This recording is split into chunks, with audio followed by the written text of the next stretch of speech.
Hello, everyone, and welcome to another edition of Mormon Stories Podcast. I am your host, John DeLynn. It is February 26th, 2021, and you are in for a treat today.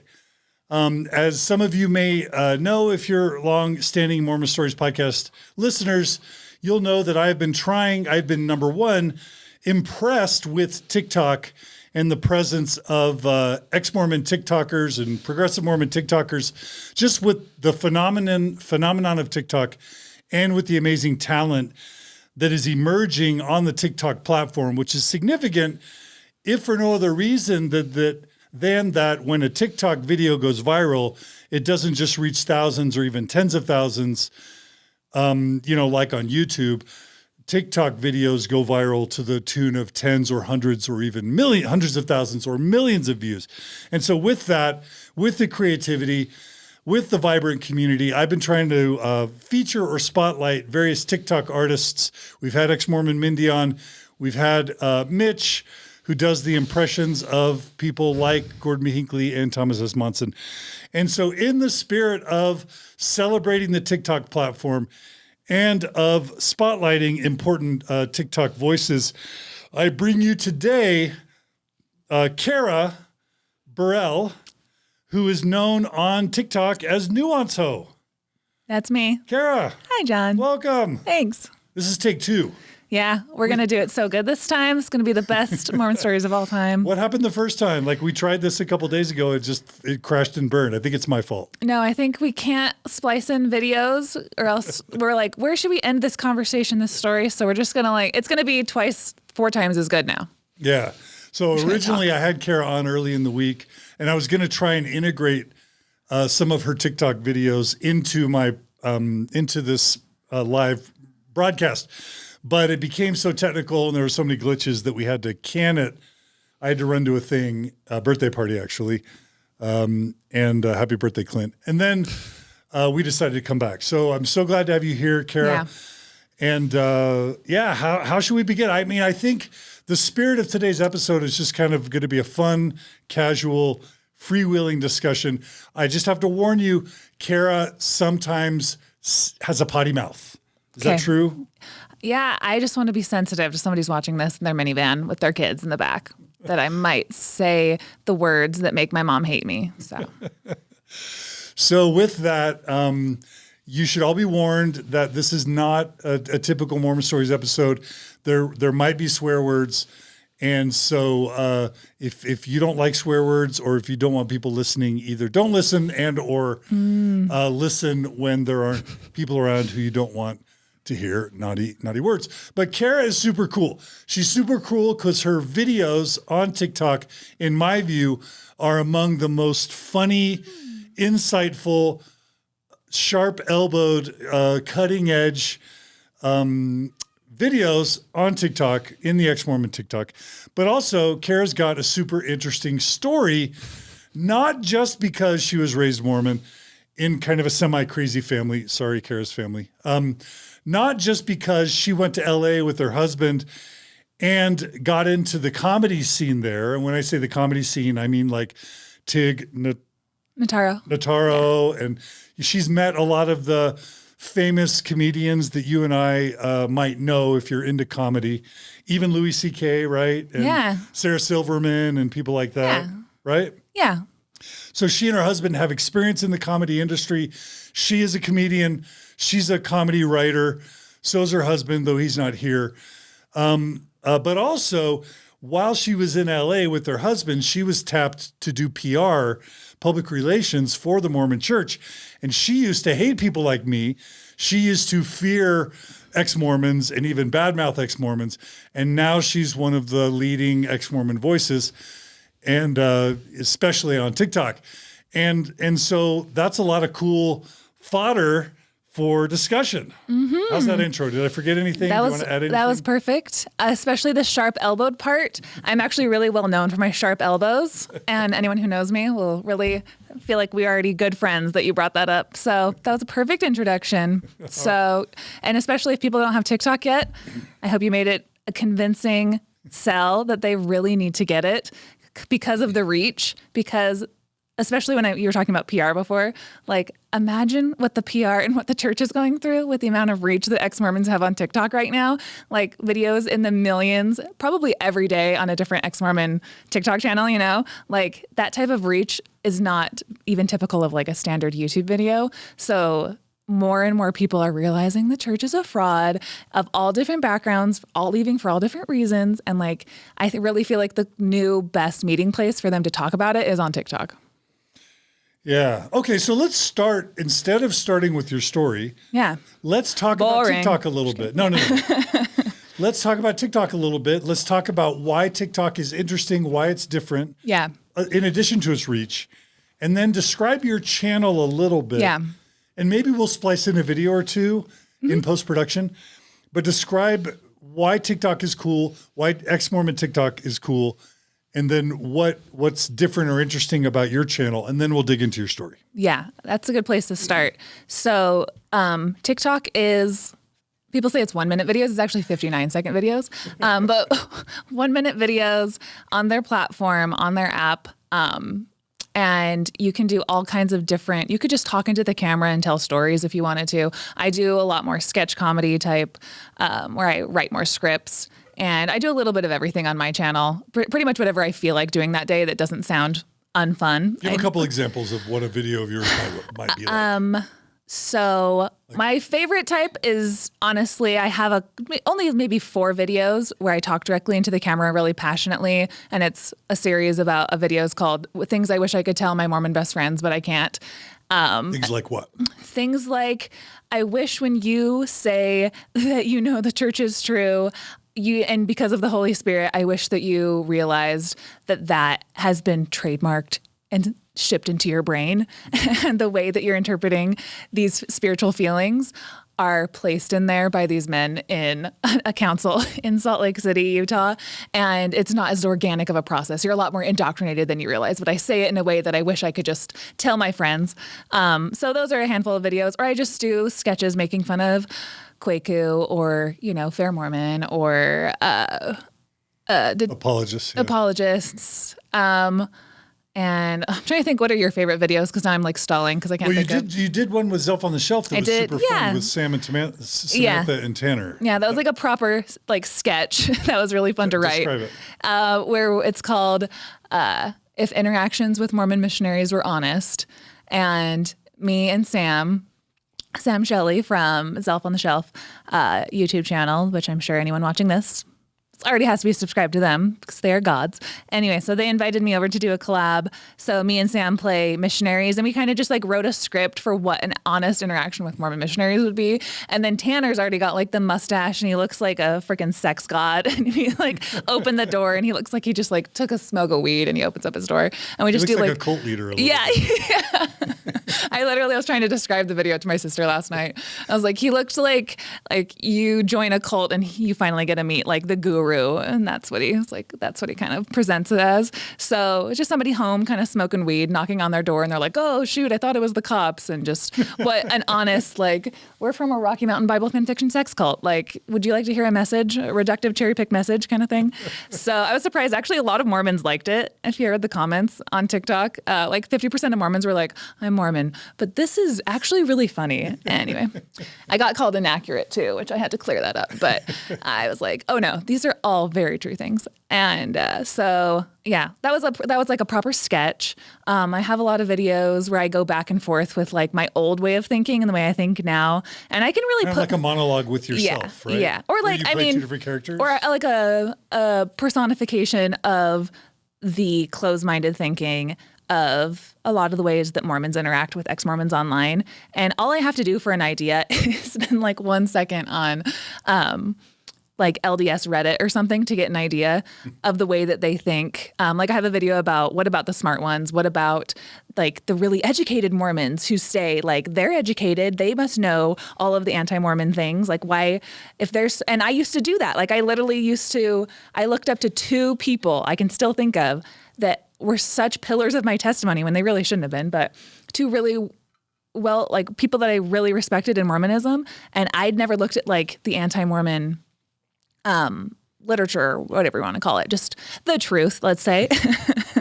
And because I was like, they've probably already looked at it and they stay in the church and look how strong they are. And I kind of I wanted to break down that pillar. If that's a pillar for anyone else's testimony that somebody else has figured it out because they're smarter than you, no, because you have Talmud who should have been smart enough. But the second that he's presented with evidence that literally, there's no horses on this continent, he still is like, but my scripture says it is. So I'm going to supersede science and reasoning with what I already believe because that makes me feel comfortable. So there's so many things that I can't even describe how many ideas and tropes that I just want to knock down. If this is Mormons, if this is some last thing that you're holding on to, I want to be able to like personify it and do like a dialogue about it. So yeah, I'm just getting started, really, is the point I'm making. How many videos do you have?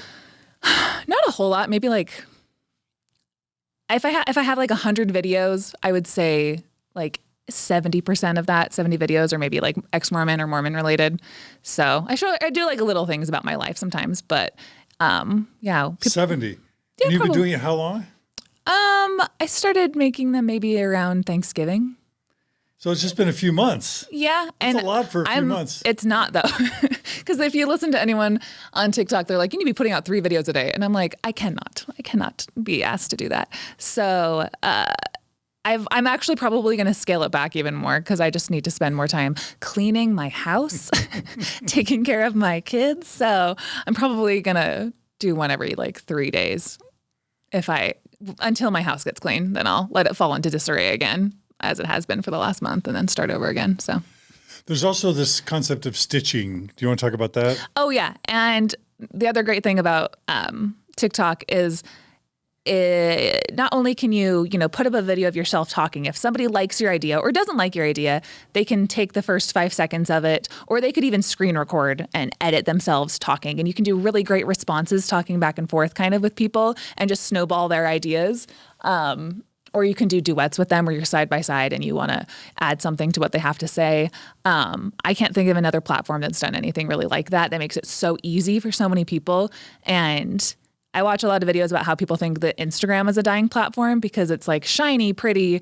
It's people's like best selves on display on Instagram. And then TikTok is the opposite of that. It's people just filming themselves in their bed when they just thought of an epiphany when they're smoking weed at like 4 a.m. and people put it up and you can go viral immediately because of the way the algorithm works is that it sends out your video to a handful of people. And then TikTok judges how those people, the watch time, the interaction, like likes, follows, shares, comments, how your video did to that group of people. And then if they responded well, then it branches out and sends it out to quadruple the amount of people or whatever.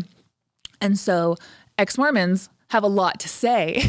Ex-Mormons have a lot of need for community when they just left such a high demand religion like Mormonism. So people just gravitate and people just become good friends and close allies and are learning from each other. And we're all like, I feel like I'm in a very final stage of my ex-Mormonism. Like I'm totally fine. I could never talk about it. No, I'm going to take that back. I will always talk about it because I think Mormon history is fascinating. But there are some people who are just, deconstructing the lies that they were told growing up and still trying to decide what they want to do. Like Faith Unraveled is a good one about that. And she is just kind of like taking you on her journey with her of like things that have been hidden from me. And this is how I'm talking with the people still in my ward. And she has a great channel for that. Her name's Elise. And then I think Shout out to Elise. Yeah. And then there's other people who like me, like Devil Trout is one that I really like. And she is so like far removed being an atheist, being an ex-Mormon that like she, there's just people like that like we're over here on this road where we look back at Mormonism like with a 10-foot pole, like it's so far behind us, but we're both talking about the same church and we both have things to say about it, but it doesn't affect us. It doesn't affect us when people, don't like our stuff or anything like that. Cause I'm in a good place now. So, the reach is really, really incredible. So what of your videos, what's the most number of views you've had on one of your videos?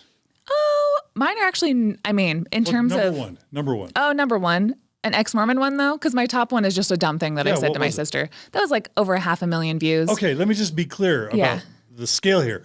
So Mormon Stories podcast has had a YouTube channel for many, many years. Some of my videos have been up 10 years, I'm going to say.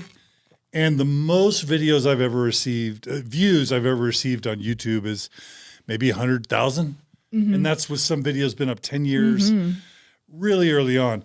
Most of my episodes, if I get 20,000 views on YouTube for a, maybe 80,000, like Benji Schwimmer or, Amber Score or Tara Westover. I did, and her book was like, she was on Oprah. She was interviewed with Barack Obama. Like, you don't get bigger than Tara Westover. And that's some of that search engine SEO stuff is going to bring views to your videos. But even someone like a Tara Westover, I'll be lucky if I get 80,000 views. You're getting, how many did you say? 500,000, but it's not hard to get 500,000 on something that's like 12 seconds long sometimes. So I want to preface it that way. That's part of the that's part of the benefit of the platform. Yeah, like Ex-Mormon Mindy's videos are always in like the hundred of thousands. Shout out to Ex-Mormon. Yeah, so just anyone talking about just the messiness of Mormonism and leaving. And I know that Mormons have like a really good PR council where they have one image of what the Mormon church looks like and projects itself as really happy families, a lot of things. There's a lot of underlying issues that people have to work through, and that is really prevalent on a platform like TikTok. So I can't even tell you how many ex-Mormon TikTokers there are now. There's so many people just kind of telling Yeah, they're talking, they're ticking, TikTokers. So I invented that. Thanks. One thing I don't understand is with how much money and influence and power the church has, why the ex-Mormon community always leads in dominating, pick your social media platform. Yeah. We always, whether it's Reddit, the ex-Mormon Reddit blows away any Orthodox or believing Mormon Reddit. We ex-Mormon or progressive Mormon podcasters just have always led and continue to dominate the Mormon podcasting arena, and the church is just trying to become relevant there. Same with YouTube, and now same with TikTok. Like, you would think with all the money and power the church had, whenever there was a new social media, I'm probably giving them ideas, which I do all the time, but it's okay. You would think that with all the power and money they have, they could identify the big up and coming platforms and dominate them early so that we don't dominate them. But we do. We always end up dominating them. I know that line of thinking of like, they should be on this. They should be shutting us down. Where's the, what's the council called? The Gay Nights? The council? No, the Council of 50? No. I mean the Strengthening the Members Committee. That's it. Strengthening the Members Committee. Like, where are they stalking us? But I know it's easy to think that, but we're talking about the church that was so incompetent that approves speeches in the same conference, having its apostles contradict each other. Like, they don't even see things that are that fucking obvious. And the doublespeak that they play, like the way, like one of my major shelf items was the way that they spent the last, I don't know how many years propping up the word Mormon for the I'm a Mormon campaign and all of the things. And then the next mouthpiece of God saying that that's a win for Satan. Like how that got past so many different thresholds of approval that they were able, like, that was such a fuck up. You know what I mean? Like, they fuck up so wildly. The reversal of the children's, of LGBT parents thing, like colossal things that had to cause an avalanche, right? Of people waking up and paying more attention to this religion. If they're like, I honestly don't, what's that saying? Like, don't blame things on a conspiracy that are just incompetence. That's how I see it right now, where I'm like, and I need to make a video about this. Like, somebody said to me a couple of years ago, like, the LGBT issue is going to be the defining issue of like Gen Z and of these people like moving forward for the next how many years, right? And the church is going to have to do something. It's going to have to change. So Mormons, like, I know that you don't believe these really, like, you have gay friends. I know that you're better than this. You're going to have to start questioning now or later. And I'm glad I felt like as soon as somebody said that to me, I was like, all right, I'm going to start questioning now. I'm going to actually start diving into the religion now because there's too many major fuck ups. And I don't want to be, in my 40s, 50s, 60s before I realize that the church isn't true and spend all of my life giving my tithing and my time and teaching my kids this. So I really hope that TikTok and all of these different social media platforms are the exact right evil concoction. No, just kidding. The exact witch's brew of exactly what the church is going to falter over. Like it's there's too many voices, too many people speaking up, too many ex-members of missionary, like going apeshit once they find out the church isn't true and the lie is, because we're mad. We're really mad. We were sold a lie, and we have so much to say, So my Mormon brain is already over bubbling with the reality that we've had more F-bombs dropped today on this Mormon Stories episode than ever before. Great. And I want to basically say two things. Number one is we warned you. Number two is maybe three things. The second is that I like the fact that we can have an interview like this. Like for so long, and I will continue to have Mormon Stories be a specific type of thing. But I think it's okay to be able to have an interview with someone like you, to let it loose a little bit and to just let you speak how you would normally speak, and have an interview where there are a lot of swear words. It's not the Mormon me, and it's not the direction Mormon Stories is going. So I'm kind of getting ahead of my listeners a little bit to say, please don't freak out and send me emails that now Mormon Stories has lost its way. We are always going to be Mormon Stories, but I think it's super cool that you're here dropping F-bombs. Great. Because that's you, right? Yeah, and I wouldn't have any other way. So, okay, so I think it'd be fun to jump into your story. Is that all right? Yeah. Okay, because you have a cool, interesting story. So let's dig in. Where does your Mormon story begin? It starts on a cold February morning, my birth year, 1989. No, just kidding. So both my parents were converts from back east, and my dad and mom are from Ohio and Michigan. And my mom converted around the age of 12. And I actually had a really good chat with her the other day. I was kind of like asking her again, like, tell me again, like how you converted and what happened. And actually, like her mom, when she was pregnant with my mom, got baptized and like dedicated my mom to the church and like wanted to have her. And so my mom grew up with like an alcoholic father and like really, really poor in Detroit. And she always had this strict dichotomy in her brain that like religious people were good people and anyone who wasn't religious was drunk and irresponsible. And what was interesting is when she was telling me the story again, like that's why she was so drawn to religious people. They felt like they had their lives together, and that's why she converted when she was 12. She told me that story the other day. And then a couple days later, I asked her, about how she views me as somebody who's not religious anymore. And she's like, like she really thinks that religion is the only way to live a good life. And like subconsciously, I think I had a good talk with my mom, and I like unwound and like, like Inception, where you're just kind of like, place a little thought in their head. I asked her the other day, I was like, do you think that because you grew up with a drunk father, that dichotomy was just sealed in your brain, and like you were just really conditioned to view religion in a positive light as the thing that saved you, which I really feel like it did. Like my parents are definitely better people, and the church helped them get out of the situations that they were in and the very dysfunctional families they were in, and raise a slightly less dysfunctional family, right?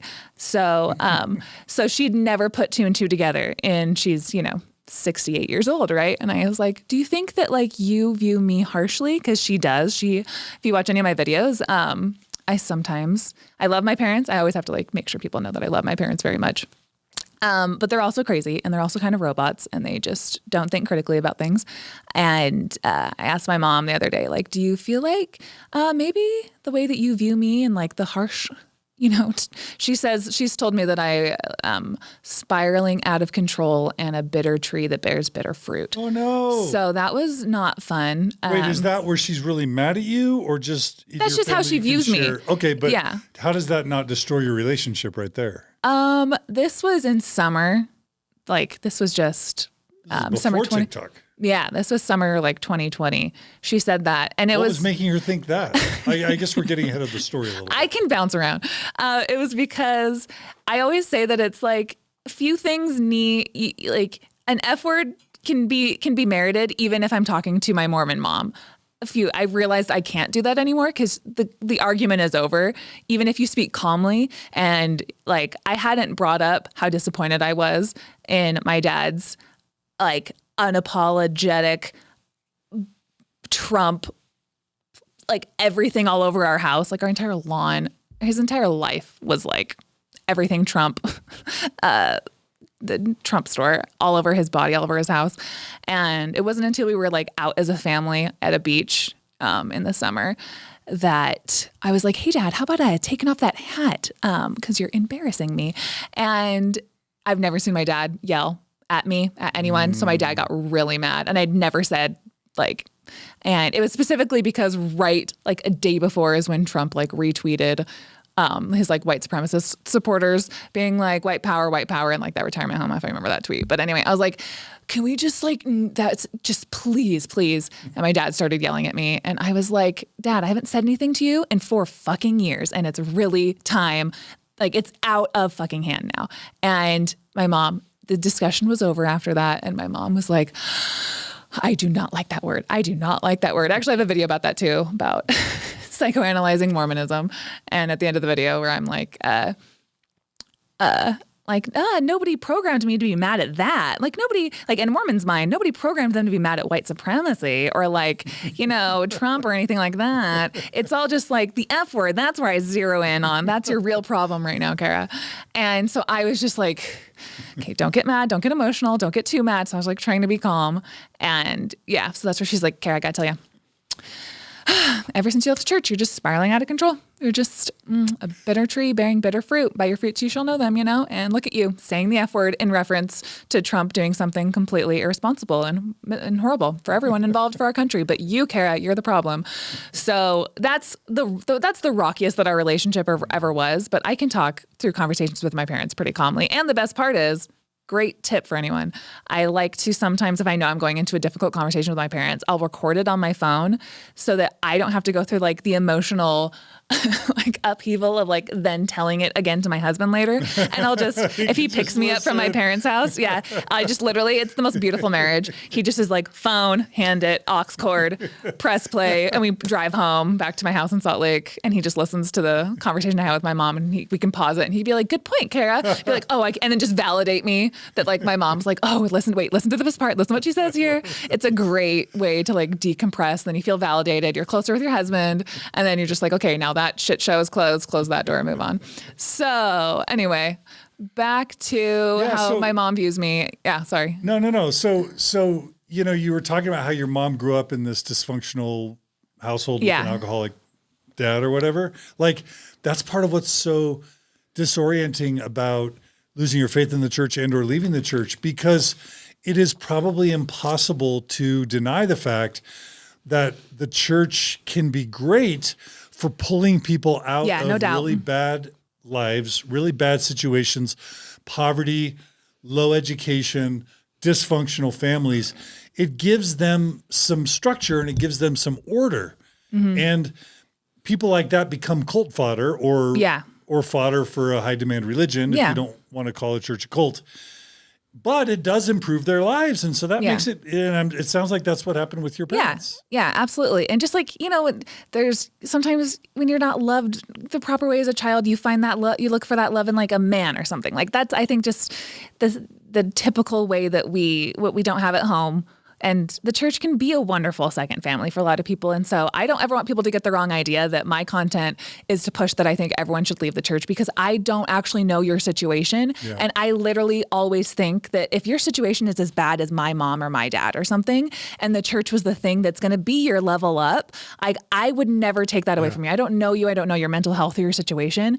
But for people like me who are like suburban stay-at-home moms and just kind of going through the motions a little bit and things are not adding up and it's causing you a lot of mental stress, like you should look into the truth claims of the church and you should have like a good path out and have a vision of a life that's fulfilling on the other side. But yeah, I don't ever want to push that. Like, I think that the church should just all the time go away, because I know that's just not realistic. And I know that we can just keep encouraging people within the church to keep speaking up and make small amounts of change. But I don't know what your opinions on that are. That I just don't see the church. I see it maybe getting healthier, maybe not, but I don't see it just like no matter how much I want to scream into an abyss and wish that it's not, that it didn't exist, it's not going to do anything. No. Like my anger wouldn't do anything. So refine that into comedy. Yeah. And part of what's probably giving people the wrong impression about you and your story, because you feel passionately right now about all this stuff, and you should, when we get to your story, you actually had a good Mormon upbringing. Yeah. And you actually are grateful for your Mormon upbringing. No trauma, except for finding out it wasn't true. That's the only trauma. Yeah, other than that. Okay, so going back to your parents, your mom converts through her mom. Yeah. Gets out of a dysfunctional family. How does that? And my mom went to BYU for a little bit and moved out west. And my dad converted in his early 20s, and my dad was a hippie and was traveling through. What was alluring to the church for him? About the church? Oh. Do you know? That's a really good question. I'm trying to think. I think the word of wisdom was the first thing. So he was an adult. Yeah, he was in his early 20s. Without religious attachment, and he voluntarily converted to Mormonism as a hippie? He was definitely raised Catholic in a big Catholic family. He's in the middle of 10 kids. And I do know that it was very difficult for his parents to get over that he converted. But again, he had his own dysfunction in his childhood too. And he, his dad was cheating on his mom, and they got divorced when I think he was like 15. And I think Mormonism offers people like this really idyllic dream of like a happy family and a nice frame. And it's like, if you had a rough childhood and maybe you have something to aspire to and you want the same happy families that you see at church, I think that people who come from dysfunctional homes, they can really attach themselves to that idea. Yeah. And my dad cut off his ponytail and got baptized. And then he met my mom, and they settled in Michigan at first and then Ohio. And my dad's family owns a winery, and growing up, they owned a beer distribution in the little town that I grew up in on Lake Erie, which is also really funny because it's one town over from the town that Burrell, who I also credit along with you with getting me out of Mormonism. Burrell's podcasts are so good. And he lives in he grew up in Sandusky, and lived there for a long time and was the bishop of the ward over there. And so when I was first questioning, not even that I was questioning, my husband was listening to more ex-Mormon podcasts before I was. And he's like, Carah, you should really listen to this guy. He's actually a bishop in a ward, right, one town over from your house. And I was like, he's got to be a good dude now. So all you have to do is just find something in common with an ex-Mormon and then sneak it into your Mormon friends, podcast rotation. And then they'll be sitting with John DeLynn in 2 years. So with a successful TikTok channel. Maybe if they can. Shout out to Bill. Yeah, shout out to Bill. Okay, so your parents get married and they settle in the Midwest, and but it wasn't the typical Mormon upbringing. No, my dad's too much of a goofball, man. My dad, he's the type of person that when we're trying to have family prayer or family home evening, he's opening his eyes and making jokes, trying to make us laugh. And there'd be a point when I was growing up with my sister and I would be like, Dad, knock it off. That's really disrespectful to your wife. So I never looked up to my dad as this, any type of stereotypical, patriarchal priesthood leader you could think of a dad. No, he was a younger brother that was almost annoying sometimes. So I was the youngest of 5. So whenever somebody wonders why I am the way I am, it's pretty much that reason, that I have a very special needs oldest brother. And my house was very chaotic because of that, because my parents, my oldest brother is deaf and has Asperger's, and that just sets you up for just not having a good life, just a very, very isolated life. So my brother has a lot of issues to deal with. So our house is, any ideas about a Mormon family that had the love at home, the peace at home? My house was not peaceful. So my brother was constantly screaming, constantly needed something, constantly the center of some type of meltdown, some type of gigantic tantrum or fight in my house. And then my dad was working all the time. And so the church was the thing that really made my mom feel like it was the glue that kept us together. That she was the one really always pushing for, family home evenings and stuff like that. Which I'm grateful for that my mom had that. she always says that like my oldest brother is like her reward in heaven. Like she feels like that's the trial that God gave her. And if that's what gets you through this life, Mom, like totally do that, because I've never tried to raise a special needs child without as an atheist or without any kind of faith system. So I don't know how difficult that is. And if that's what gets you through it, Mom, like I will not, I literally just have a hands-off approach to that because I know that she's had a very difficult life. So sure. And so if I remember right, your family didn't stay in the Midwest for long. You guys made your way to Zion. Yeah, my mom had a dream that she needed to move out west because she was afraid my brothers wouldn't attend seminary. And the town that we grew up in is, like I said, is on the lake. It's like got a party culture to it. And the teens, you know, they start drinking and they start doing the typical teenage stuff. And 0% chance that my brothers or anyone in my family for that matter staying in this town would stay Mormon. Like we didn't have another Mormon that lived in our entire town. We had to drive a half an hour just to go to our ward building. So as a 5-year-old, I understood this. Like I actually got on board. Like not that I got on board, but we moved out to Arizona and my dad kept his job in Ohio. And then the dysfunction just went through the roof because my dad didn't want to find a job. He still had a good job back in Ohio. So it was my mom, 5 kids in a tiny apartment and then a pretty small house in Mesa for a few years with my dad traveling back and forth every month, staying for the weekend and stuff. With my mom just like pulling her hair out, trying to get us to go to church, we were all total smart asses too. So, again, go figure. And, but Mesa is, you know, it's like we had half of our block was Mormon. Half the kids I went to elementary school with were Mormon, you know? So, that was definitely good for us. And then we just upgraded from Little Provo to Real Provo and moved into North Provo, the most Mormon-y Mormon place. There's got to be per capita. I can't think of any place higher than where I grew up in Provo. So I really liked it there though. And I had a really good childhood and I'm an ex-Mormon content creator now. I've just like gone, this is the path for me, but I can't say anything bad about like the people that I grew up with. My home ward in Provo, just some of the best people I'll ever know, just like really hardworking, honest, funny people who raised me that I'll love no matter what, you know?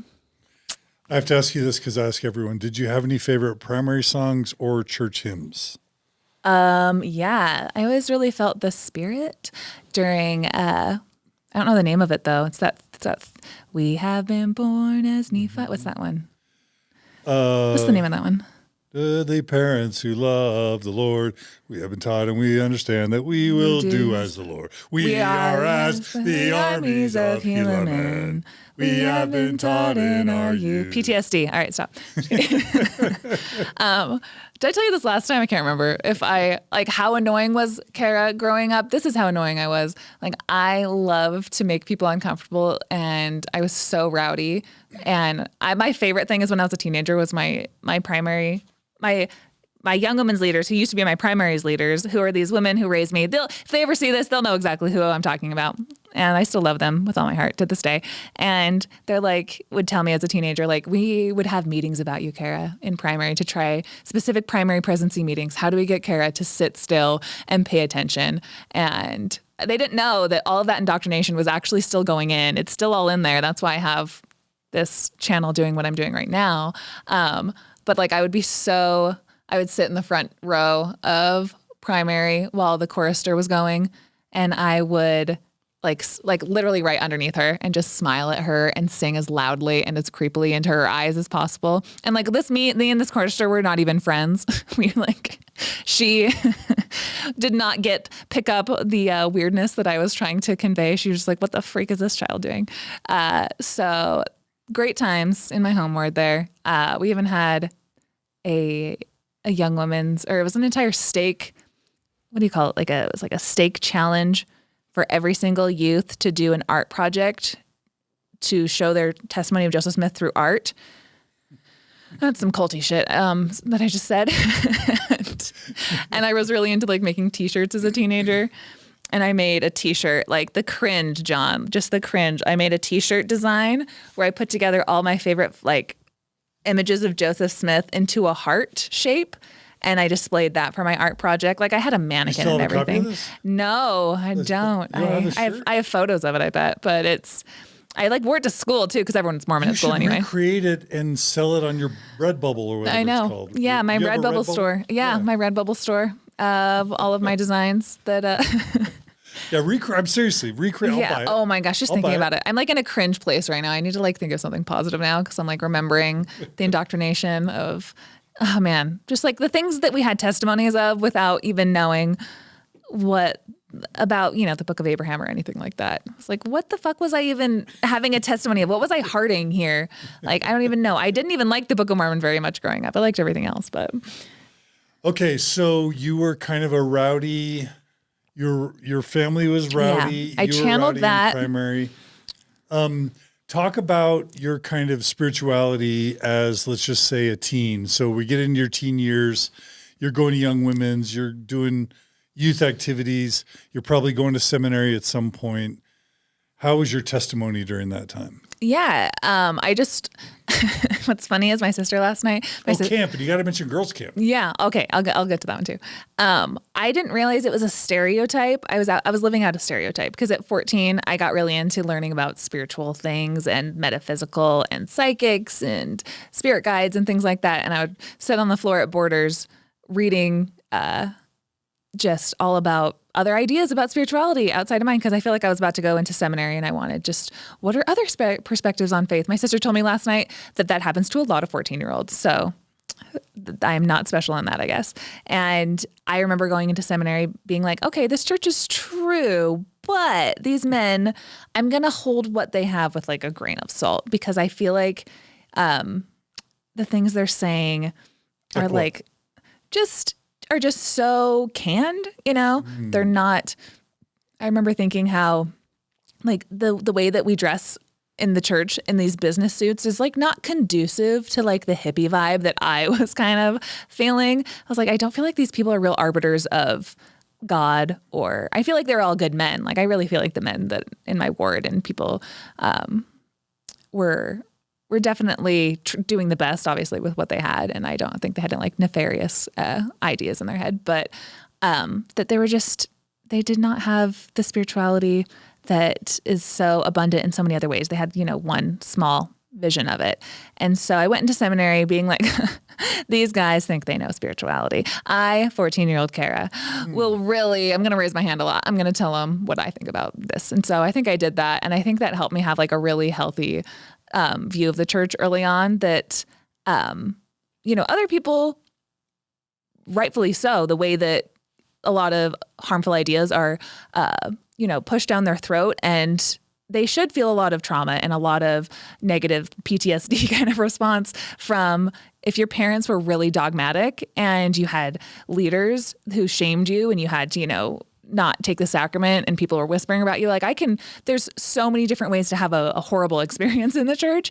I just missed a lot of that because I didn't take what people had to say too seriously. Like it affected me too much. Like I never felt like I had to go see the bishop about anything because I was like, relationship with God, like I feel like this supersedes whatever is going on between when people say you need to talk to the bishop or you need to like, you need to follow the exact rules this way.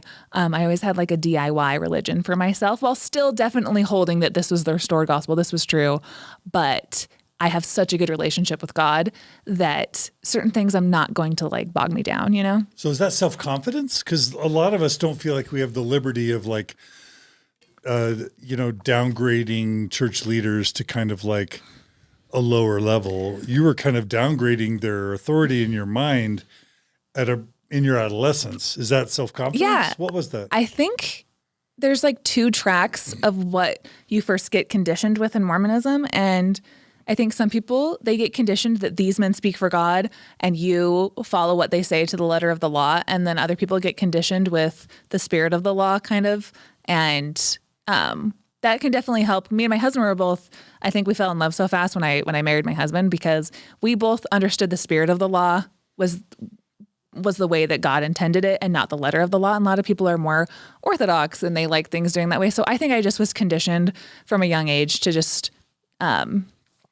to go by the Spirit, go by what felt right, what my conscience led me to do. So, I mean, honestly, if more Mormons did that, we'd probably have less people leaving the church because they wouldn't have allowed them, put themselves in a position to experience severe harm or abuse. Yeah. They would just kind of take it's like Catholics. In the Catholic Church, lots of people believe in the Catholic Church, but they think the Pope is full of crap and they practice birth control. And it's like everybody gets that. In Mormonism, there isn't yet that culture of kind of like, don't take it all too seriously. And that's what leads to the LGBTQ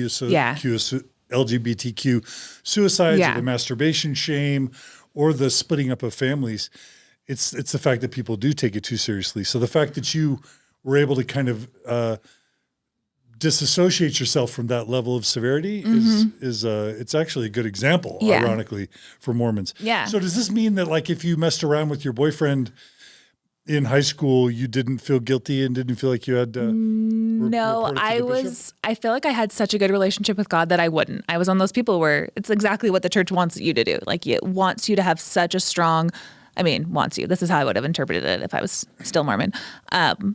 That the church, you want to have such a close relationship with God that you just want to abide in the Spirit and you want to feel close to him, that you wouldn't want to do anything to disappoint him, to drive the Spirit away. So I think that's kind of how I led things. And I was spiritually inclined enough that I could feel a difference in myself. I mean, now as an atheist, I reinterpret those feelings, but then I interpreted shame is just something where I need to say a prayer and I need to repent and then I'm good with God.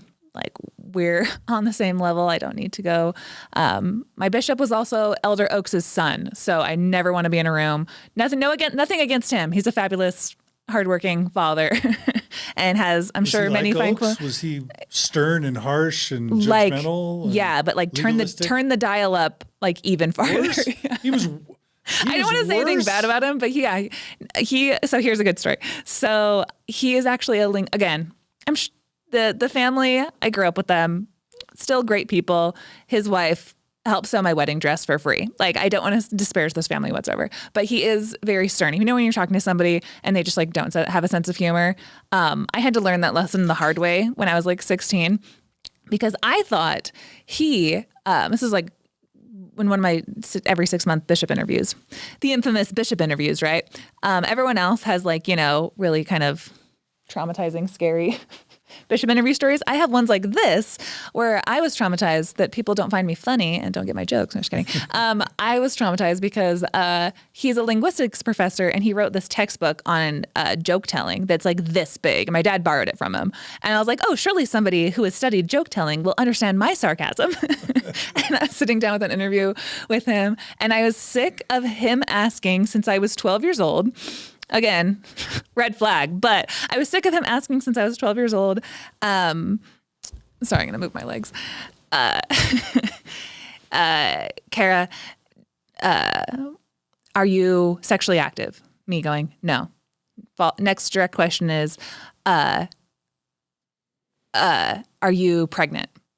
And I just thought that was the stupidest thing to ask in the entire world since every 6 months, basically. I'm like, if I was pregnant, first of all, I would say that I was sexually active. I would not dodge that bullet. And then I know what's coming. So anyway, I was kind of sick of it and I decided to be sarcastic. And so I just like looked down at my belly and put my hand down. And I went, well, just kidding. And he did not take my like JK, like he did not understand. The pregnancy JK. Yeah, do not joke around with the son of an apostle. They do not find pregnancy jokes funny.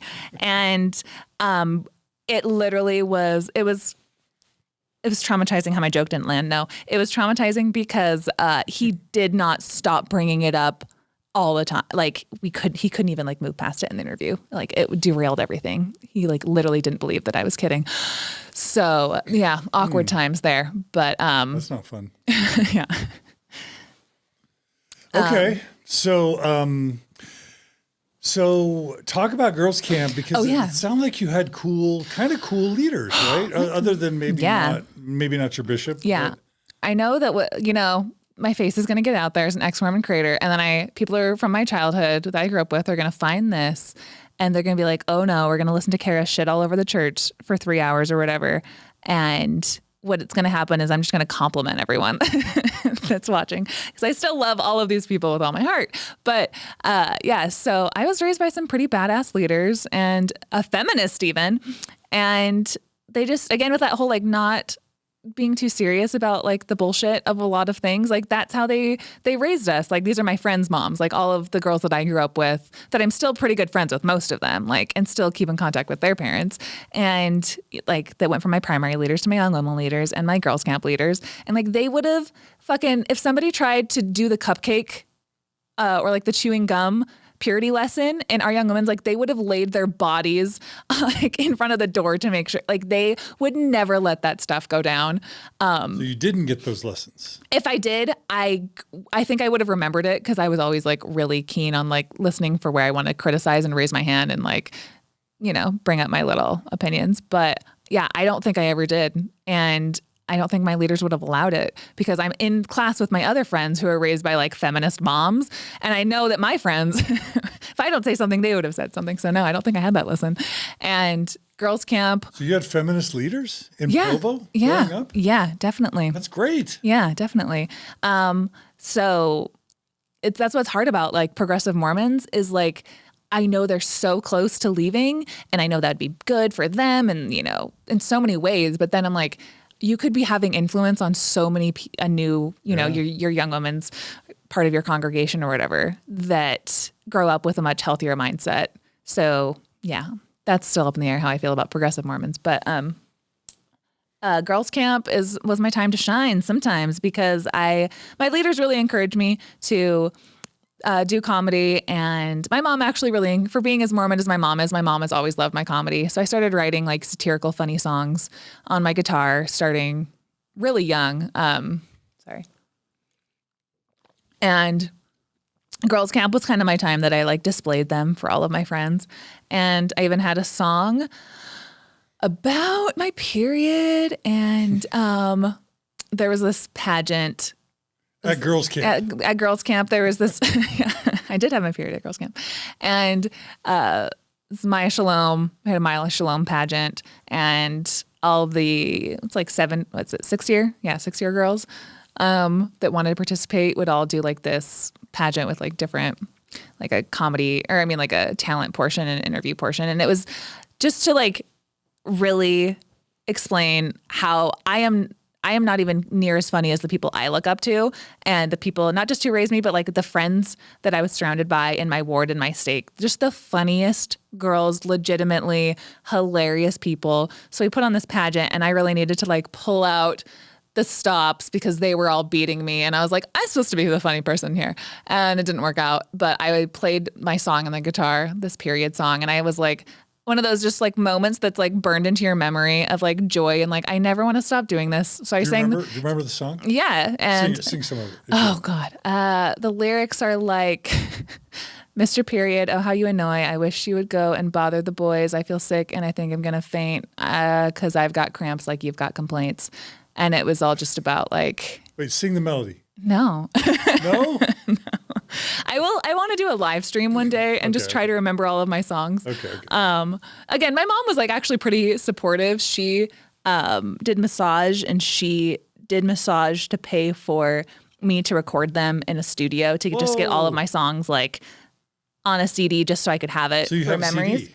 I don't know where it is. Oh no. So I got married and all of my stuff like went around, and I don't actually know where it went, but yeah, which sucks because I spent a lot of time and money on that and I can't actually find it anymore. But your mom spent a lot of money on that. Yeah, my mom spent a lot of money on it. And I turned one of my songs, and I got like one of my songs like fully produced and made a little stupid music video. All satire. Apparently, I have to always explain that. People always think that I'm like more serious than I am. I'm like, satire is the only real language that I can speak in. So I was doing like satirical songs about even Mormonism, but like teenage things.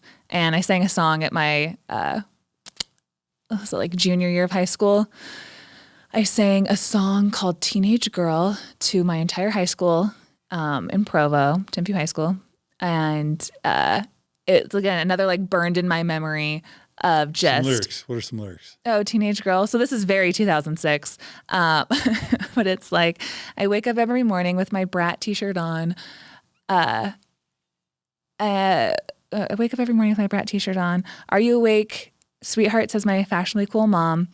I step into my shower filled with $9 shampoo, then wash my face with Neutrogena like all the cool girls do. It takes me an hour just to do my hair. Another 90 minutes deciding what to wear because I'm just a teenage girl, a regular teenage girl. And it's just like going through the satire of being a Mormon Provo, Utah girl. Like, I love it. I drive to school with our exchange student Horatio while I blast Justin Timberlake on the radio, like things like that. Again, super 2006, but yeah, all kinds of references. So how did you get away with singing a song about menstruation at girls' camp? Yeah, and your it was leaders because hate it. Yeah, because again, I have to set the stage. Like that was in an amphitheater of all the girls in my stake. So a gigantic amount of people. And I prefaced it at the beginning. I was like, if there's any, I don't think I would have done it if I didn't feel like I was losing the pageant. So it was literally like I was like, I'm going to go a little inappropriate here. And there's some really actually kind of inappropriate lines in there that I don't even remember. But yeah, and I like prefaced it by saying like, any priesthood leaders, this is a girls' camp. We don't want you. Get out. Don't complain to me later. So I said this kind of as a bold like 17-year-old, like I'm going to be inappropriate now. Somebody try and stop me. And I played my song, and I had a microphone too. And everyone was just like, I just remember like people like laughing like hyenas, like jumping up and down in front of me. And I'm like, this feels good. Same thing when I performed at the talent show in high school. Yeah, that was like imprinted in my mind, like always make people laugh, whatever you have to do. I love this idea, though, of a Provo ward defying the stereotype, because there are many wards I've been in as both a teen and as an adult where if a girl sang about menstruation or having periods at girls' camp, it would have never happened, let alone been laughed at and celebrated. And so I kind of love it that there's this, in the heart of Utah County, in Provo, you've got feminist leaders cheering you on as you sing songs at girls' camp about having periods. There's something kind of cool about that. Yeah. And again, I think one of the things that kept me in the church for longer than it should have is because I stayed in as long as I needed to, but for whatever I needed to learn for my life journey. But what's funny is like, this isn't funny. Sorry. What's sad is that I still, for so long being Mormon, I had such a pinhole view of the world, and you kind of just naturally assume that other people have the bad experiences and get the bad lessons that you had if you had a negative experience in the church. And so I had such a disdain for a lot of ex-Mormons for so long because I didn't understand what their problem was. I was like, yeah, leave the church, leave it alone. Like, okay, you didn't like this. Yeah, some leaders say some crazy things, but just ignore them. It's like, no, people were conditioned to revere these leaders like they talk for God in ways that I wasn't. And I just had to literally grow up and mature to the point where I needed to start listening to people's messages. And I'm trying to remember like when that kind of clicked for me is embarrassing. Like late 20s is when it started to click with me that, oh, you know what it literally was? Because the first thing that I watched when I was kind of like, all right, I don't like ex-Mormons. I'm definitely staying Mormon, but let's see what they have to say. When my first like empathy like light switch turned on was an interview that Sam and Tanner did from Zelp on the Shelf with Sean McCraney, is that his last name? Yeah. With Heart of the Matter. And I was like, I wanted to be a Christian no matter what. So I was like, okay, the Christian's in the room, I can watch this. And their interview was just so genuine. And you could tell like Tanner had long, deep-rooted testimony, probably deeper than I could ever have. Yeah. And he had to come to terms with that he had to rebuild a new life outside the church. It just was not true. And Sam saying that in her own way. And I was like, fuck, these are two incredibly articulate people, and I agree with everything they say.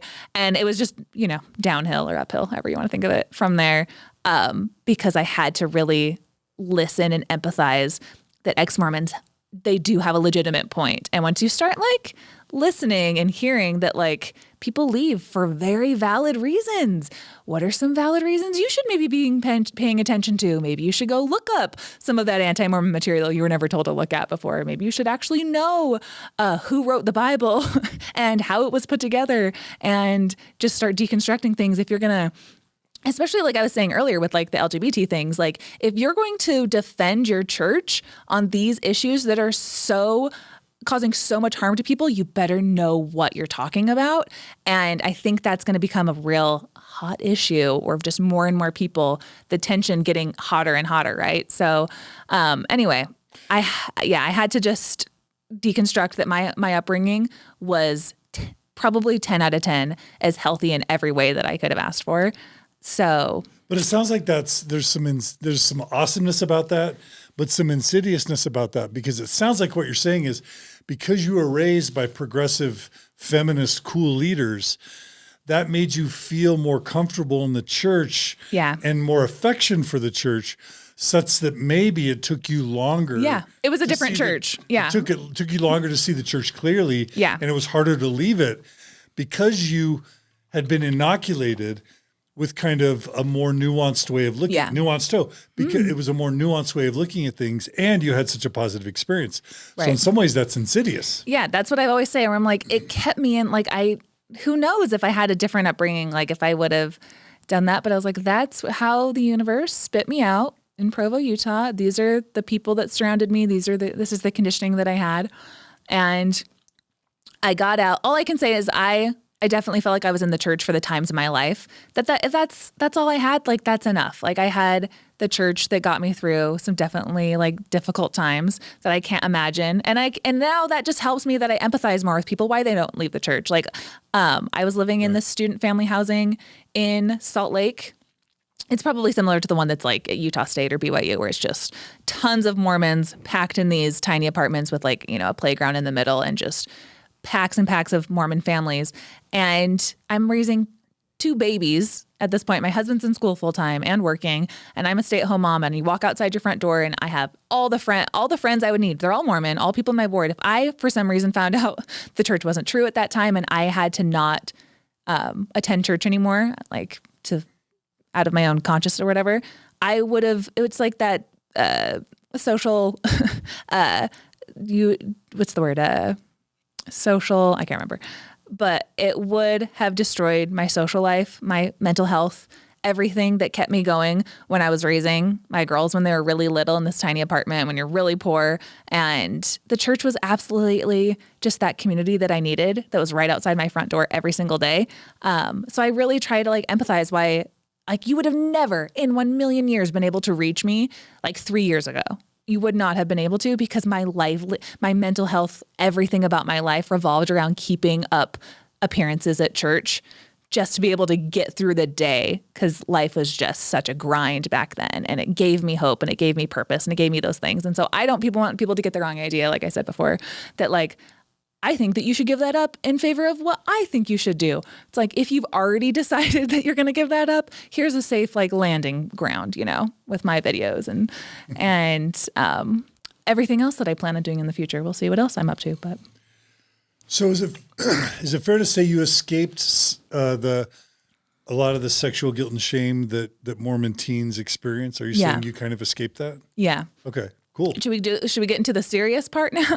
I mean, because we could. So I worked through this in therapy, so I'm not like afraid to talk about it or anything. But I did have a lot of sexual abuse growing up, and that, for whatever reason, I, as a very young child, I remember being like 11 years old in 5th grade, then starting puberty, and anybody who is abused as a child will probably, I don't know, I haven't talked to very many people, but I would assume that for a lot of children, like the light switch on your head that sexuality is a thing turns on, and it doesn't just turn off. So if that's on since you're 2 years old, and then when you're starting to start puberty and you're recognizing these feelings again, I think it can go so many wrong ways. It can go so many guilt, shamey, horrible ways, especially in like a religious structure with it is built around a lot of guilt and shame. I totally dodged that bullet. I think, people can go off the deep end one way to be extremely like sexually active at a young age, or they could become like insanely like sexually repressed and not want anything. I feel like I stayed. I don't know if it was because of the church. I can give them credit for that, and my leaders as well, that I just remember from a very young age as a fifth grader thinking to myself that there's nothing I need to feel guilty for. There's not a single thing. I am totally comfortable and fine with this. Not that I'm fine with this, but like, this is going to be my trial. I remember thinking about that with the way that my mom talked about my brother. Like, that's her trial. I remember thinking as a fifth grader, like, okay, this is mine. I can do this. This being what? This being dealing with the abuse and my mental health from that. And like the only real depressive episode that I had about it was like in ninth grade, where I was probably should have seen some help or something in ninth grade. I was in a really, really bad, depressed place. But I think I worked through that, and I really had very clear mental health from that point on, and really strict boundaries, like when I was dating my husband, and I wasn't too prudish. I feel like I stayed right on the level right in the middle that you kind of want to stay on, with like as healthy as a view about sexuality as you possibly could, given all the circumstances that I just mentioned.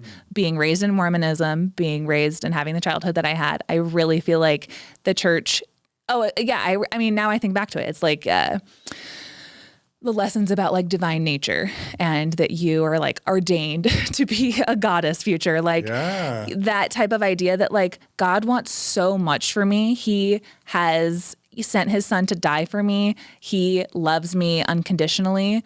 And I know that the feelings I'm having are not something to feel guilty about, that I need to talk to a bishop about.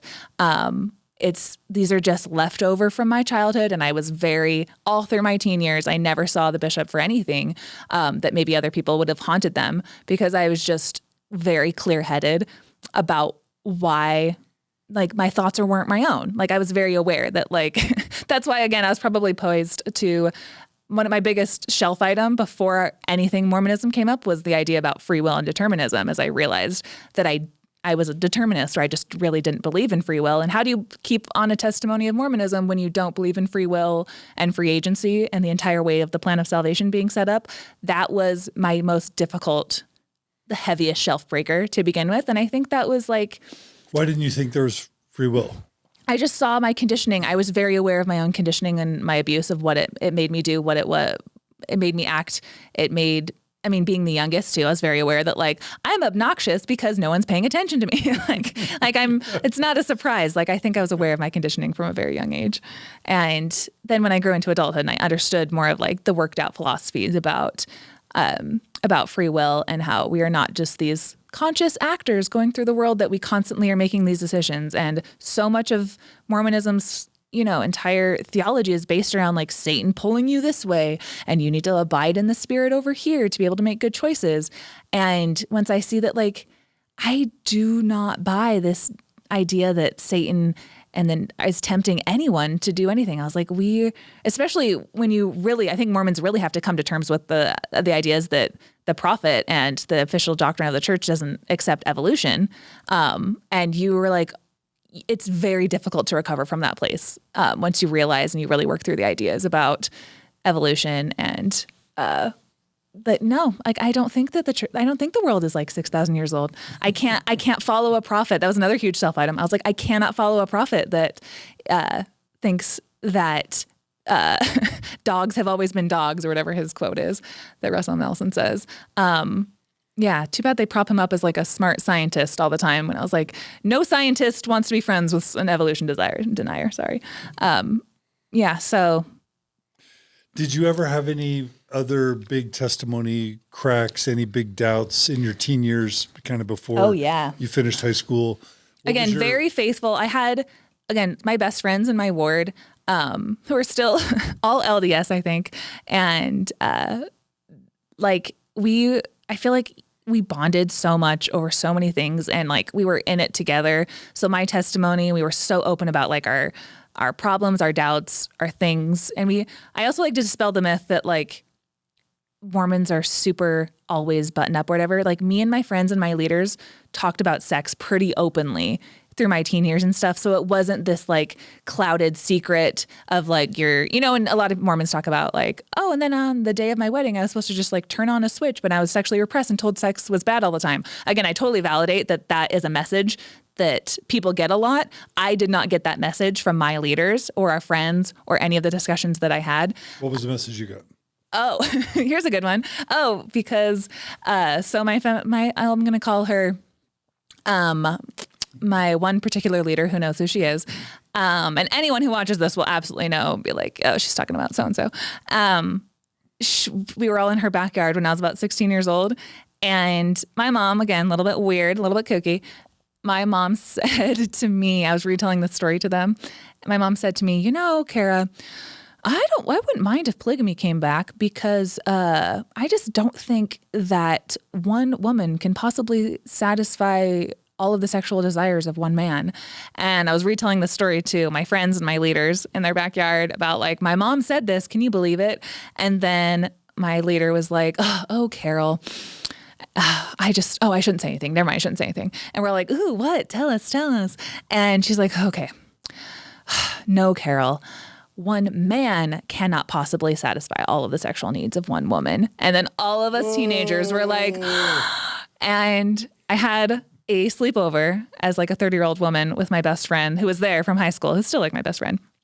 And I asked her if she remembered that story, and she like finished it for me. Like she remembers. It was a huge, like this happened, like life-changing. Yeah, like it snowballed, and we had a talk about it the other day. How it literally flipped a marvelous switch on in our head. That any ideas that we had about like the way that this gender norm has been set up, sure, there's going to be generalities made, but like she basically told us by saying that it's okay to have sexual feelings. It's okay if you are more sexual than men. It's okay that women are not submissive.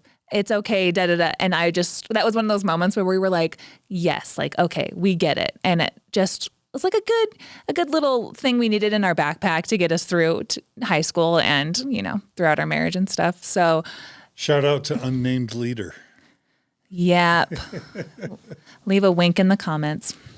Other big testimony. So that was a great thing where I think so much of people's testimonies, quite honestly, is just rooted in thinking that the people, their leaders, are just really good people and not wanting to disappoint them. And if I look back, that's probably more of what it was deep down.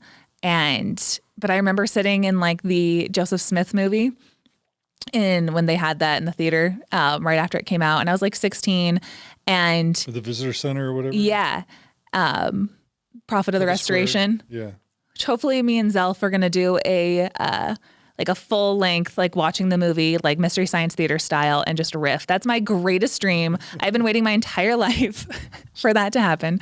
Because I remember watching this movie at 16 years old and it ending with like Emma waving goodbye to Joseph on his horse. And like, I just remember like, I knew that Joseph was a polygamist, but I didn't know very much.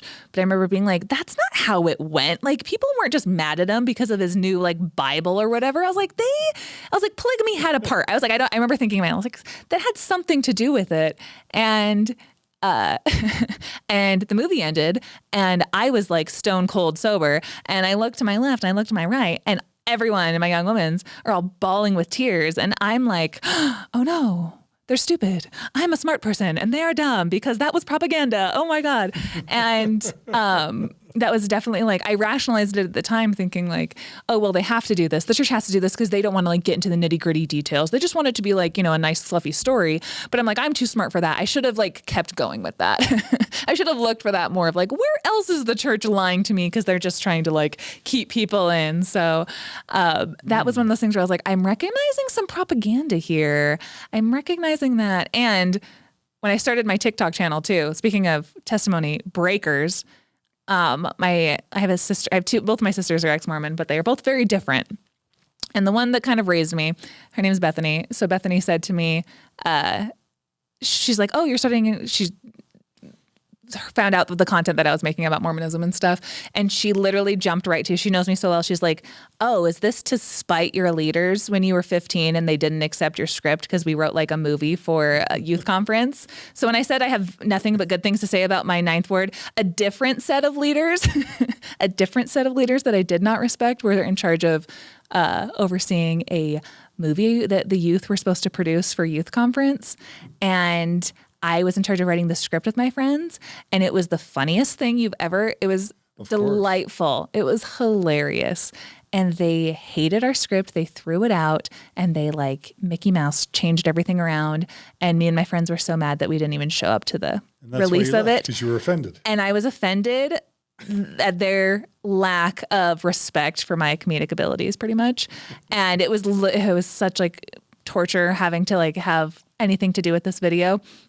And it was just like a satire of Mormonism kind of thing. It wasn't even offensive. It was just like a bunch of newscasters making jokes about, it was supposed to be a topic was like gratitude or whatever.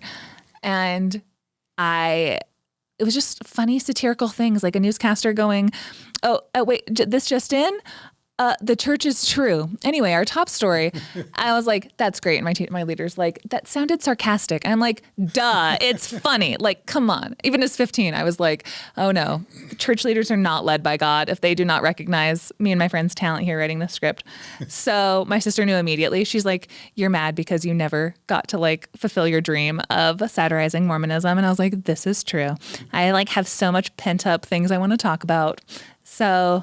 But the irony is that you end up being a propagandist for the church. Like just in a matter of 5 or so years, you're going to be helping run PR in LA Stick for the church. Stick the knife in and twist it, John. Yeah. Okay, so anything else about your teenage high school years before we move to your marriage and life after marriage? Yeah, I was just like really loud and obnoxious. It's pretty much sums up everything. But you had a testimony. Yeah, I definitely had a testimony. I love seminary. Like I went out of my way to, I actually signed up for early morning seminary instead of release time seminary my senior year. So my senior year, I was going to early morning seminary when I should have been just sleeping in till noon and going to like fourth period. I did not do that because I actually wanted to be in seminary with people who paid attention and like had important things to say.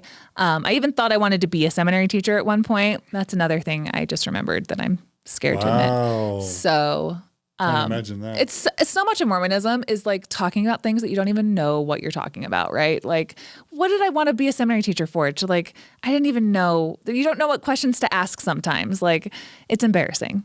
So, and then I graduated in 2007, and I hated college, and I was like, Where'd you go? I went to UVU for a year, and again, like I took like 4 institute classes that first year, like 2 a day. Cause I just loved learning about the gospel kind of things. And I loved just having discussions.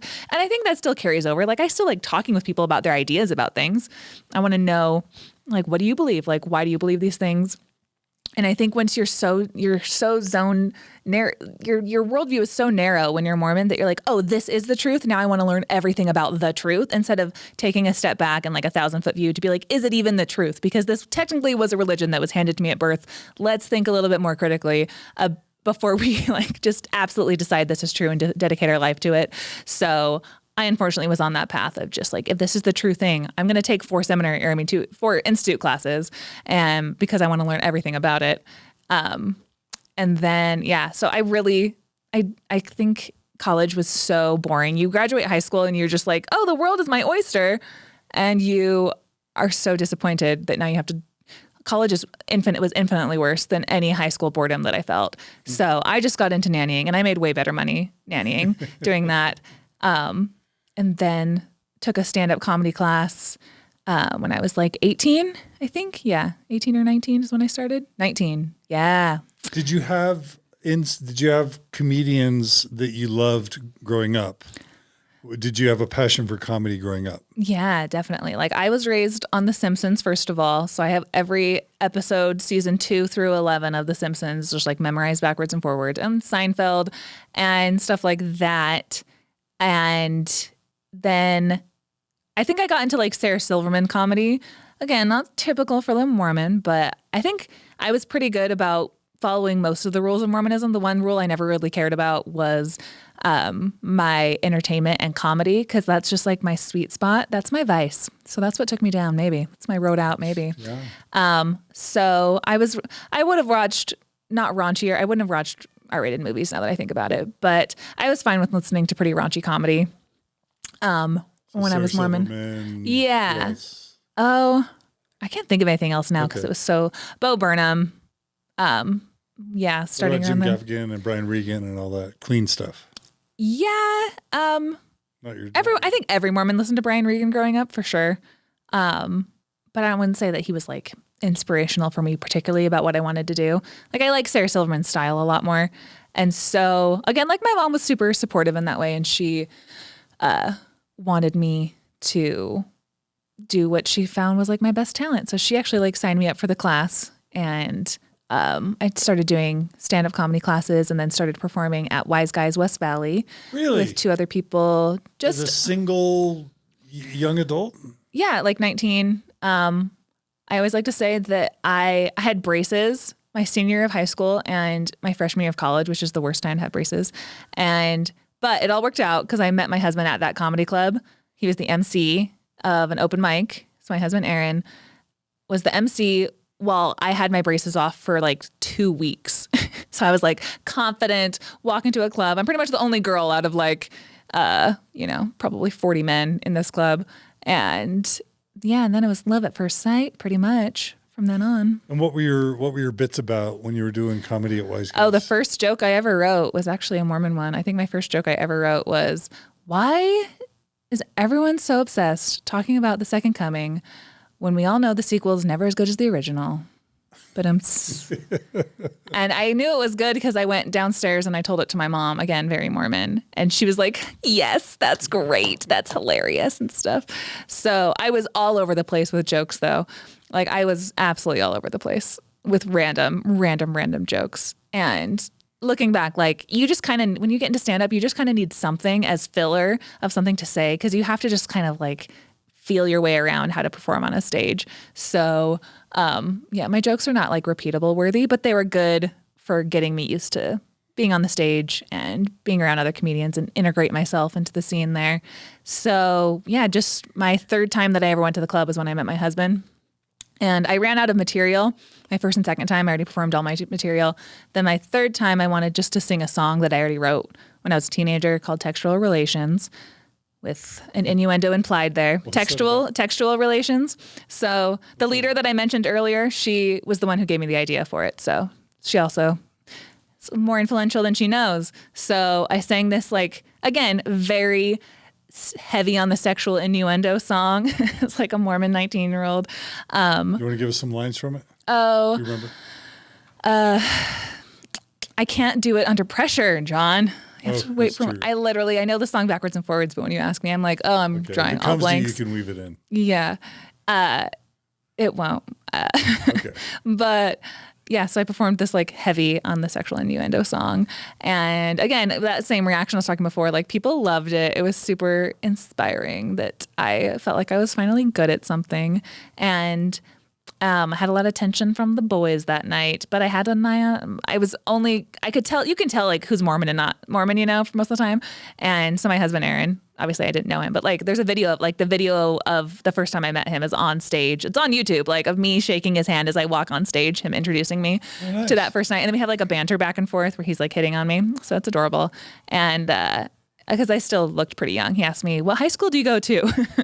So he was like seeing if he's allowed to like flirt with me or whatever. And then I got his number from another comedian.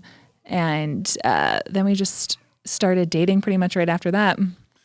So when you, how long did you date before you guys got married? Not long at all. Not even, yeah. So we met May 2008, the end of May 2008.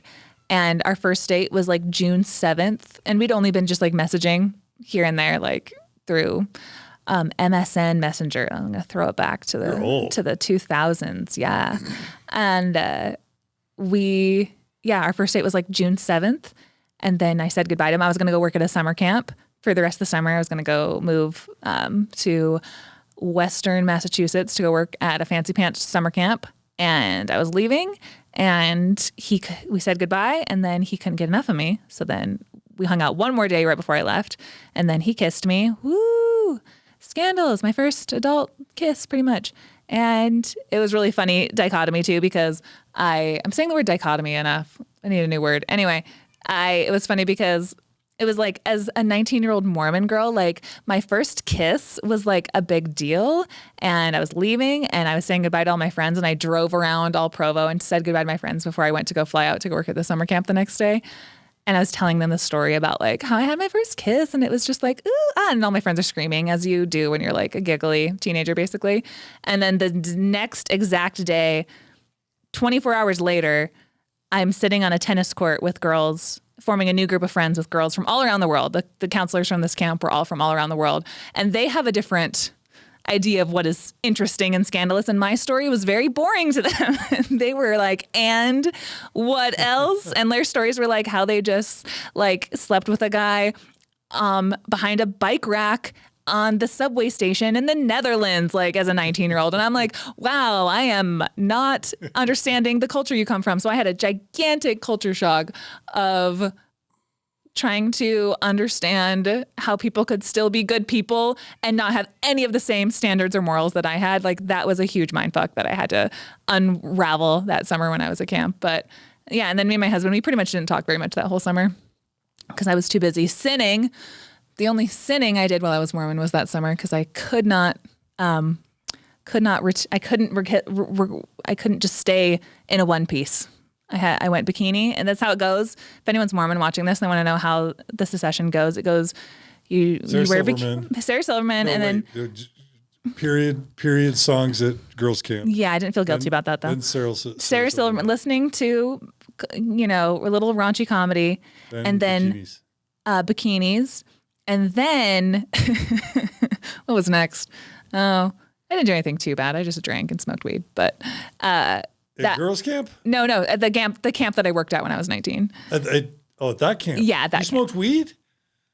Yeah. Then? Yeah. Now, that's not acceptable when you're a believing Mormon to be smoking weed. I was like, you know what? Just fuck it. We're just going to have a wild summer a little bit. Really? So I stayed good about half the summer, and then the pressure, I couldn't handle it anymore. But I learned everything important that you need to know about how to live life. I learned that like 3 months that I was working there. I learned about like everything that's important to life is like being good to people, because I realized that when I got home and I had like some repenting to do, I realized that I didn't feel bad about any of the stuff that I did. I didn't feel bad about the partying. What I really felt bad about was like when I was a kind of a bitch to people, and I was like in the popular group, and people did people did some really horrible things to me at that camp that showed me just how absolutely shitty people can be and not to trust people. But even the small things that I did of just people waiting for me out in the cold for way too long because I knew that they would, because I'm like, they love me. I'm funny. I'm like, the people will forgive me. And just being really inconsiderate. Like, I feel like my biggest sin that I've ever committed was being really inconsiderate of people's feelings. And that's the thing that haunted me. And nobody asks you to repent for that. Like, they want like a checklist of did you or did you not do these things. And that's where, again, I had another gigantic shift of like the spirit of the law versus the letter of the law, of the way that I want to conduct myself with people. There are things that are more surface level problems that, yes, like, okay, to stay Mormon, it's not good to drink because then you fall into, you're drunk and me and my friends at camp, we broke, oh no, I shouldn't say this. Okay. We broke something really expensive when we were drunk one night, and hid it from people, and we didn't fess up to that we did it. And like that I felt bad for, but nobody asks you that in a bishop's interview. Like, have you ever lied about something that you should fess up to, And I realized that like, I'm going to need to even strengthen my relationship with God more at that point if I want to feel forgiven for these things, because the bishop's not going to understand where I'm coming from in a lot of ways. So yeah, I did get back from camp, and my husband was really disappointed in me because he was Mormon. So when we were just hardly even knew each other really. Did you tell him about the weed? Yeah, I told him everything in a letter. We wrote letters back and forth because I was just too busy. Like, phone calls weren't really a thing. And he was really, disappointed when I told him the mischief that I'd been getting up to and stuff. And because he wanted a, good Mormon girl. Was he a return missionary? Yeah. But he didn't. He was in the comedy scene too. So you're always going to have a more nuanced Mormon who's in the stand-up comedy world or any kind of creative space. When you're a Mormon, like I think creative Mormons get it. So no, he wasn't like too hard on anything, but he was just like, oh, okay, because I hope like you will, because I want to be Mormon. Like I want to raise my kids Mormon. If we're going to keep dating, like, and so I had a huge decision to make when I got back what I wanted to do, because I was planning on moving to Arizona to like go to ASU and just like, all right, you know what? That was a lot of fun. Like people are right. This sin is really fun. And I cannot downplay how much fun that was. So I was kind of like deciding if I wanted to get married to my husband and get sealed in the temple and do the Mormon life, or if I wanted to just kind of go off the deep end and go to ASU, a party school. What'd you do? So this is, again, this was a huge testimony builder, because as soon as I got back, I could not believe. I was actually kind of scared of my husband. He was kind of like a little bit of a weirdo. Like I wasn't sure if I liked him yet. Never told him that before. Hope he likes that I just told him. I told this to thousands of people.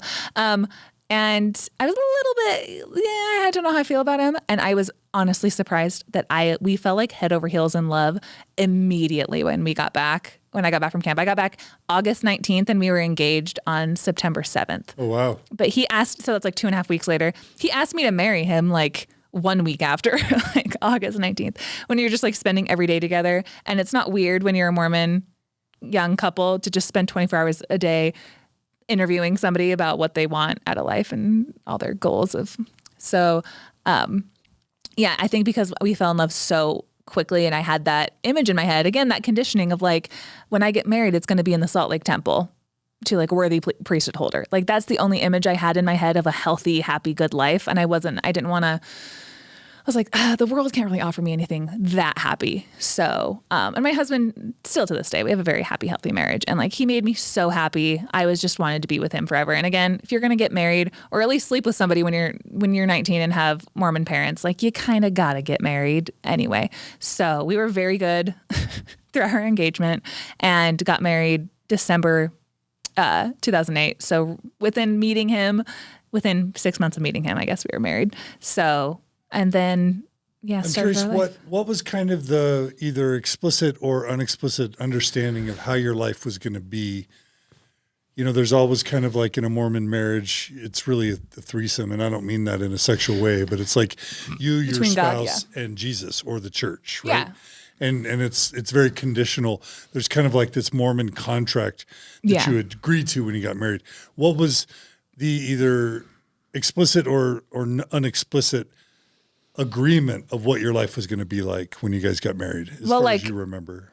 I mean, that's so funny you asked that, because I think for anyone who goes through the temple, there's like before you went to the temple, then after. Like, I would have said, all right, I'm getting ready to go to the temple. I want to be very active. If this is the true church, I want to be extremely active and raise our kids this way and have family home evening and scripture study and be a really faithful and make sure. I was absolutely one of those people who believed like the healthier your marriage, if you want a healthy marriage, you need to have the Lord involved as much as possible. And I think there's a lot of really healthy things that can happen in that too. And people, try to be as Christ-like as possible. I think there's obviously a lot of healthy aspects of trying to be more like Jesus in your marriage that I think, helped us. But I remember the before and after of going through the temple of like, I'm dead set on doing this. Oh no, I have to do this I have to go through this ceremony all the time. This is what it means to be an adult in the church, is I have to go through this endowment and do these rituals. And it crushed me so much how boring, how culty, how not spiritual, how like gaudy. And I don't mean that like G-O-D. I mean like gaudy. And like I didn't feel comfortable sitting inside a temple that was like this beautiful like gold on everything, on every surface room. It just didn't feel like the true church anymore. After that, I felt so uncomfortable in the temple in every way, shape, and form that you could think of. And I think that really crushed me. And I probably... What parts? One, being really shocked that handshakes are a way that you get into heaven and that God cares about that. Because again, I was so raised on having a relationship with God, and why would God care? Why does he need all of this stuff? Like I thought he knows my heart. Why do we need to get a new name? what is this movie that I have to watch over and over again? Is this supposed to be literal? Like, are you telling me this literally happened? This conversation between Satan in Jackson County, Missouri, just like the literalness I had to confront. Like, what are we talking about here, Mormons? Like, what are we doing? And I was so shocked. And I remember on the car ride home with my mom after I went through the temple, asking her, so like, where can I learn more about what I just experienced? Like, where can I learn more about the temple ceremony? And she was confused. She was like, what do you mean? I was like, I don't know what any of that meant, where it came from, like, especially where it came from. I wanted to know, what was that? Like, temple prep obviously does nothing. And she's like, huh? No, it's just like you go a bunch and then you just like find meaning in it. And I'm like, I would rather die like than do that again. I didn't say that, but did the feminist stuff bug you? Like hearkening to your husband? no, because you can reinterpret that stuff in your brain all the time. I made sense of it by just saying to myself, like, well, my husband loses his authority over me the second he is not in line with what God wants him to do. Obviously, there's a lot wrong with that, but that's how I interpreted it at the time, and it didn't bother me. That his priesthood power, just like like a superhero who like lost their ability to fight crime immediately once like they have like the kryptonite. That's kind of the immature view of the priesthood power and the way that authority works. So no, that didn't bother me. What about the washing and anointing? I actually really liked that. Okay, you liked I thought it was kind of like, it was, I've only done it once, the time that I went through. And I remember the lights were really dark, and I remember it was like really meditative, and I didn't mind that at all. I liked sealings. I felt like close to God and to the spirit world when we did sealings. But I dreaded doing endowment sessions over and over again. I even got a horrendous bloody nose in an endowment session once. And there's nothing like the panic attack that ensues after you're just gushing blood and you literally can't even raise your hand. Like, what kind of cult shit is that where you're so scared to raise your hand to ask to go to the bathroom when I'm covered in blood during an endowment ceremony? I have blood all over my hands and I still didn't say anything. That's how much like cult mind control there is. I swear, I was like, that's good evidence that there's something wrong where you were afraid to leave and upset anyone. And I shook the lady's hand in the session, blood all over my hand. Nobody cares. Like, nobody's asking questions. Like, that was, anyway, that was the most traumatizing experience was my bloody nose endowment session. But other than that, yeah, so it just didn't have a good temple experience. No, it was something I always dreaded. And I was always really upset that there was no way to understand more where this came from. My mom just like shot down that idea. And you had no idea that it came from the Masonic. No.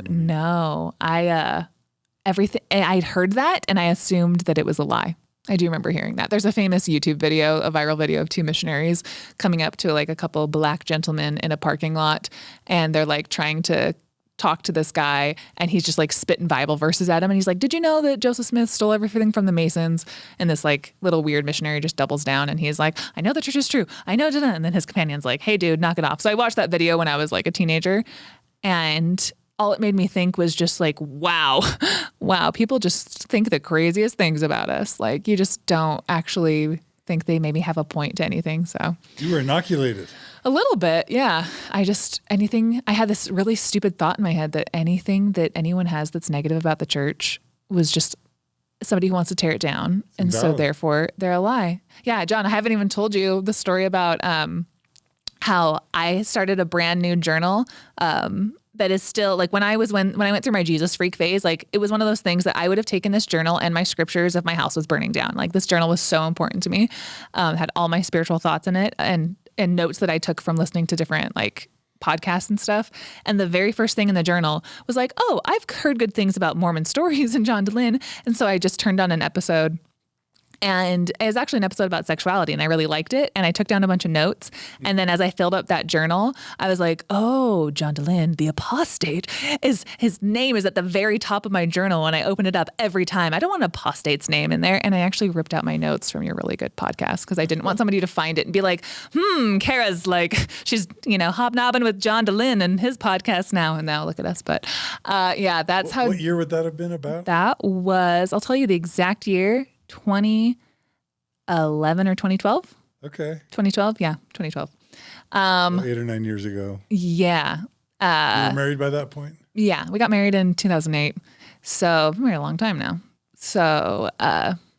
Okay. So, but your bad temple experience didn't didn't really shake you enough to kind of cause you to seriously doubt your faith yet. No, it just depressed me that this whole thing that I'd been hoping was going to be great, and this beautiful buildings and like the way we talk about the temple is just like the pinnacle of being a Mormon. It was so let down. Yeah, just filled with nothing but disappointment. I think I just associated the temple with like guilt that I didn't feel what everyone else was talking about, which I later found out when you're allowed to talk about it, people actually were lying. Like my sister was super, super Mormon, super TBM, served a mission, super faithful. And she tells me now, like, yeah, I totally lied. Like I said that I loved it and I got so much out of it. She's like, I was lying. So take what people say with a grain of salt. Tell us about, I guess you guys end up moving to LA. Oh yeah. Anything you want to talk about your marriage before moving to LA, and then let's hear about LA.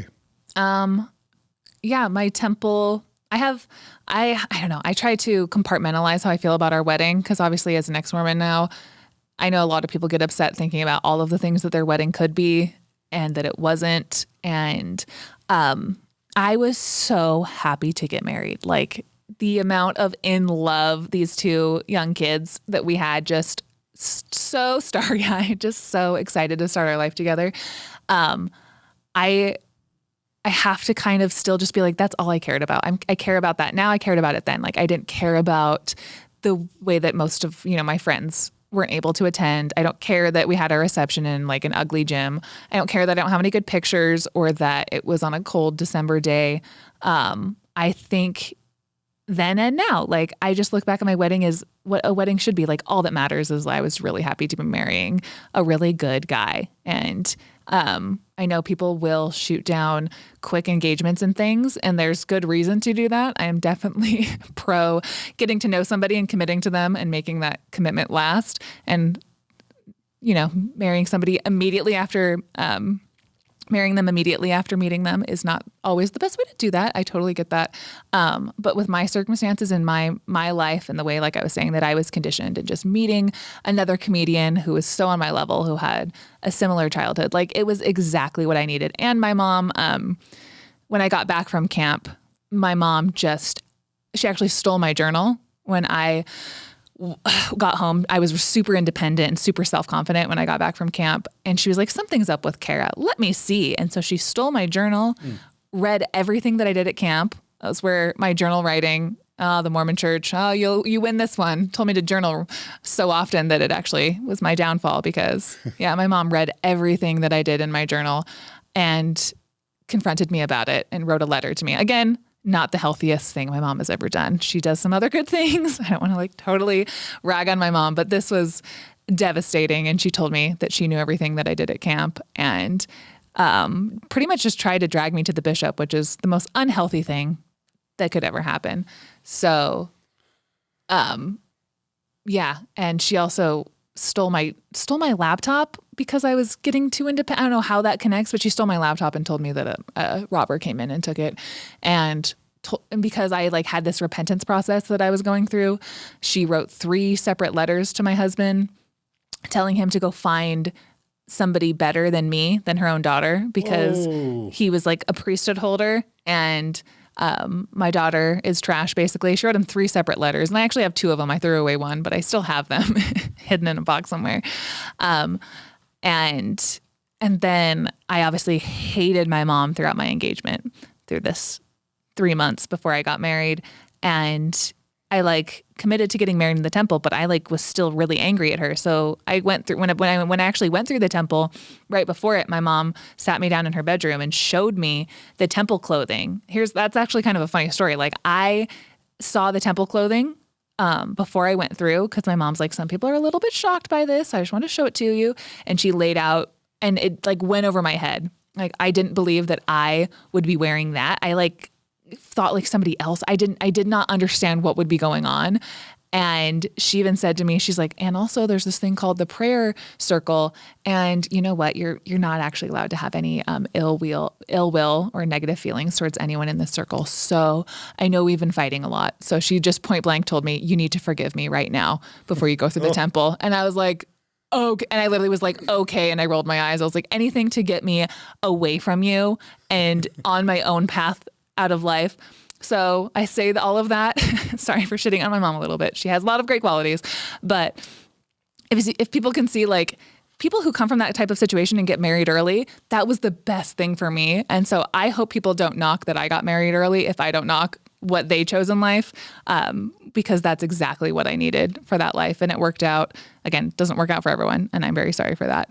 That's exactly what I needed. And my husband and I just have enough unique personalities, enough, different uniqueness of the way that we were comedians and Mormon that like I think we really gelled well from the early time. So yeah, and then basically your husband rescued you from your mom. Yeah. Your family. And he's like 6 years older than me. Like just imagine like getting out of high school, not even liking college, and then you meeting a man who like knows how to pay taxes and like buy a car, and just like he already had his life set. He was already 25 when we got married. He had his life together. And I was like, that sounds so much better than figuring out how to do all of those things. And so I hitched my star to that wagon. So nice. My wagon to that star. How long did you guys last in Utah before you moved to LA? Oh, so we moved to LA in 2011. So the way that it works at like most comedy clubs, like in like at Wise Guys, there'll be like a different comedian that'll come through and do like 5 shows a weekend, and then one MC will get paid to like drive them around and host the show and kind of get things set up. So Tig Notaro was on the Sarah Silverman program, which was my favorite show, and I was like, oh, Aaron, Tig is coming through. Make sure you're the MC that weekend so that you can host and we can get to know her because she's hilarious. And if anyone doesn't know Tig, they should look her up. She kind of looks like Tom Cruise. She's very hilarious, super like deadpan, sarcastic lesbian comedian who in 2011 was pretty much the only thing that she'd really done that I think people knew her for was maybe the Sarah Silverman program, which wasn't even a very big show. But since then, she's like had her own show on Amazon Prime and done an HBO special and and it has a documentary that my husband is in on Netflix. It might still be on there actually, and has done a bunch of other cool stuff since then. So in 2011, we hung out with her one night, just like talking for hours in our car and really hit it off with her. Here in Utah? Yeah, when we were driving her around and stuff. And so she took a liking to us. And then a few months later, we checked in with her because she said that she was going to have some projects coming up. And was like, intern is kind of the word that we used. Intern is just like not the way that you think of the word intern, like especially in like Hollywood. It's pretty much like you're going to work for me. We're going to do things together. You're going to help. Like my husband helped with her podcast eventually, but it's not going to pay very much or at all for the first year. So my husband was kind of we moved out there. Like May 2011 to LA to go work with Tig. And I was able to like pick up nanny. Another great thing about the church, again, is my very first Sunday, the bishop's wife came up to me in my Santa Monica ward, another great ward with fabulous people that I love with all my heart. The bishop's wife walked up to me and she was like, hi, so I heard you're a nanny. Do you need a job? Oh, you do? Here's a family that's perfect that you're going to fall in love with. And then she gave me my first job the first Sunday that I worked in there. And I had a fabulous nanny career in LA after that. So I was like, I was again like those testimony builders of the church when that's a real benefit really of the good. church. Yeah. The network is a real benefit of the church. So and then my husband, he was on her podcast. It's called Professor Blastoff. So 3 main comedians on the podcast, and my husband was like the sidekick over here that they would kind of make fun of, and he would do different projects and stuff. And then eventually the podcast became so popular that they toured around the country and did different shows and stuff. So what was the name of the podcast? Professor Blastoff. Yeah.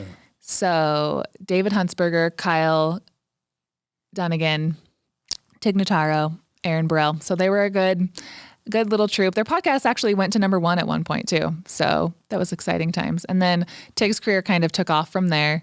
And I wish so badly that I could go back and have that same life again. And the 3 years we spent in LA not being Mormon. It's like all of the parties that we were at sober, like all of the people we talked to, we were just so, just too buttoned up, like not very fun, not very talkative. So were you guys like partying with comedians that listeners would know about, or were you? Yeah, I'll try to resist like name dropping or anything, but I like name drop, please. No, unless you don't want to. Trying to remember the most like meaningful ones. One really funny time was I love, so Garfunkel and Oates are a comedian duo that write songs, Kate McCucci and Ricky Lindholm. And they actually came through Wise Guys the week before we moved down there. And I knew that Tig and Garfunkel and Oates, I knew that these ladies, I knew that they knew each other in the same social. Again, Tig has like the best group of friends in LA. She has a really good group of just the coolest, funniest comedians. And so I knew that Garfunkel and Oates were in her group of friends.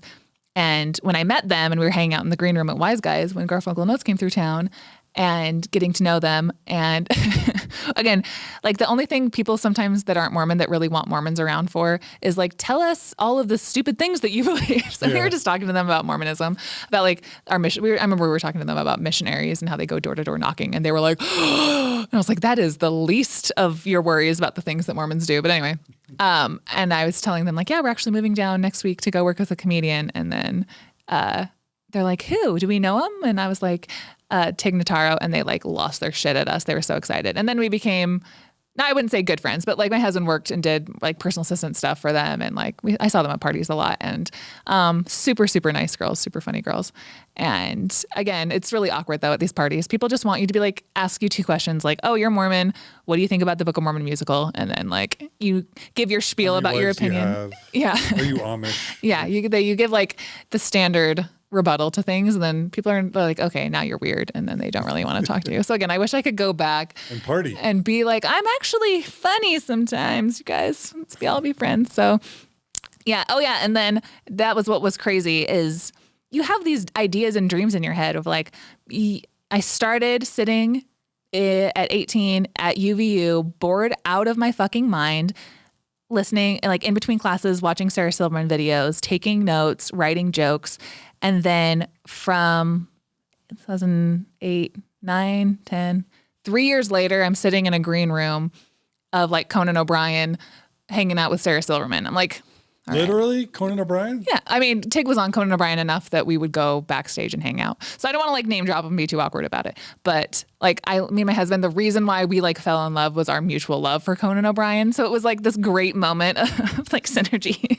Like my husband and I and Tig was performing on Conan O'Brien a bunch of times, anytime she went. Again, my husband was like her friend and also did personal assistant work for her, and just kind of wherever my husband went that was cool, I would like tag along with my husband. So I don't want to act like I worked my way in any of these places with my comedic stylings. That's not the picture I want to paint here. But still just being like, all right, I'm sitting on the same couch as Sarah Silverman now. All right.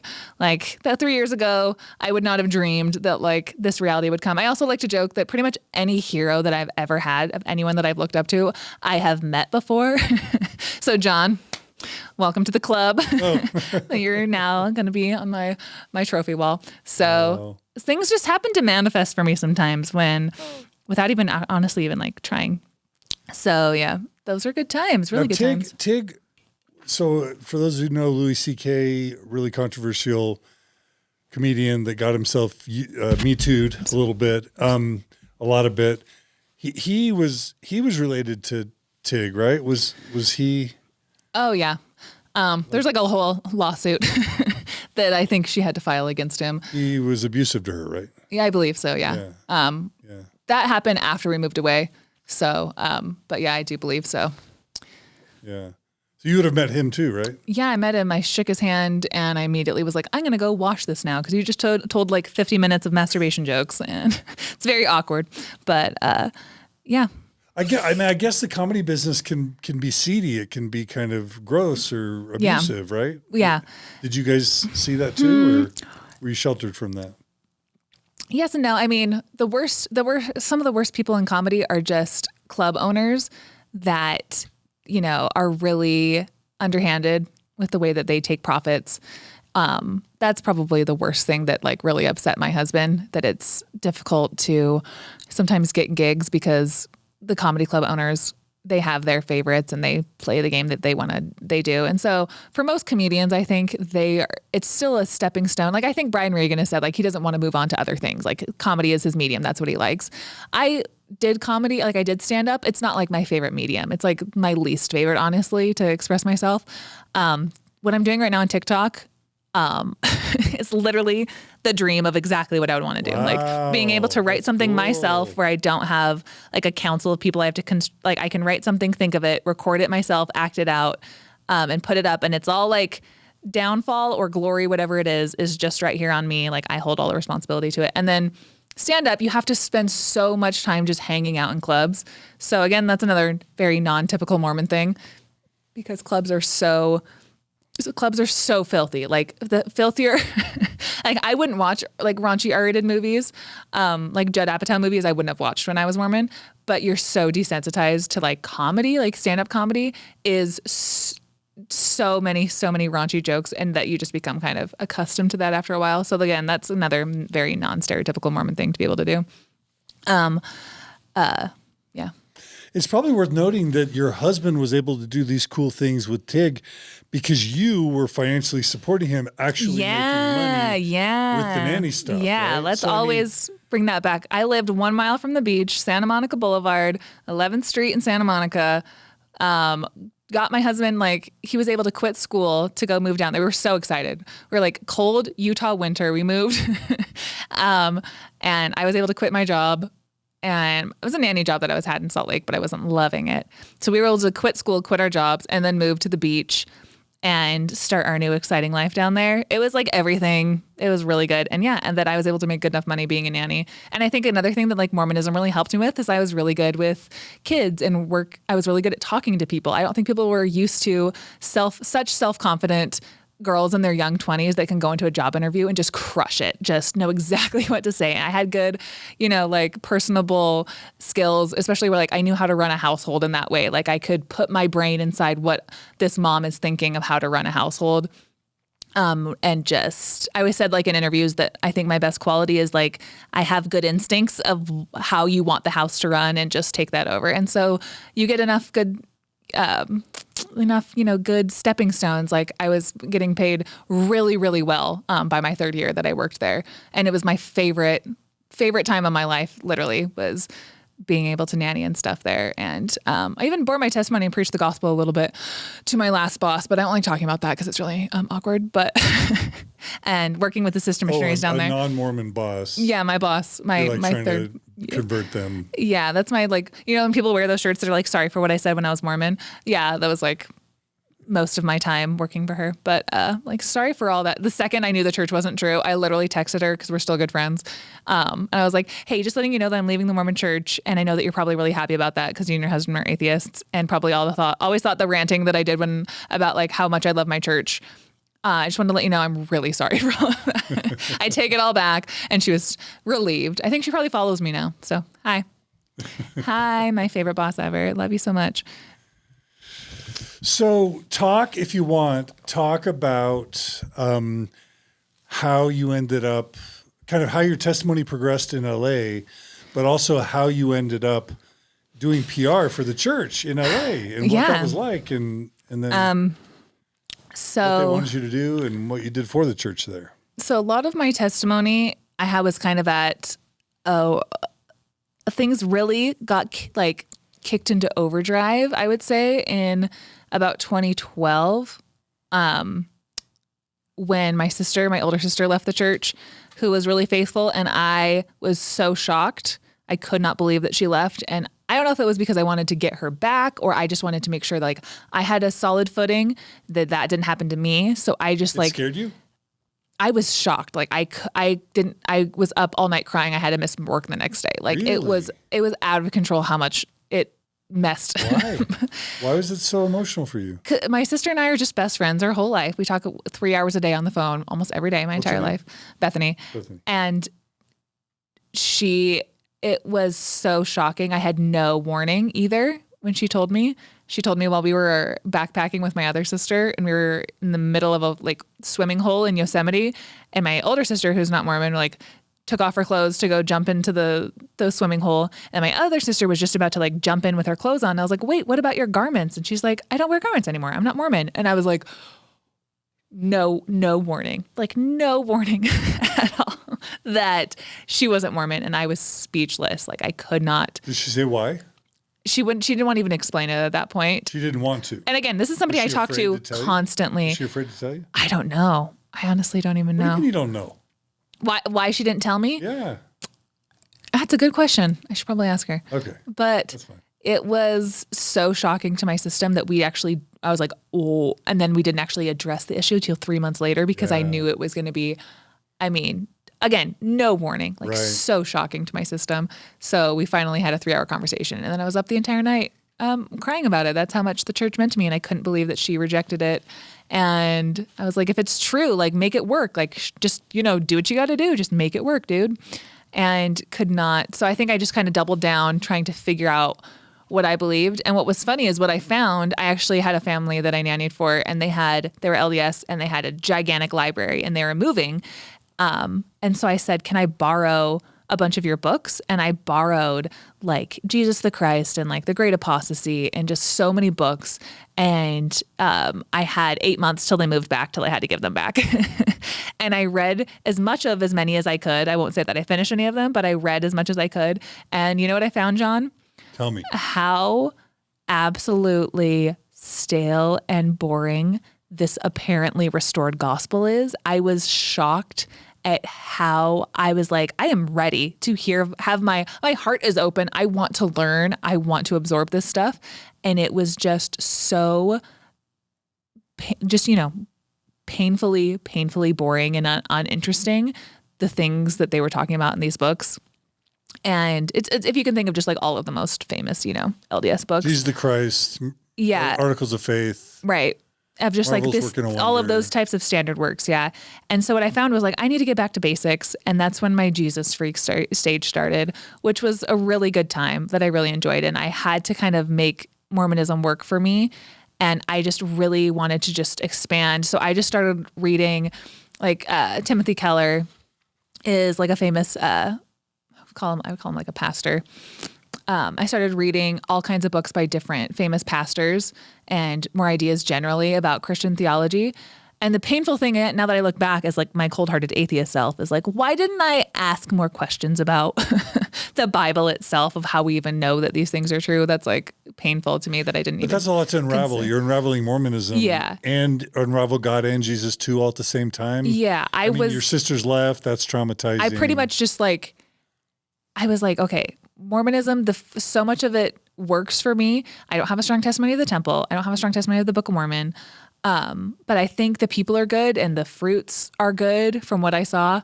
But I really just had to continually work on just understanding what it meant to be like, have faith in Christ. So I really just doubled down in that area. And so anyone who knew me during that phase, I only bore my testimony of Jesus Christ. And I was an absolute, so I had one nanny job where I had 10 hours a day in a person's house 5 days a week.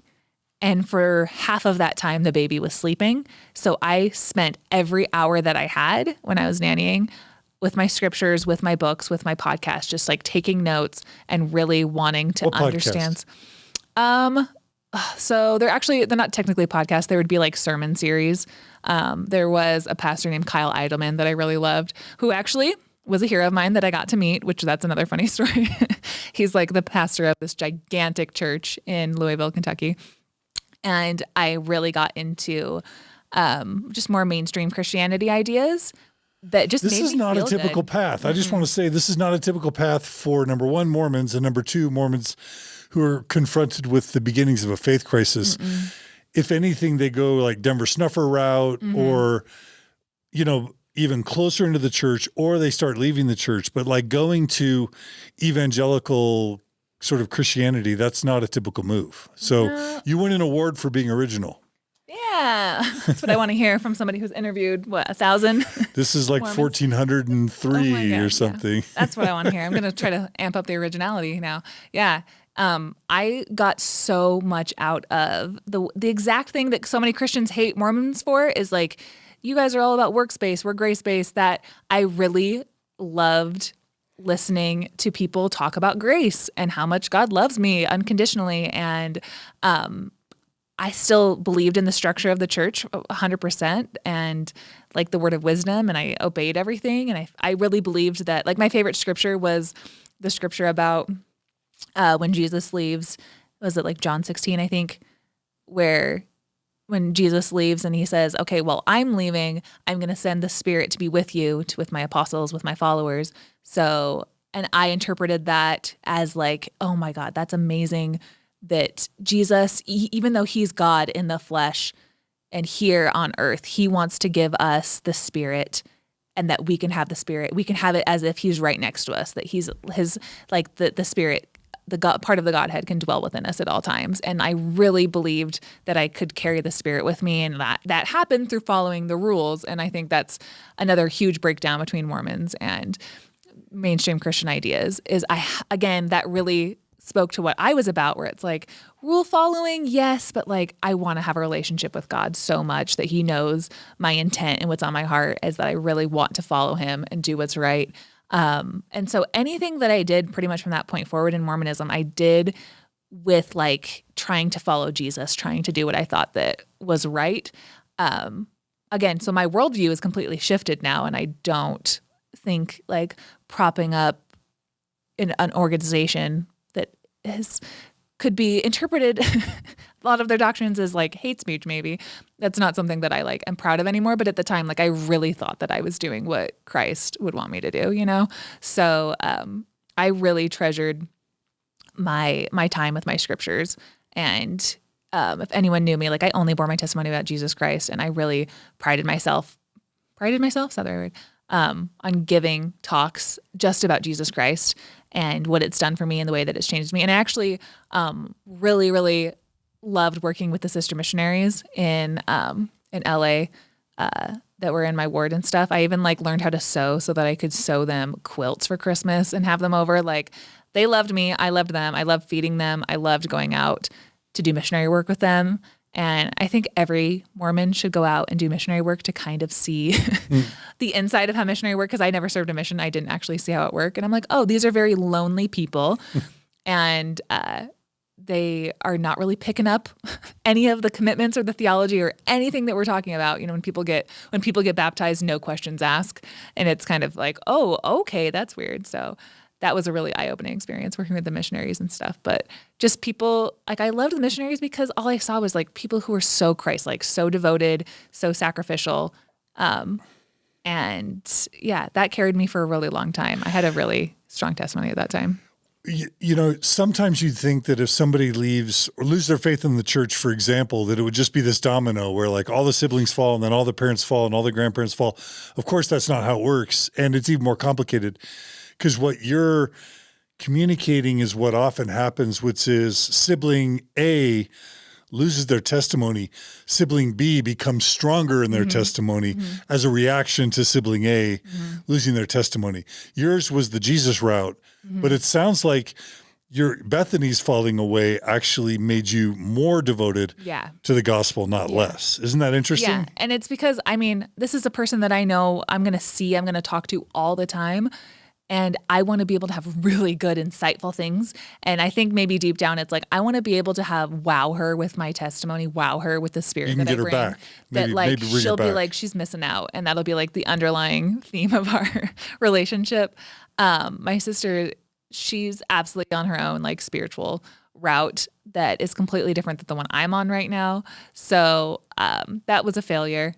But it's one path leads to another, which leads to another.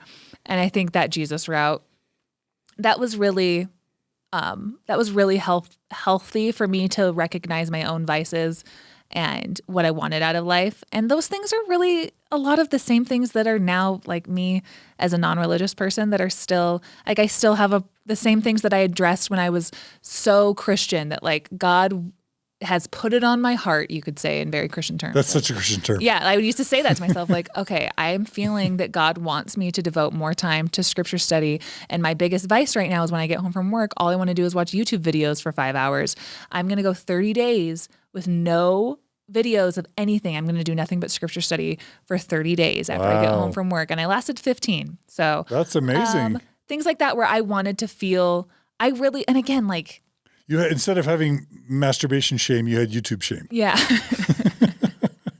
Yes, so literal in that way that you combined those things. Yeah, literally. Like I really was one of those people who like I thought that Christianity should hurt, and I still believe that. Like technically that's kind of what, like when Christ said, like, hey, I want to be your follower. And he's like, well, that's dope. But you know that like foxes have holes and birds have nests, but I'm the son of God and I don't even have a place to rest my head at night. I really believed that like to be a Christian should be to carry your cross, to do the hard things and refine yourself. And I loved doing like a lot of our ward in Santa Monica was formerly homeless people or just people who just don't have a lot in life or, need rides to the Bishop's Storehouse. And I loved feeling like sacrificial that I had a really easy community that loved me, that I loved back, that I could serve in constantly. Like somebody's always needing something in our ward down there. And I always, I felt the spirit, you could say, like anytime I did service for people. And those are still things that I want. Like I still want the good endorphins of being sacrificial and doing hard things and helping people. So those are the beautiful parts of Mormonism, that you have so many opportunities to help people. Yeah. So how'd you get into church PR? And what did you do for church PR? So I always have to clarify that church PR officially is like, the downtown church office building version of PR. And then probably across the globe, they have public affairs councils. So it's a branch of the PR department that is not paid. So everything I did was, again, oh no, I'm eating my own words because now I had a lot of service that I gave there. But we did things that I liked. Like we did interfaith nights and did a Ramadan breaking fast with a local mosque. And I've praised Allah at their mosque. So don't say that I just went straight from Mormonism to atheism. I have experienced praising Allah at a mosque once. And that was awkward. And because I wore a dress to the mosque that I shouldn't have worn, I guess, apparently. My Mormonism didn't tell me that I'm not allowed to wear things with slits in it. So that was a topic of conversation of the night. But that we did... I have a video about this, about how they explained in our first interview.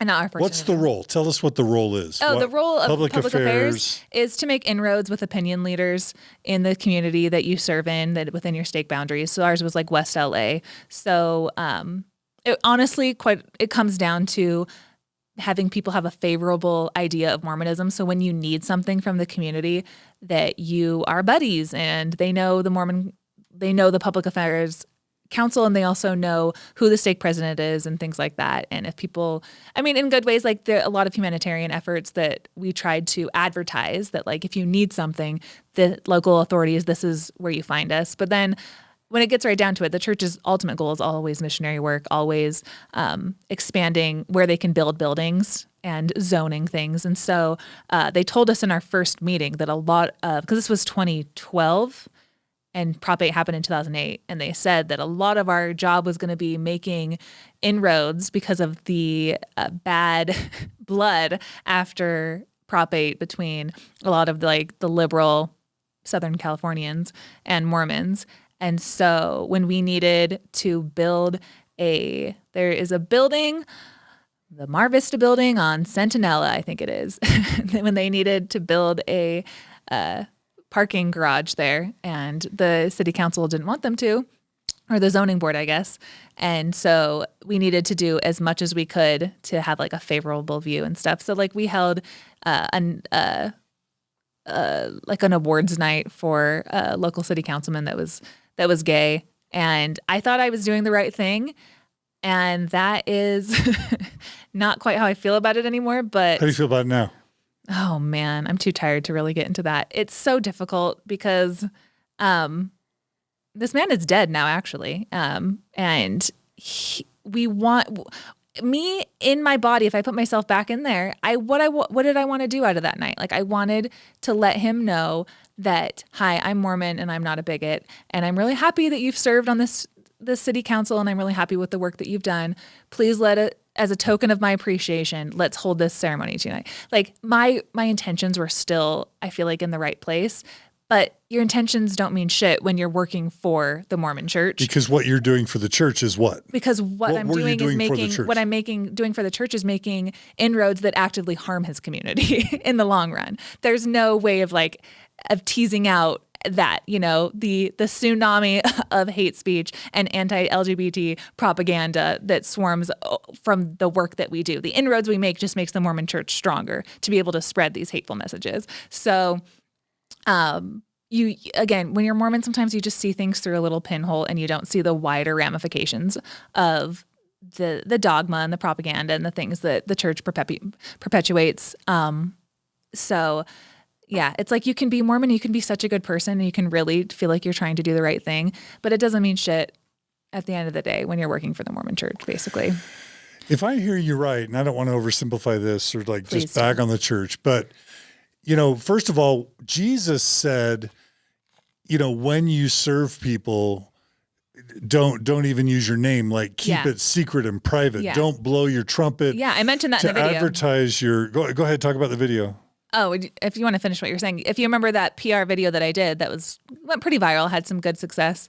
When I talked about that, I think it's Matthew 6:1 or something, is that scripture about that you don't go pray publicly in the streets because then your Father in heaven can see that and you already have your reward, which is your attention from people. That's exactly what PR for the church does. That is our implicit goal, is to make sure that if we have humanitarian efforts going out, that I was part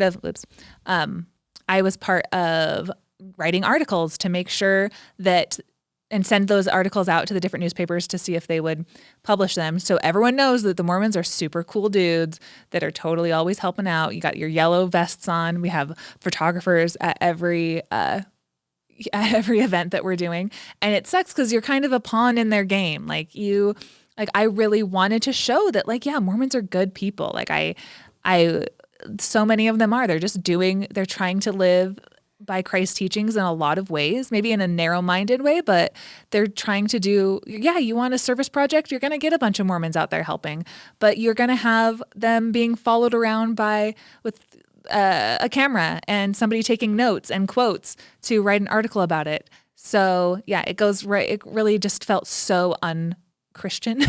And I'm in the middle of my very grace-filled Christian Jesus freak phase while having one foot in that and then one foot in Mormonism and feeling just so icky. The more and more that we did that. You did feel icky? Yeah. It was when I really put the two and two together that this is, again, propaganda, kind of. Yeah, because on face value, it's a bunch of nice, shiny, squeaky clean, happy-go-lucky Mormons helping people. Yeah. That's like surface level. Then you dig one level deeper and you realize it's fundamentally un-Christ-like for Mormons to be intentionally wearing yellow vests. Yeah. So that the vests are basically saying, we're all Mormons, Mormons helping hands. We're all Mormons doing service in the community for the positive PR benefits that can come from it. Yeah. That's fundamentally un-Christ-like. But then you dig one level deeper under that and you realize we had attempted to take marriage away from a sovereign state through Prop 8. Mm-hmm. We have been spewing hateful LGBTQ rhetoric. We invaded California with phone banks and I'm so glad I was never part of that. What? So glad I was never part of that. Yeah, but I mean, so many people were. And so we invade California to push our religious agenda on the people of California. Totally. Take away marriage from them. Totally. Along with all the hateful rhetoric. And they're justifiably hurt by that and angry at us. And then we're going to use these un-Christ-like charity, quote, air quote, charity efforts to try and gaslight them into saying, well, you think we're horrible, awful people because we said and say, did and do really horrible things for the LGBT community, but we don't want you to hate us. And we want to be able to do things with real estate and zoning laws, and we want favors from the community.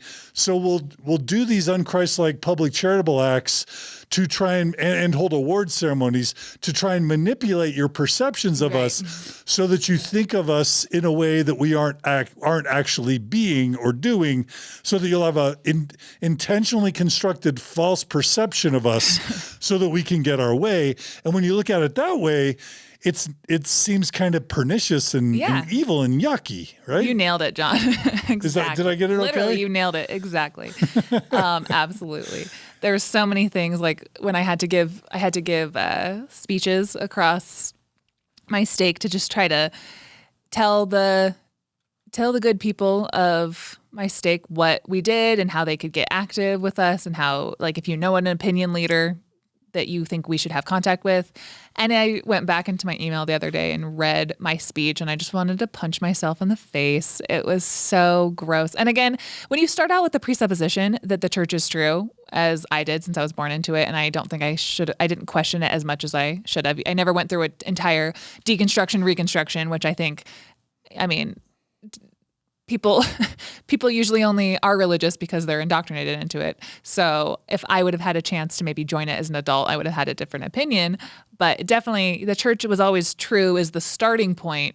And then you can always be manipulated and manipulate others and feel comfortable doing it because it's for the true church. Like, at the end of the day, it's for the true church. Like, it's true. So why not? It's like, why don't we question that if it's even true to begin with? Like, that's what's so difficult to even allow your brain to think, because, like I said, when I was living in the student housing, my world would have ended is why. Like, my brain did not want to feel the pain to even allow myself to question, because it knew on the other side of that, there would be would my marriage be intact? Would I have any friends? Would I have anything?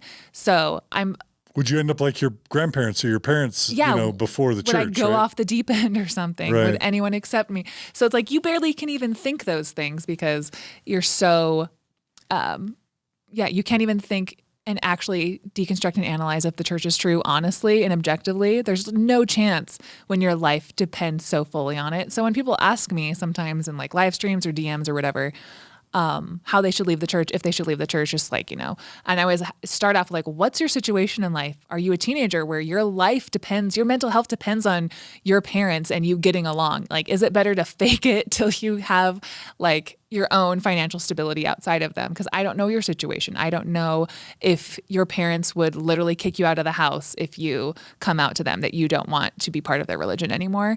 Like, do whatever is most advantageous to your mental health right now. And that's kind of exactly what I lived. Like, as soon as I didn't need the church anymore, it just happened to not. I also discovered it wasn't true. Like, I was in a place where my husband and I were separate from our family, living in our own house. We didn't have close ties with the ward. We had bought a house, remodeled it, or renovated actually, and we never really got integrated into our new ward. So like the community of the ward didn't really mean a lot to us that we had to then step away from. So it all just kind of came out how it was supposed to come out. So are you saying that this public affairs gig did or did not strike a blow to your testimony? And in either way, talk to us about from the time of your public affairs gig to you actually losing your faith, what happened? Yeah, so that same video that I referenced before, where the turning heads thing, the Greatest Showman video.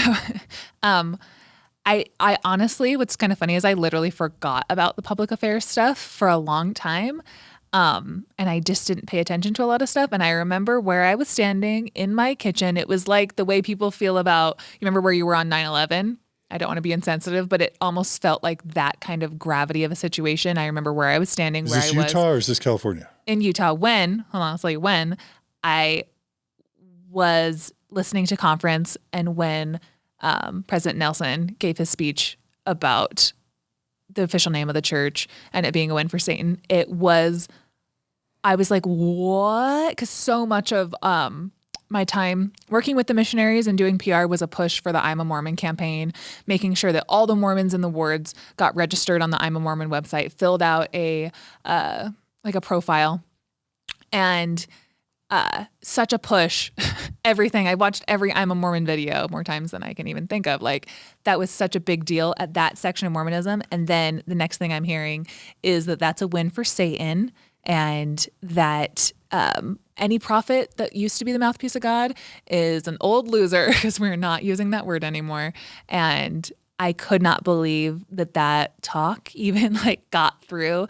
I couldn't believe what I was hearing. And that was a huge wake-up call, like a huge, huge wake-up call. And people don't understand, so the Book of Mormon musical happens. The guys from South Park, along with the guy from Avenue Q, make the Book of Mormon musical. It becomes this Broadway smash musical, the church has to have some type of public relations response.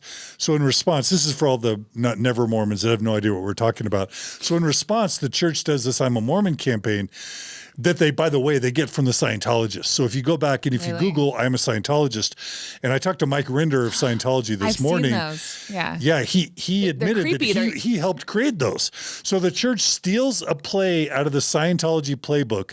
Always a bad idea for a cult. Absorbs the I'm a Mormon campaign to respond to the Book of Mormon musical. So it produces like hundreds and hundreds of these videos where like, I'm a cool skateboarder and I'm a Mormon.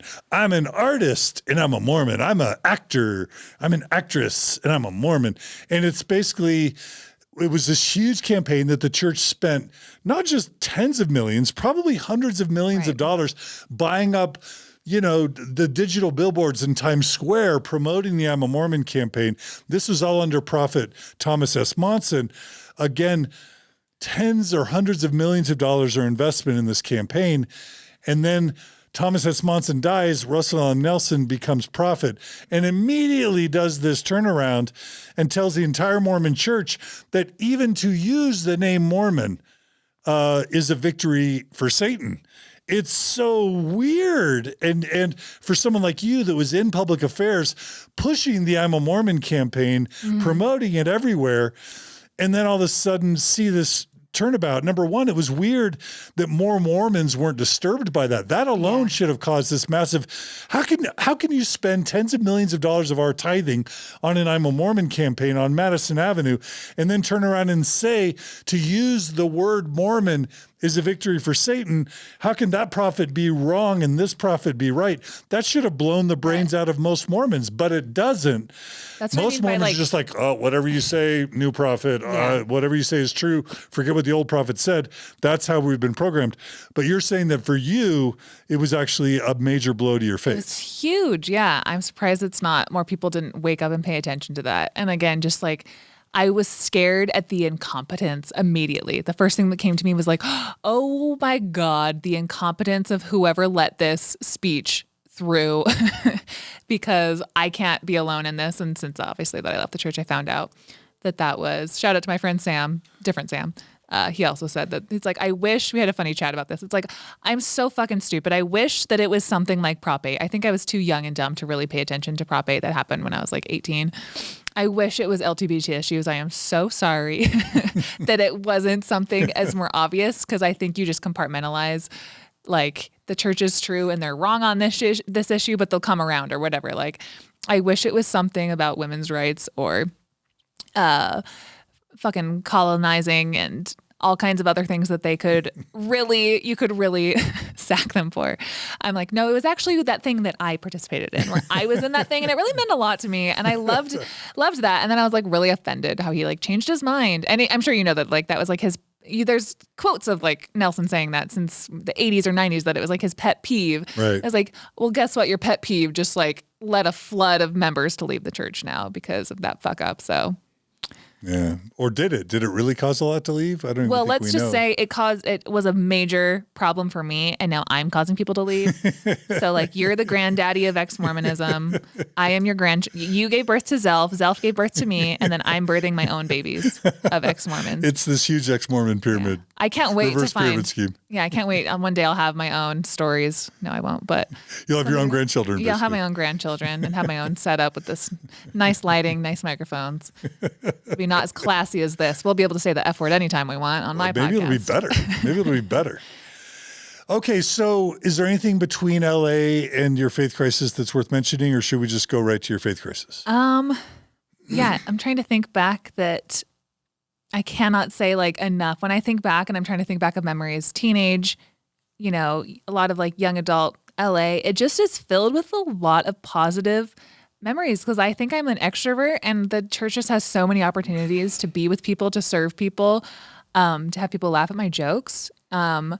It just, I wish I could say more bad things about the church, but I'm like, it treated me well. And like I was saying earlier, that kind of put blinders on me in a really negative way because I wasn't as open to hearing about why people left the church because I I couldn't even fathom people could have as bad of experiences as they've had. And then piece by piece, it starts making sense that like, I think the biggest one is children's rights is always like deep in my heart. And I could not be part of a church with what they did to Sam Young. And I think that actually realizing how much the church didn't give a fuck about the children's safety around that time, that was a huge blow. I could not make right with a church that did that. Okay, so you were a believer when the Sam Young thing happened still? Was that 2018? I think so. Somebody asked me, and I didn't actually pay a lot of attention to it, but it was a huge, huge self item. And now that I'm out, that's, again, if I had to be a single issue leaver, it would have been that. Like, it's just when the church shows its cards, any type of organization that is willing to make their authority supersede the rights and needs of children in that way, and not listen to the abuse stories and how easy it is for children to be taken advantage of. There's so many better ways that the church could function. And that's all I want now for the church is like, please, for the love, pay attention to these stories because the church is going to continue. Can we please end any practice that could put children in harm's way? So as I'm like 16 years, I'm 20 years into kind of observing, you could even say I'm 30 years into observing the church kind of deal through these issues. But any one of these issues, whether it's Kate Kelly and ordained women or Sam Young or Jeremy Runnels or whatever, I'm thinking, well, this will be a big blow to the church. And it pretty much never is. But yeah, as I was watching the Sam Young thing and by the way, I grew up with Sam Young. He and my dad were business partners in Houston, of all places. So Sam and I actually go way back. But when I'm watching Sam Young, only for those who don't know who Sam Young is this Mormon bishop who decides that it's outrageous that these Mormon bishops can sit alone in a room with the closed door and a 12-year-old girl, ask her where she touches herself, when she touches herself, how often she touches herself, if she likes it, if she orgasms, all the sexual explicit questions that Mormon bishops ask Mormon youth every single day. What? I was going to add, there's a viral video by a woman. She has like bright red hair, has, millions of views, something ridiculous. And she actually said that she was 17 in her video where she had to tell her bishop everything, every detail, how many fingers, climax, everything involved. So it is so, I didn't realize how common it is too, that a man could sit alone and with a woman that is almost an adult, still a child. Yeah. That they can get into that kind of graphic detail. Again, Bishop Oaks did not ask me that graphic of details, so I'm lucky for that. Just did not like my jokes, but. And then it's not just that, but it's also that the church has covered up just decades and decades and decades of child sexual abuse, protecting the perpetrators and then telling parents and victims not to report to the police and not to get mad and not to prosecute, protecting the perpetrators at the expense of abuse victims. The church and Scientology and Jehovah's Witnesses and all the major cults have all done this. It's just what cults do for some reason. Yeah. When Sam Young leads marches, peaceful marches, to encourage the church to stop this kind of behavior, the church excommunicates him. Okay, so anyway, just to give our listeners the background on what happened there. Great. So you're still a believer when you're seeing this happen. Yeah, again, I didn't pay attention to it very much which is weird. I dodged it. Which is weird. Because I was so, it's one of those things where something's going to wreck your life and you're just like, oh, that will wreck me having a testimony I'm going to immediately click off of and completely shut down that lane in my brain right now to never. It's called thought stopping. Thought stopping, you know it. You love it. Yeah, and just, I think as anyone who has a heart, you just start paying attention to the patterns of the ways that corporations act, and not just cults, but like Penn State and the way that people in positions of power are always the ones who have the power to change things. But if they don't benefit from it, they don't. If they benefit from shutting up people who are served by their system, then they will. And it's just, it happens in so many different, it happens in obviously politics and in every corporation where there's higher ups and lower downs. And it's just too scary when you involve religious affiliations and people's position and proximity to deity, I would say, like that this man speaks for God, you're a child, you don't, and that supersedes your own morality, knowing that something that's wrong going on. That is just the most toxic situation. And again, I was such a Jesus freak knowing that like, oh, the church could be so much better. But now I just see it as like, I don't know how a church can be better. I know churches do better jobs and they have more transparency with finances, and there's healthier ways, obviously, to hold religions accountable.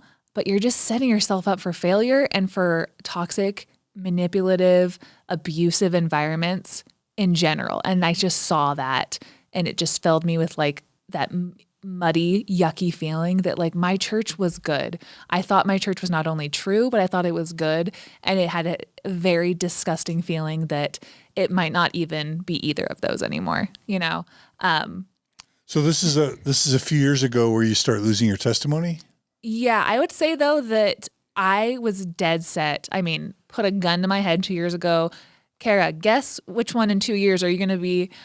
An atheist, lefty, or like a super Christian Jesus freak who like, I might even moved to Kentucky. That's how serious I was about like, I loved this pastor. I loved what he did at his church. And I absolutely thought that I was just going to be a super hardcore Christian was the path that I was on. So my reasons for like paying attention more to church things was because I was trying to figure out if this was really true, because I wanted to go live a more authentic Christian life. And my husband, he always felt uncomfortable because a lot of Tig's friends in LA are obviously lesbians and very liberal in that scene. And it was always uncomfortable that she would always introduce him as like, hey, this is Erin, my Mormon friend. And she didn't realize that like, I don't think she even paid attention to Prop 8 or whatever, because it was like, don't say that because you just like soured the room against us for that. So my husband always felt super uncomfortable being Mormon in the comedy scene, trying to like be an ally to people. And it always didn't set right with him. Did I say set right? Sit right with him the way that the church treated LGBT people, and that was single issue lever. That's pretty much what did it for him. He didn't know anything about the history, the problems with Mormon. I mean, the rabbit hole is obviously endless now that I'm well acquainted with, but. Yeah. I think it's a beautiful thing though, that people can have one issue and that's a totally valid issue. And like, people shouldn't question that I think obviously LGBT is the best, children's rights issues and racism isn't bad. Patriarchy everything. And sexism isn't bad. Yeah. It's like just, it being made up and millions of people being misled. That's not bad. That's why I call it like a puzzle piece of like fraud. I always imagined I've before I even started doing TikTok, I thought of like video ideas about like, I want to get a puzzle, and on each puzzle piece, it'll be like LGBT issues. And over here, it'll be like conversion therapy. And over here, it'll be like racism, and it'll be stealing things from like the Masons, and it'll be like conflicting first testimony, and it'll be Book of Abraham, and every single one. And then when you put them all together, all the puzzle pieces of the pictures of all of the church problems, and it's obviously a 1,000-piece puzzle at this point, and it'll just spell out the word fraud when you put it all together. That's how I feel about Mormonism, that one puzzle piece is a completely valid and fine reason to leave, because you realize like the jig is up. Like it's just not true. So the jigsaw's up. So did your husband lose his testimony before you? Yeah, definitely. So how did that, what was that like for you, Jesus freak, public relations Mormon, when your husband comes to you and says, I don't believe anymore? How did that happen? So unfortunately, the church has such a chokehold on family that he got the wrong idea that I would have divorced him if he told me his authentic feelings. Because I think a lot of Mormon couples don't even address the doubts. You talk openly about in your marriage about everything, but that's the one subject where we didn't talk openly about the things that we didn't like about the church. And we were really, because it's like, that could be devastating. If I said that I don't like this, they're going to get the wrong idea that now I want to leave the church, and they're going to get afraid, and they're going to like double down, and it's just going to be this mess. So we had our own quiet issues, and his were definitely like LGBT issues. Mine was not having like testimony in a lot of the Book of Mormon at the temple, or wanting to go my Jesus freak route. But we were totally quiet about it. And it's like when things are going to get loud when they have to get loud. And it wasn't until it was like Easter 2019. He said that was the last time he was ever going to go to church, that he would come with me for Easter. And I was committed to staying Mormon. I was committed to using the structure of the church, raising my kids with those morals and those values and that community. And I was going to teach them the things about Jesus that I really liked. I was going to help them ignore the things that I didn't like and tell them not to pay attention to them. And my girls were really young at the time. They were like, I don't know, maybe 2 or 3. And it was one day when my daughter came home from primary wearing a future missionary. Don't brand my children, LDS Church. That's what really also did it for me. She wore a future missionary wristband. And I was like disgusted. I actually had a flash forward of like, oh, how disappointed would I be if my daughter actually grew up Mormon to serve a mission? Oh my God, I should probably not raise her in this religion if I like am having so many problems with her right now. So, yeah, my husband definitely not wanting to go to church anymore and having to figure out, all right, am I going to do this on my own? Because I recoil when I see my daughter branded with missionary gear. What should I do here? So that's when I think the very next thing was I was open to like, what are the problems with the church? What is this anti-Mormon stuff that people are talking about? And there's a YouTube video that I just started with one night called like Top 10 Problems of Mormonism Explained. And that's a really good like summary of all the big ones. And most of them I'd never heard of before. Again, sorry, I just burped into the mic. When I talk too much, I take in a lot of air. So sorry, audience. So take another drink. This happens in my live streams too.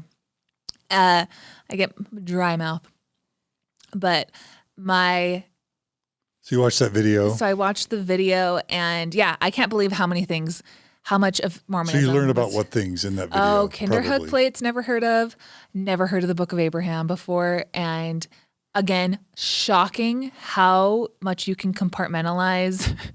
Like, I subscribed to Fair Mormon's emails all through my 20s, pretty much. Like, I got them in my inbox, in my junk mail, and I was one of the few things that I actually read because I was interested in hearing their updates and what they were doing. And all of it was just tribal bullshit. It was just tribal.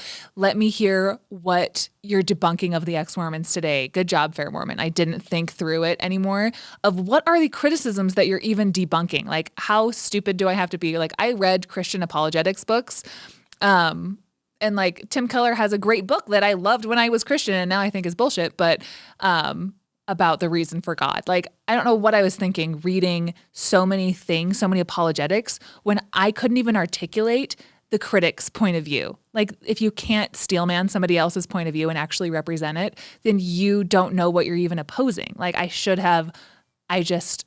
I was just so close-minded that Mormonism, my life would crumble without it, that I wasn't even able to like hold space in my brain for what the critics were saying. It was that much indoctrination deep down. It kind of shows that on some level, Fair Mormon is very effective because the psychology of Fair Mormon to dumb is people. Yeah. if there are answers, if supposedly smart, educated people can provide answers, you don't even have to pay attention to what the answers actually say or learn what the issues actually are. The psychological impact of that is to put you at ease and say, these are not the droids you're looking for. Yeah. Move right along because really smart, because Daniel Peterson or John Gee or John Sorensen, really smart PhDs from Yale or Berkeley or whatever, they created answers so we don't even need to think about it. It's another form of thought stopping, honestly. Yeah. And I think, isn't there a quote by like Oakes talking to? Yeah, we don't need good answers. We just need answers. Yeah. Yep, that one. I knew. I love how you're just like the repository of everything that I need. Well, I'm paraphrasing. Yeah, that just provide something. Yeah. Just say that, just so people can feel tribal and be like, yay, our team is doing something, you know? So just dumb things. So there's a lot, Kinderhook plates I'd never heard of. I never heard of the different versions of the first vision. The last thread, I could have made everything work. I remember listening to this and I was like, okay, I could rationalize my way through how God would allow all this bullshit. But the last thing that I wanted to know that I don't think was even covered in that video, and then I went and researched the rest of the night, was how Joseph Smith wrote the Book of Mormon.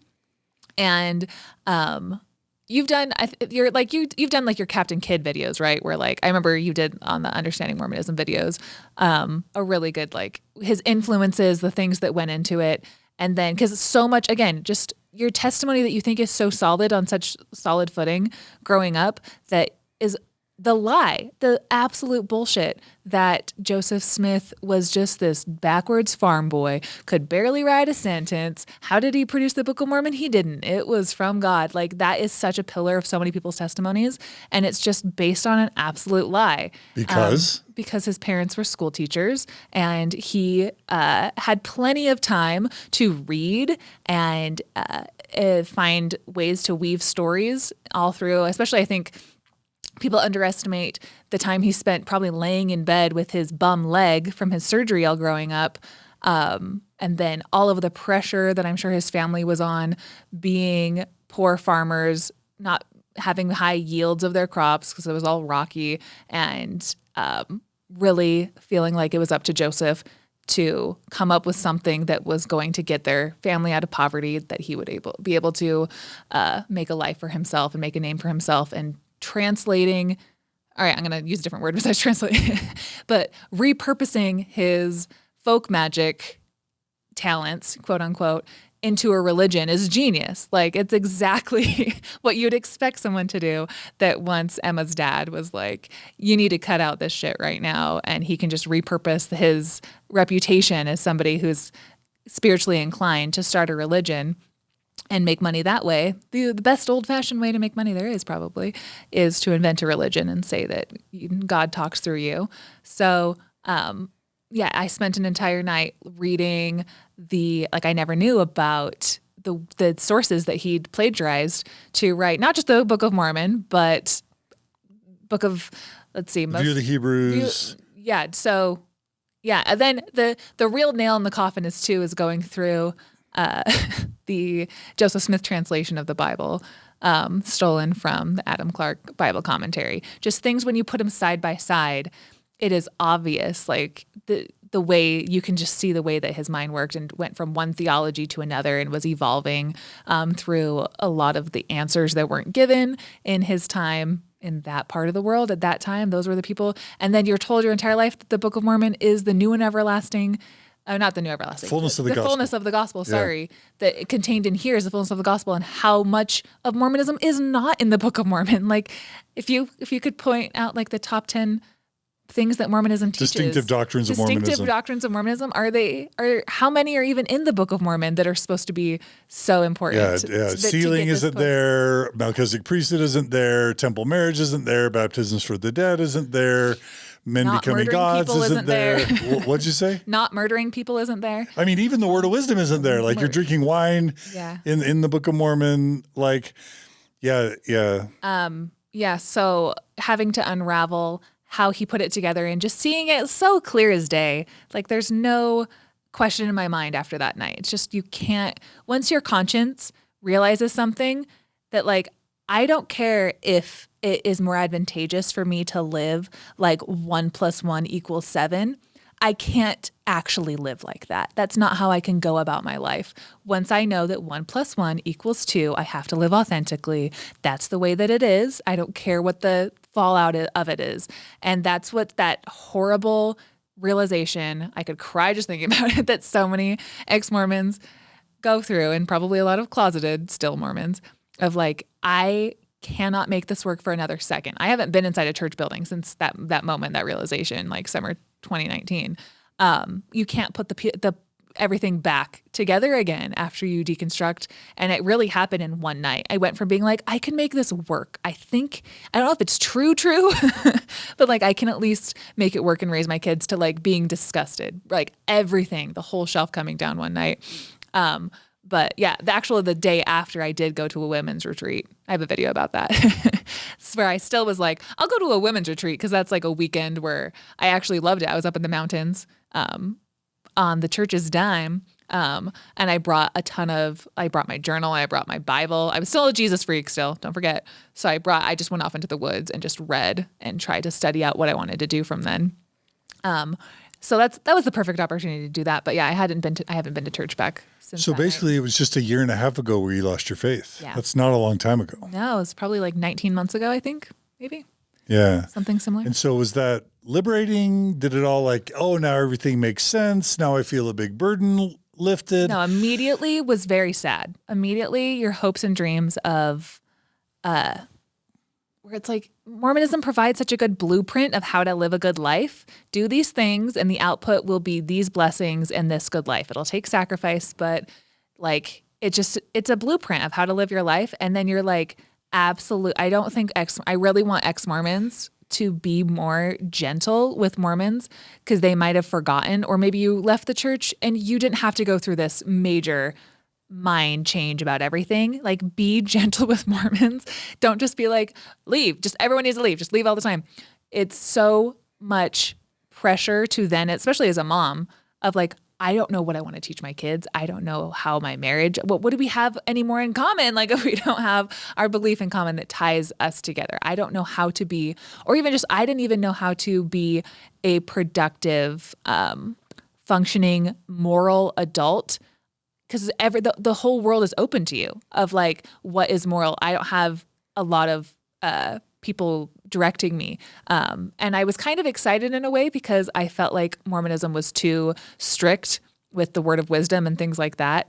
I literally believed that if I drank a cup of coffee, I remember my first cup, I was like, okay, I'm going to test this because I believe that if I drink this, the spirit will leave my house. That's a stupid thing to think. Okay, let's just get that. And then I drank the coffee and then obviously I felt fine. But I remember being like working through how my brain was working. Like, okay, it is dumb to think that the spirit and that you're going to feel miserable if you drink coffee or things like that.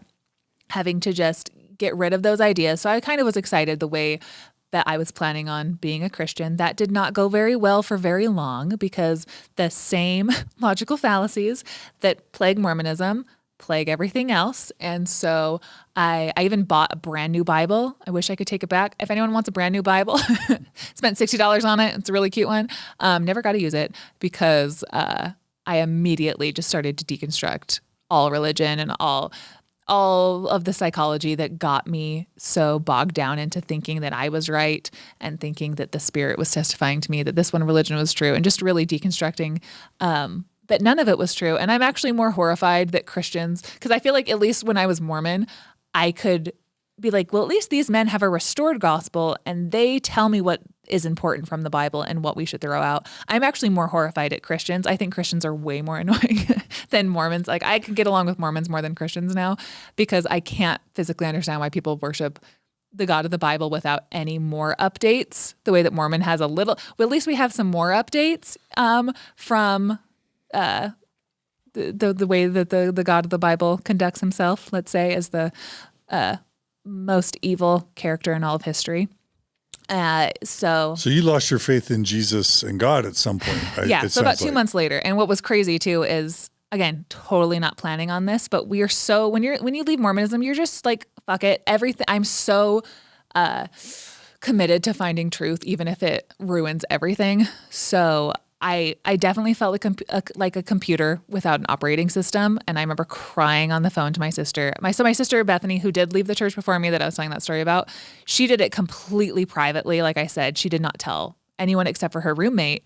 And so when I needed her and I was like going through my whole thing, and I had my husband, but my sister is my third wheel in my marriage. I can admit it. So she just is like, yep. It sucks. She didn't have like a whole lot to offer me. And we both said to each other, like, this is how, when I mean, like, I want ex-Mormons to be gentle because this is such a vulnerable, horrible place to be in. I can totally put myself back there. As we said to each other on the phone, I wouldn't wish this type of pain on my worst enemy. It's like ripping the rug out from somebody is more painful than sometimes ex-Mormons realize. And to do that to somebody, I think I have a video about that as well, is like, I want to tell my friends all of these things, but it's not my place to wreck your life at this point, to tell you, to just like unload on you how your church is a fraud and that you're giving your children these harmful ideas and that you're perpetuating all these things. I wish I could, but I know how the backfire effect works too. I don't think it would be like advantageous for anyone to do that, but it's, yeah. So I had definitely had to operate without a worldview. And I think I reconstructed my worldview pretty quickly within about 2 months. And I think like Eckhart Tolle books is the first place that I went. And I got a lot of strangely, I got a lot of peace out of studying like evolutionary biology and listening to the way that everything that I gave a religious explanation to has a scientific explanation, or we will at least have an explanation for it. And just finding so much more comfort in the rational is where I turned. And like, I think people have this misunderstanding of atheists that like, that we don't know anything and we don't, that like, we're just arrogant. And I'm like, I am so comfortable in not knowing things that I ever was when I was religious. Like so much of when you're religious and Mormon, you're like, God will have an answer for it later. And you just translate that into like, we have so many more answers than we even know what to do with right now with what science has already taught us. We have so much on our plate of what social science is teaching us about people and psychology. That's really the path that gives me a lot of peace. So, and then what was crazy was so this was like September 2019, the night that I decided like, okay, I deconstructed religion. I officially, oh my God, I can't believe this is happening. I actually think I'm an atheist. The very next day at 10 a.m., my mom called me that my dad and her, they were truck drivers and they were driving back east and they were stopping at my brother's house. He lives right outside of Louisville, Kentucky. And my dad had the aorta in his heart rip open and he was going in for like emergency open heart surgery. And I had not yet decided how I felt about, like afterlife. And it was crazy how quickly I needed a worldview that I hadn't even really constructed. Like it happened too quickly and it was kind of traumatizing. Again, so I want to be gentle with people that I don't know what's going on in your life, that maybe you need Mormonism to get you through something as traumatic as your dad dying, So that happened the very next day. And then I don't throw around the word miracle very often, but I get why my family calls my dad survival after that a miracle, because he was having kidney failure and liver failure. And my entire family actually flew out to Louisville to go visit him because we thought that he was going to die. And he spent like 6 weeks in the hospital out there. And he's still not doing quite too well. So I have to tread carefully how I talk about my dad because he is pretty much passing away any day right now. But so that was a wild time. And it was, as mentioned, Kyle Idleman before, that was the trip when I was able to go out there. And then I took a couple hours off from visiting my dad at the hospital to go to Kyle Idleman's church. And it was, you got to see him. So what's funny is churches like that operate way different. Like the pastor is kind of a celebrity that most people don't get to just like talk to because it's such a big church. And so what was funny is I went up to like the help desk at this gigantic church and told them like, hi, I'm in town because my dad is really sick in the hospital, but I've listened to every sermon that Kyle has given for the last 7 years. And I'm a person who just left Mormonism a month ago. And I love Kyle's preaching. And I haven't reconstructed what I think of this pastor since I left. I'm sure pretty much anything where people are trying to give people peace and hope is good. But then by the same token, I think that the Bible is not true. So, I have to reconstruct how I actually feel about him. But at the time, it was really one of the coolest experiences of my life.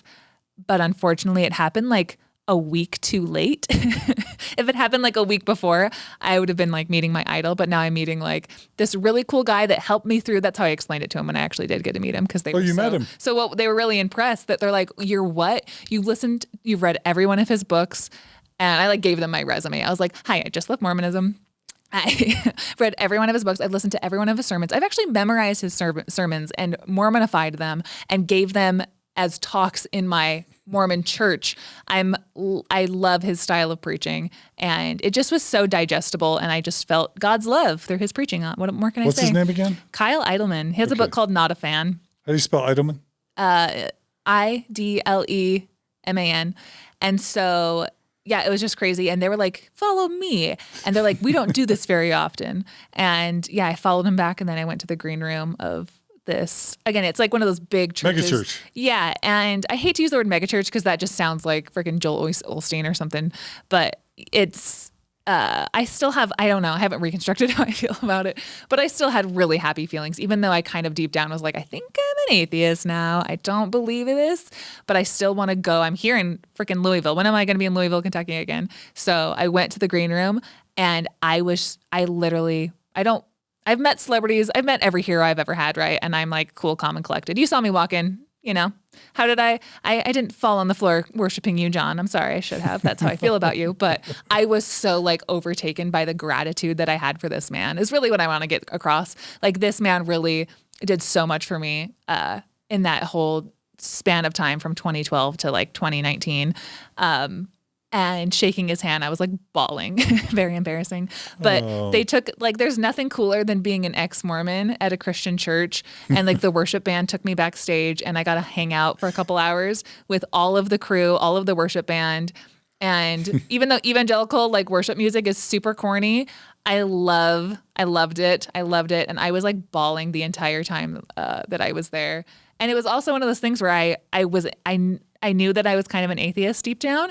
But it was so weird because, when you're religious, you still are looking for coincidences of God doing things. And you're kind of always looking for patterns of like, oh, that's God working. And it was strange that I'd listened to every sermon that Kyle had ever given in the last 7 years. And the one time that he talked about social media outreach and using the internet to spread the gospel of Jesus Christ was the time where he showed like a map on his screen. And he said, right now, this is where people are watching the live streams of our sermons all around the world, that people are logging on to our website. And it was the day that I was there, that I was one of those people that did that like followed his church for all of these years.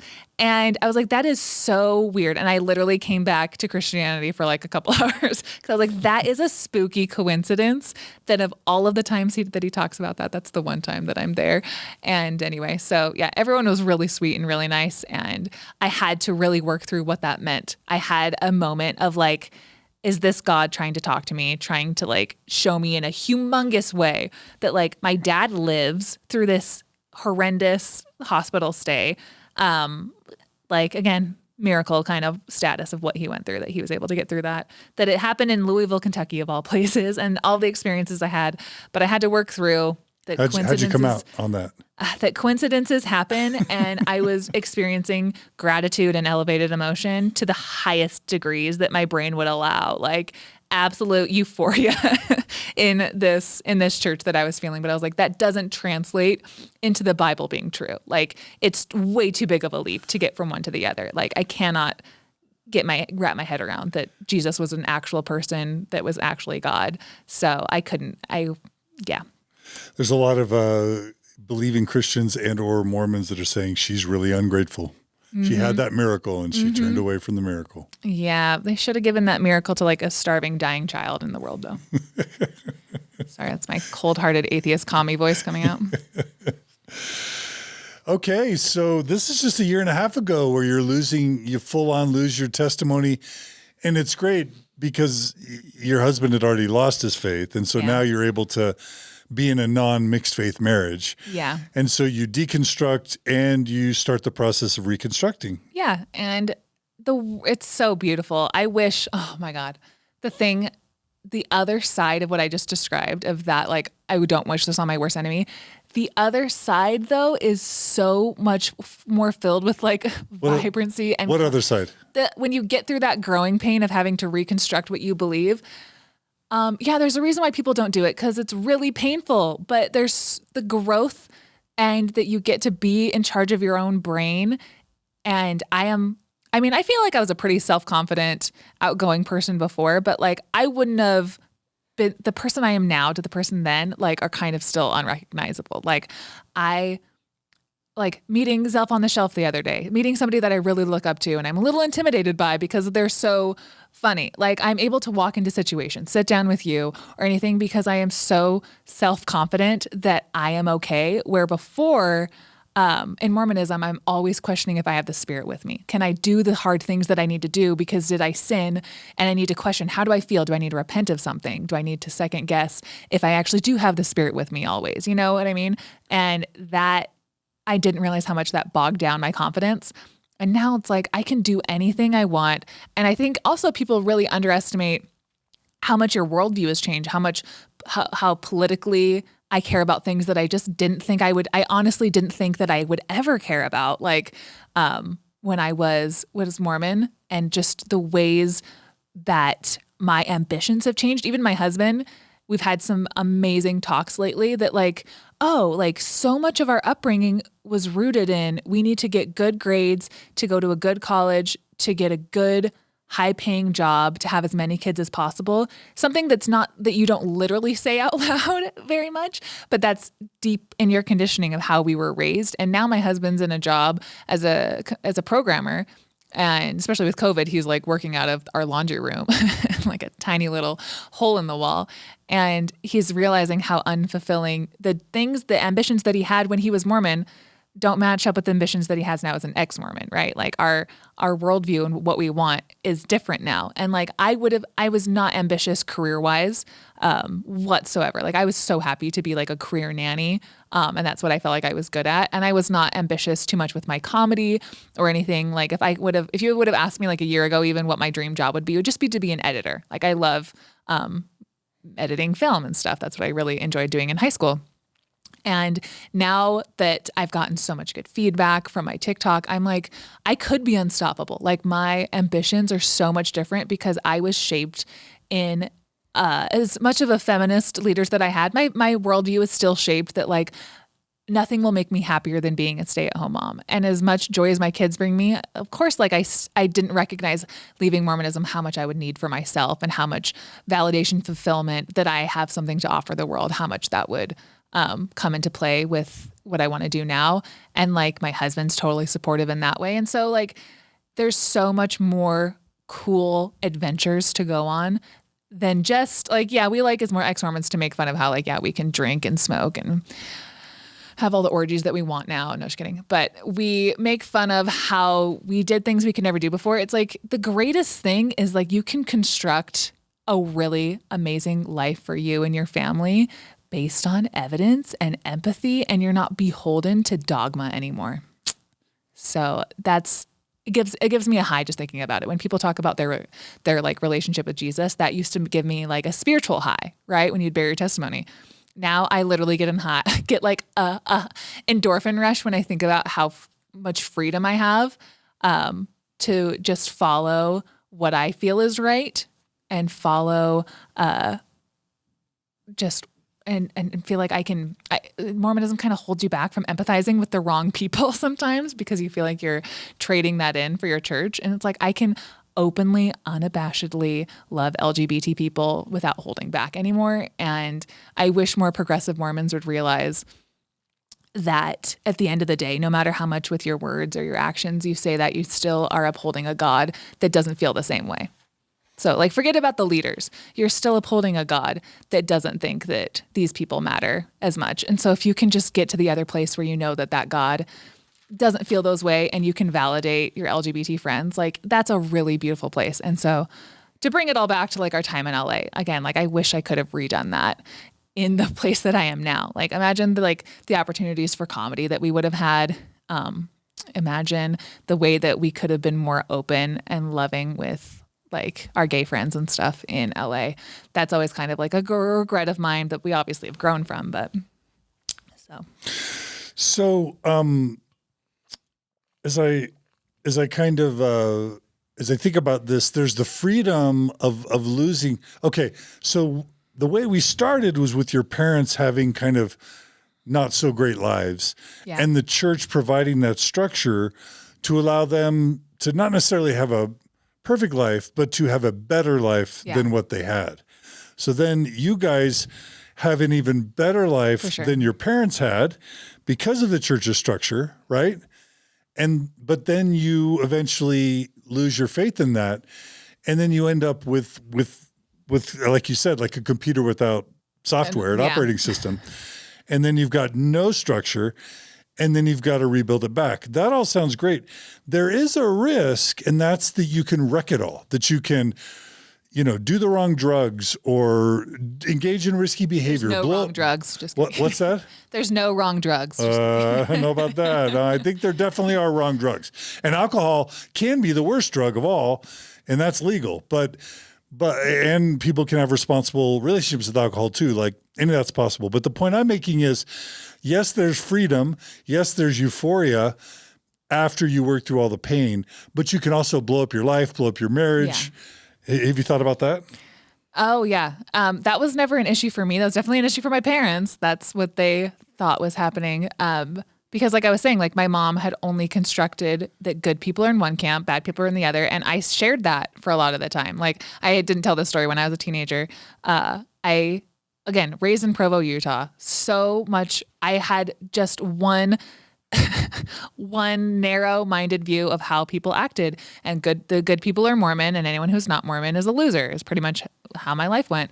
And there was a time when I went back to go visit my cousins, who I never spent any time with back east. And me and my cousin were both like 16.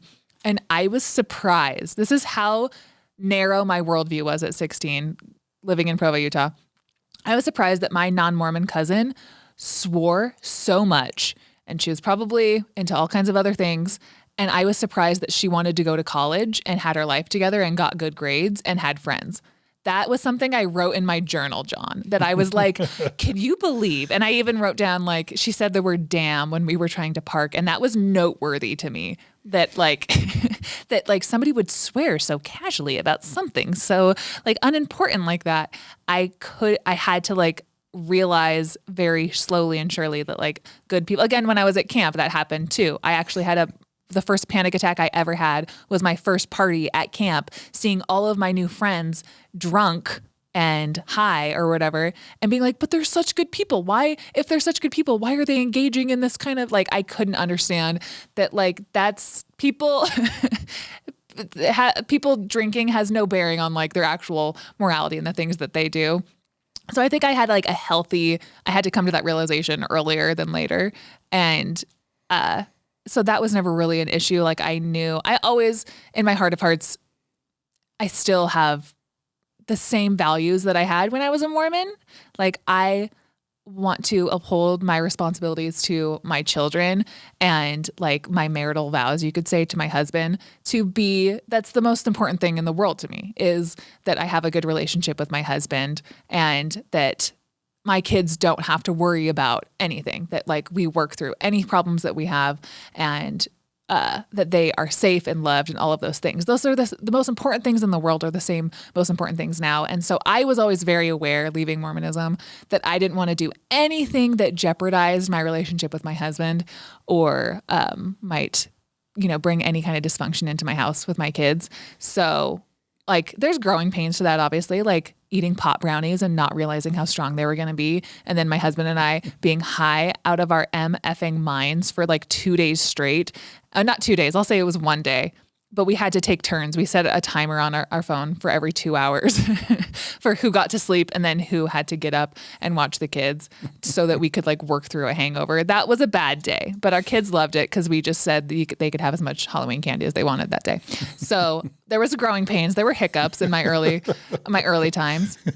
I have mastered my marijuana intake now, since I have switched to the other side. I'm on the dark side now. I pretty much just subsist off of coffee and marijuana at this point.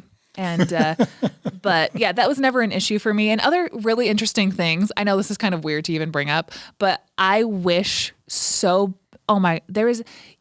I hated like pornography, you could say. I'll use the Mormon term of pornography. Porn, as the kids are calling it. I hated it so much growing up and never looked at it or anything. But I had even female friends of mine who have struggled with pornography addictions. I'm using that term. Air quotes. You can't see the air quotes. I do not consider it an addiction by any, but the church would, or they would, where they have been bogged down into really feeling a lot of shame about those things. And knowing that obviously that's a huge struggle for so many Mormon marriages. That's never been a struggle in my marriage for either of us whatsoever. It's very far away from it. And realizing as soon as the church isn't true, I would have, again, remember, like I said, like I I would not have believed how much my worldview would change. I still assumed I would have the same views about porn that I would have had when I was Mormon. Like that has changed, where I am able to not judge someone's morality by whether or not they look at porn. Like it's almost like, of course there's like ideas around consent and things like that, but just baseline, like that doesn't make you a bad person. That doesn't mean that you should be fighting with your wife over it. This isn't a grounds for divorce, the way that Mormons are kind of like how, like the women's groups on Facebook. There's so many Mormon women's groups just devoted to my husband is addicted to porn, should we get divorced kind of subjects, right? Like how many marriages are in just really toxic places that they don't need to be in because of the church, and just how much freedom on the other end that is given for me just to love people. That like so many things you're taught in Mormonism have no bearing whatsoever on whether or not you're a good person. And so many things that you're taught to do in Mormonism actually make you a worse person sometimes, and the ideas that you hold and like the things that you perpetuate, and how much that flips, that's been a huge, beautiful, new, eye-opening, awakening thing that I just want to give. Like I love my Mormon friends so much, so passionately. I still am really good friends with most of the girls that I went to high school with. And most of them are all still Mormon. And I know that it's, the only structure that you have right now to raise your kids or to keep your marriage together is that. So I don't want to take that away from you. But I wish, like, if anybody has questions and wants to get to the other side, to where I'm at right now, the healthy place that I'm in, like, I feel like with my TikTok, it's not just silly, funny videos. I honestly have my DMs open for anyone that they want resources. They want to talk to somebody. They want just to like cry on my shoulder. Like I've been there, and if I have free time, which I usually do, I will get to as many messages as I can and provide resources for anyone going through that, because it's such a painful place to be in. But then you get to the other side, and if you can be in this, like I am 10 out of 10 happy, healthy, thriving as like a post-Mormon person who doesn't have any belief in God right now. Like I just wish people could realize it's absolutely possible, Okay, I take that back. I don't know your situation. I hope it's possible for you. I just didn't think it was possible for me. I did not imagine my life could be this healthy. I'll phrase it that way. I love it. So how do you go from losing your faith, reconstructing, reaching a state of happiness, to that next step, which is the reason, honestly, it's the reason why I have you on, because I think it is so rare and so hard and so significant to become a public, outspoken critic of the church. It's one thing, it's like gargantuan to leave the church or lose your faith in it, and then to like deal with all the fallout. Like I know so many brilliant, rich, powerful people that are too afraid to leave the church. Oh, my wife will leave me, or oh, I'll lose my job, or I'll lose clients, or whatever. They're brilliant.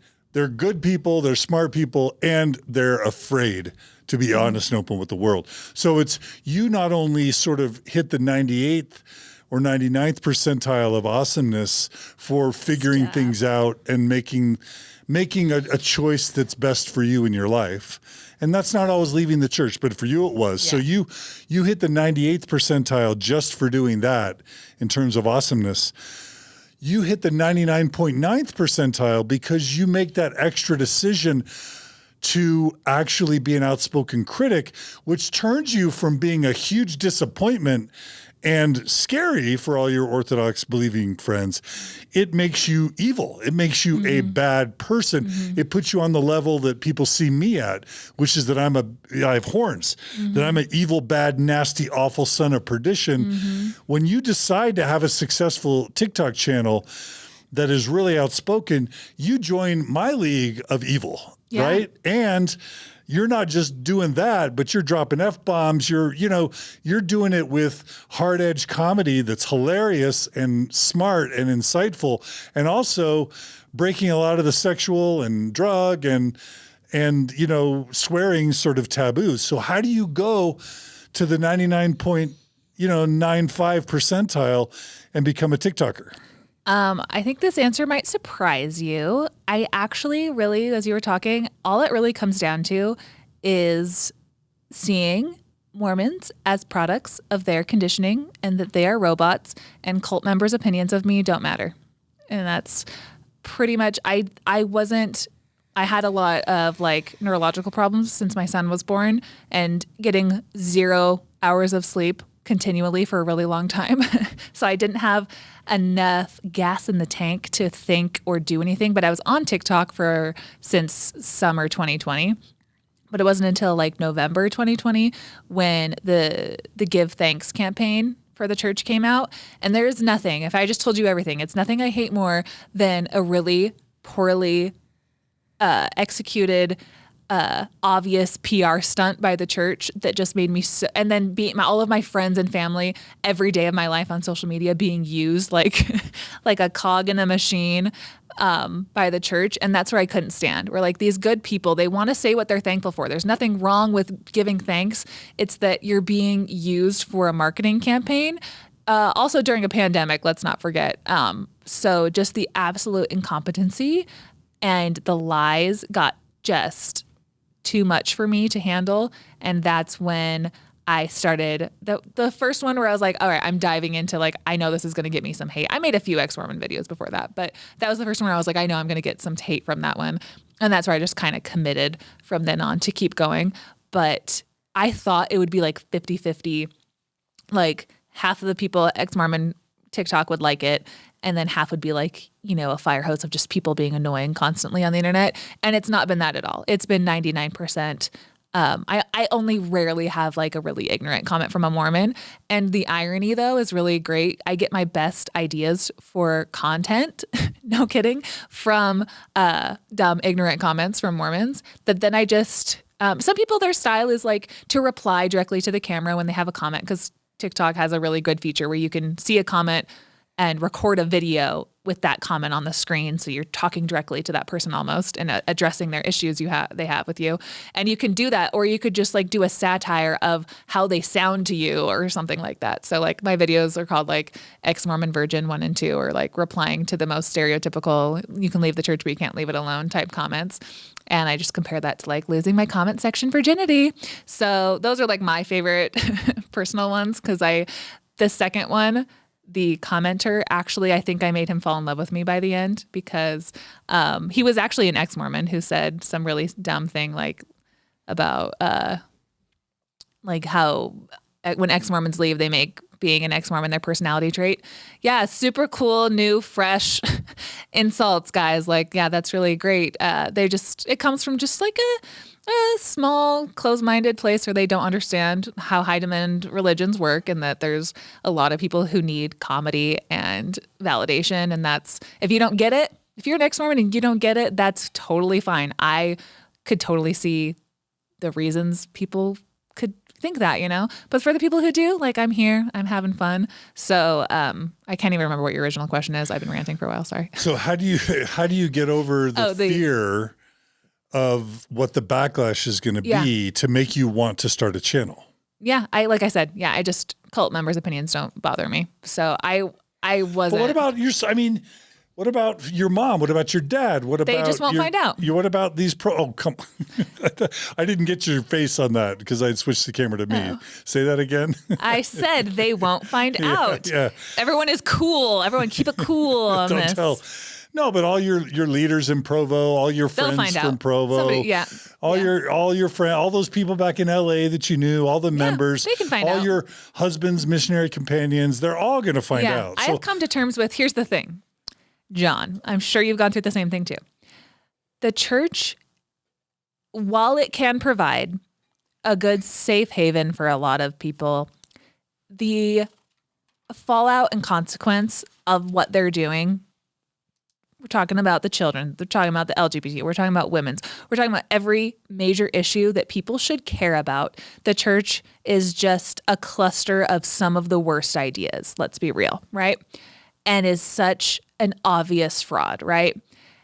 That I see just this massive tsunami of people leaving and needing such like desperate validation that it's good to leave, that you should leave. There's valid reasons for leaving. And I feel like that's the only people's opinions I care about. So anyone who's Mormon, who I don't want to hurt my friends' feelings. Like do I believe deep down that the church, not even deep down, do I believe by definition is the church a cult? 100%. But would I say that to their face? No, because I know they interpret that as I'm trying to hurt their feelings. So But you'd say it all over the internet. I actually don't say it too much. You'll notice actually in my comment section, if somebody's like, fuck the church, it's a cult, I actually sometimes delete those comments because I want my comment section to be more of a place where people don't feel, if a Mormon was reading my comment section, I want them to get a little bit more nuance, let's say, of an opinion of Mormonism. So not dumb, basically. Yeah, I know people are gonna be like, well, you're crazy because you come off as like a ranty ex-Mormon. I have a way. Don't worry, I have an approach that I'm going for. I can't. No. You come off as a playful, intelligent, witty, insightful. I mean, there's something powerful about comedy that, if I or let's say Mike Norton are really angry and we say something, or Bill Reel say something direct and hard hitting, that's putting people off. Yeah. But the same person who watches something really funny and witty and hip and cool that's sarcastic, they may not even not be offended. They might actually love it and think it's funny, even as a believer, right? Yeah. Yeah. And that's the power of comedy. It's what I call like, greasing the wheels, like a little bit of lubrication. It's fine. And some people are just whatever they're gonna gravitate to when they need it, if they're at all in the precipice of something big, leaving, whether it's Mormonism or anything else, and they find one of my videos, since the algorithm is so cool, it can put my video or anyone's video in front of somebody on the other side of the world who has their own religion that they're deconstructing. So my deep down, what I'm really trying to do is think about what would reach me 2 years ago. And I pretty much write to that. Like I try to think about the things that held me in. And it probably, like Zelf on the Shelf was a great first step into considering the truth claims of the church. They were like the first video by an ex-Mormon that I ever watched, because I just thought that everyone else is just trying to tear down the church and trying to be little wannabe John DeLynns, So and it's because they had a good vibe. Like they didn't seem too threatening. And then you listen to more of their story and you're like, oh, damn, like they're sincere. They really had a testimony and they tried to make things work. And, they came out on the other side, healthy, happy, productive atheists on the other end. And you can just see somebody's journey. I want people to be able to see that in me a little bit, that like I had just your normal, like suburban Mormon kind of life with my husband and my kids.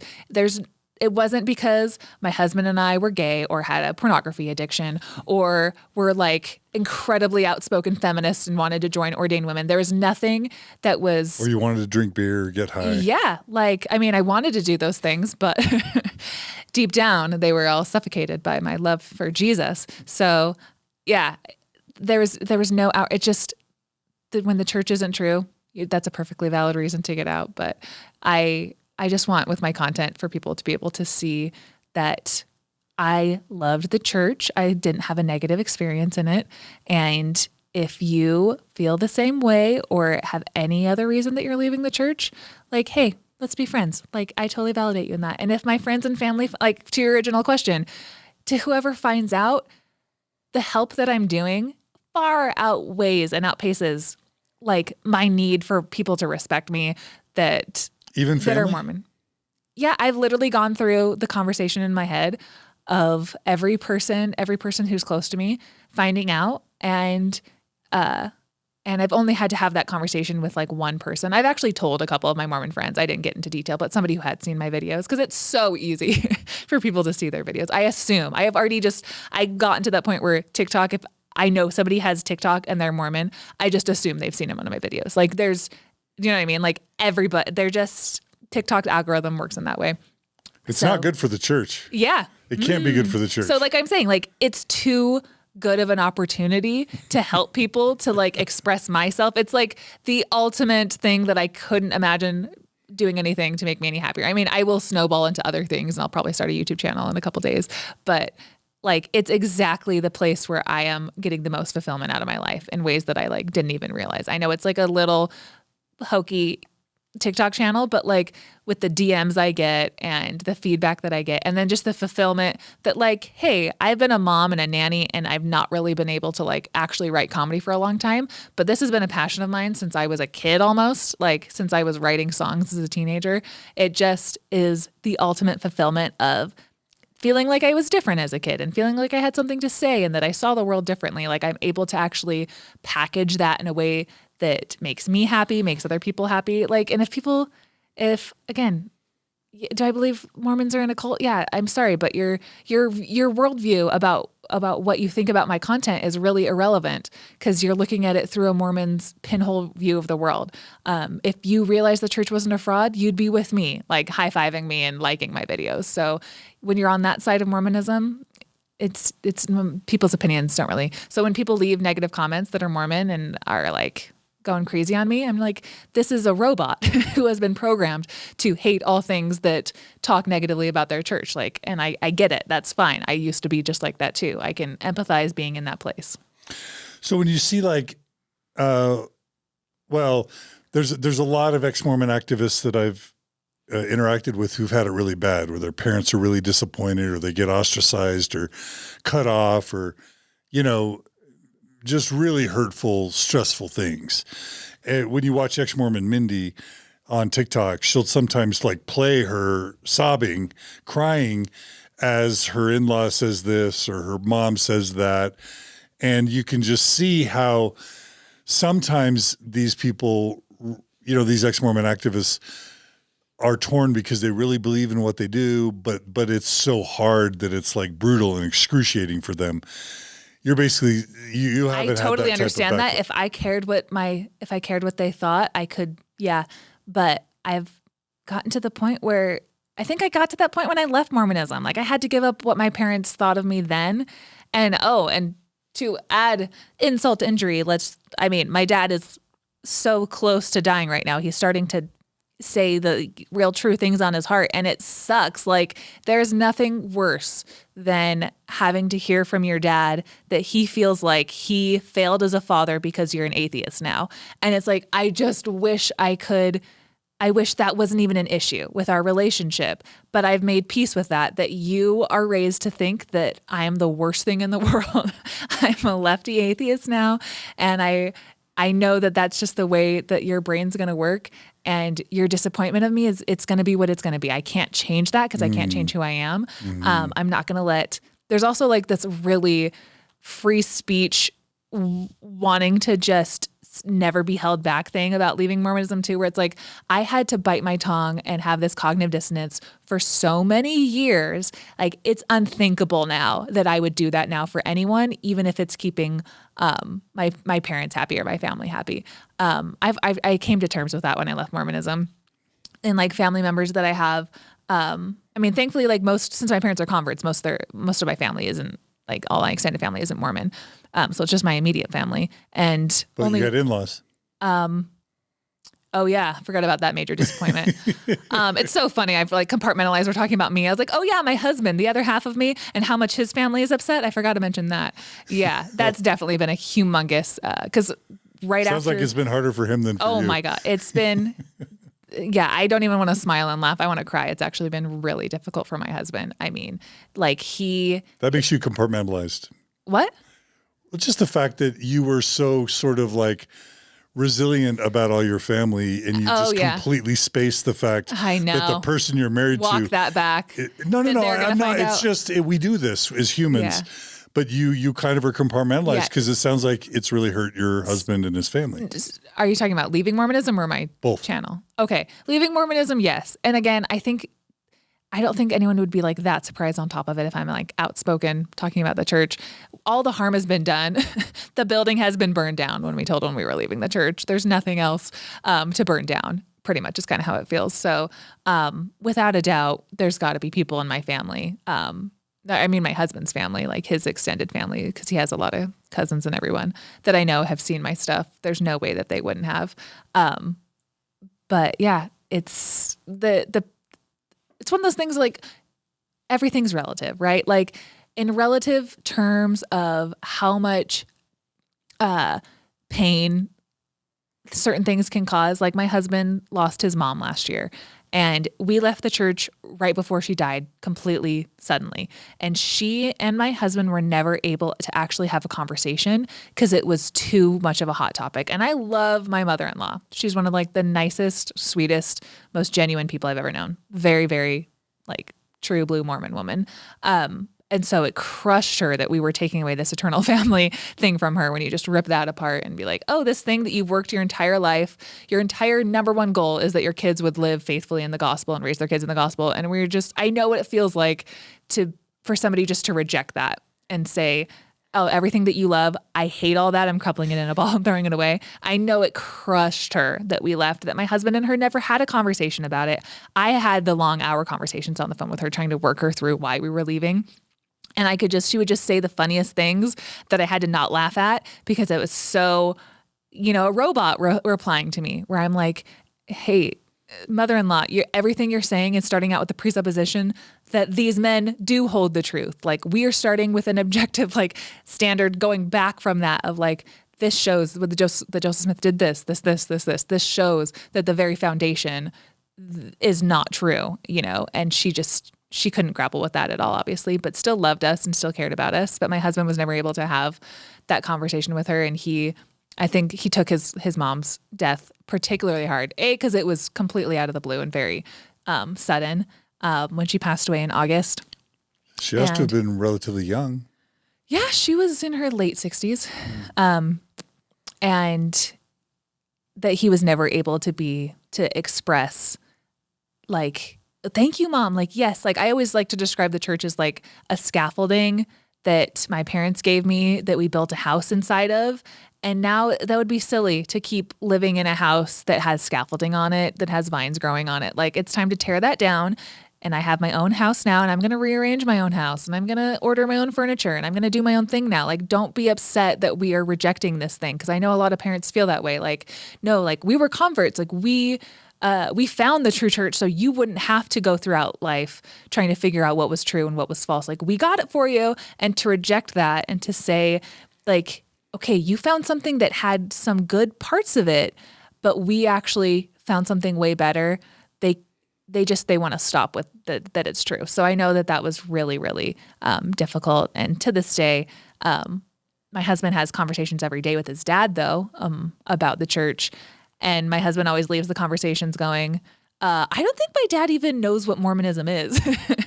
Like Mormons like that, where it's like anything that you can bring up, like, did you know that it was actually official doctrine about blacks in the priesthood in like 1946 or whatever? And I can read you the church's official statement right here on the website. And my father-in-law's response is, those guys are idiots. It's like, then why are you in this? Like every response that he doesn't like is like, well, that's a dumb person and I don't respect them, So it's like, you hold on to this, they defend it. Like my father-in-law defends it so much about the church and is so crushed that we left. But anything that we bring up to him is like, well, that's just a dumb person. I don't believe that part of the core doctrine of the church or whatever, that these men are supposed to be prophets. They're just actually idiots, So, but it's kind of what you did before you lost your faith, right? Yeah. Yeah. I guess now I'm the idiot. Oh, yeah. Yeah. Well, so why, if you had to describe, if somebody were to say, well, Carah, you're just, you just want to destroy the church. You're just trying to tear the church down, or you're just trying to take people away from the church.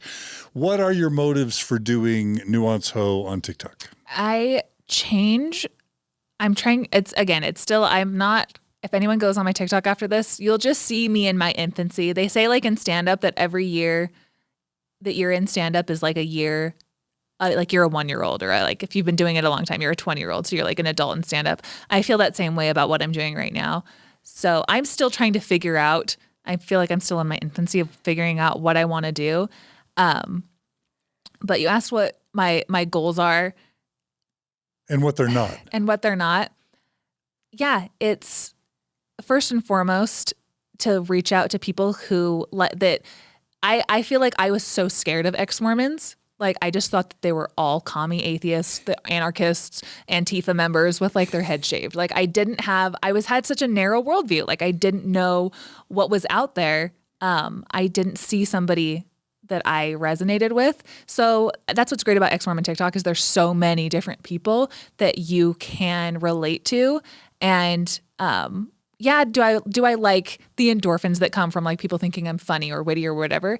Yes, but like I already know that outside of TikTok. Like my husband validates that within me, and my friends and my family do. Everything that is reinforced on TikTok are things that I already know and I don't need an audience for. So it has to come down to something better than that. And I think my favorite thing is DMing with people, is giving people resources, picking them up from like the second their shelf broke and maybe they found my videos and that's a safe landing place for them. And like telling them like just straight up nothing but validation. Like, you're right. It's a fraud. I'm not going to shove that into a Mormon's face necessarily. I don't want to. Like, you can tag things on TikTok, LDS, Church of Jesus Christ of Latter-day Saints, and that will get it in front of more Mormons' faces. I specifically don't do that. And if I see a Mormon, there's different like Mormon apologist type channels and stuff. You had a nice run-in with Braden, I'm sure, as you remember. That was one ex-Mormon TikToker who did not very good things, but I block people like that I don't. If they're doing their thing on their side of TikTok, I don't need them. I don't need our worlds to meet. I'm not trying to like shove my content in front of anyone's faces that doesn't want it. If they don't want it, they can scroll on. So it's just for people that need a laugh, need validation, need any type of reaffirmation that they're okay for whatever they're doing. And honestly, like, things surprise me too. Sorry, I'm going on a rant here, but things surprise me all the time. Like when I was in a live stream the other day, which I like doing more than even making videos, because you can just start a live stream in the middle of like 11 p.m. and people can just come in and chat with you and you can talk back and forth to people. And there was a boy that entered into my live stream and he said, "Is this a Mormon live stream?" And I said, "No." And he said, "Are you LGBT friendly?" And I'm like, "Yes, of course. What kind of question is that?" And he's like, and then the next thing he said was, "I'm in pain." And I was like, oh. And there was probably only 13 people in my live stream, but then all 13 of us were like, "Okay, what's going on?" Like, and he was saying how he's like a out of the closet boy living with his Mormon family, and he's miserable, as you can expect. And like, it's those types of moments that, like, if you put yourself out there as like, what do I want this TikTok to be? I don't know. One night, all I need it to be is like complete and utter validation to you, 14-year-old boy that has no other outlet, nobody to talk to. And if you want to come talk to me, I would just want to sit here and be like, I love you. I validate you, that maybe one day you'll get out of your parents' house and you'll live a healthy, vibrant life with whatever lifestyle you choose.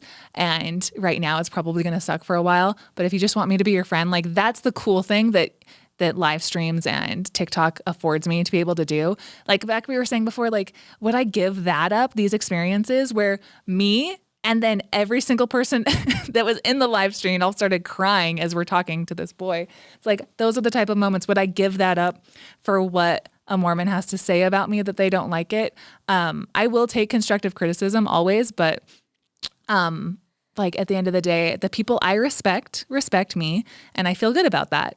And I can do, and back to my name, like Nuance Ho, it started out of just like kind of a joke that I don't like to be super black and white and dogmatic in my beliefs. I just left that, and I'm open to having conversations and understanding where people are coming from. And I feel like I can do so much more by being my outspoken personality, trying to be nuanced. I try to give the best faith interpretations of what Mormons are trying to do in my comments or whatever. I just see you as somebody who's defending the church, and it hurts to hear things that you've never heard before about Joseph Smith's polygamy, or you're hearing things that you automatically go into like your lizard brain, like, oh no, somebody's talking negatively about my church, shut them down. Like, even though it doesn't make sense. I want to put myself in their shoes. I used to be like them. I understand that point of view, and I can do more by being outspoken and seeing the best faith interpretation of arguments, seeing people where they are and how I used to be like them and what are the little breadcrumbs that they need. So that's more beneficial than like sitting quiet and living a comfortable life, right? So are you trying to destroy the church, and are you trying to tear people out of the church? That would never be an active goal of mine now. It's just, that's like, it's never going to happen like that. But, what do you mean? We're going to chip away. You, me, every ex-Mormon, we're going to chip away, and we're going to get our message out to enough people that more and more Mormons are going to have to start actually, like, I didn't know the criticisms of the church. They're going to have to start being inoculated or whatever. They're going to have more and more conversations are going to have to be happening about the doublespeak and about the truth claims of the church and the validity and historicity of the Book of Mormon. We're gonna, like, I don't know about you, John. I'd love to hear your opinion on this. I believe so wholeheartedly that the church in the next 20 years is going to have to abandon a historical view of the Book of Mormon and just come out that in some way, shape, or form that the Lamanites and the Nephites were not actually real people. And like, I know something's going to happen like that is going to be a gigantic problem for so many Mormons. And I'm so happy to be on this side. Like the landing pad when your parachute fails and you have to fall into a pile of marshmallows. That's what I want as many ex-Mormons to be marshmallows, that we fall into Olympic-sized swimming pool that of just comfort and love and validation. As many more ex-Mormons that can speak up, that people can relate to and feel loved by. That's all I'm going for. The church is going to be the church. They're going to do what they're going to do. Yeah, if people want to interpret it as like tearing down the church, I don't think that's never really a goal that's crossed my mind. Chipping away at its power, that's always good though. Like I don't want the church to be any more powerful than it is, let's say. What are your hopes and dreams for your ex-Mormon activism, for Nuance Ho, and for maybe your future beyond even ex-Mormonism? Or do you just want to kind of really sharpen your craft within the ex-Mormon context? What are your hopes and dreams? That is the $1 million question. I think about it every day. I would love to do more long format videos. I mean, that's an easy one. Like I would love to do more YouTube videos, doing more reaction videos. Really? Yeah. Like I love Mystery Science Theater. Like I would love to do more where I'm breaking down like the Joseph Smith movie or just more things in a comedic way, but also like adding in, this is the context they forgot. This is where they lied to us here, you know, breaking down that kind of stuff. But as comedy. As comedy, yeah. Because I think for my own benefit, it's so fun to go put yourself back into a movie or whatever that you watched growing up and being like, oh, with fresh eyes on the other side, I can see how it's propagandized too or whatever. So I deep down, like I love joke writing. My favorite type of video, quite honestly, to do are videos where I walk into Savers and I just grab Mormon books and I just think of a joke from a title. And that's like my favorite challenge is just, can I think of a joke that has no other context besides just riffing on something? So any medium that I can go into, it just so happens that Mormonism is the one that I'm indoctrinated in. So I just have the most things to say and the most to play around with, to satirize in my brain. Like that is effortless, really. Mormonism is just so easy for me.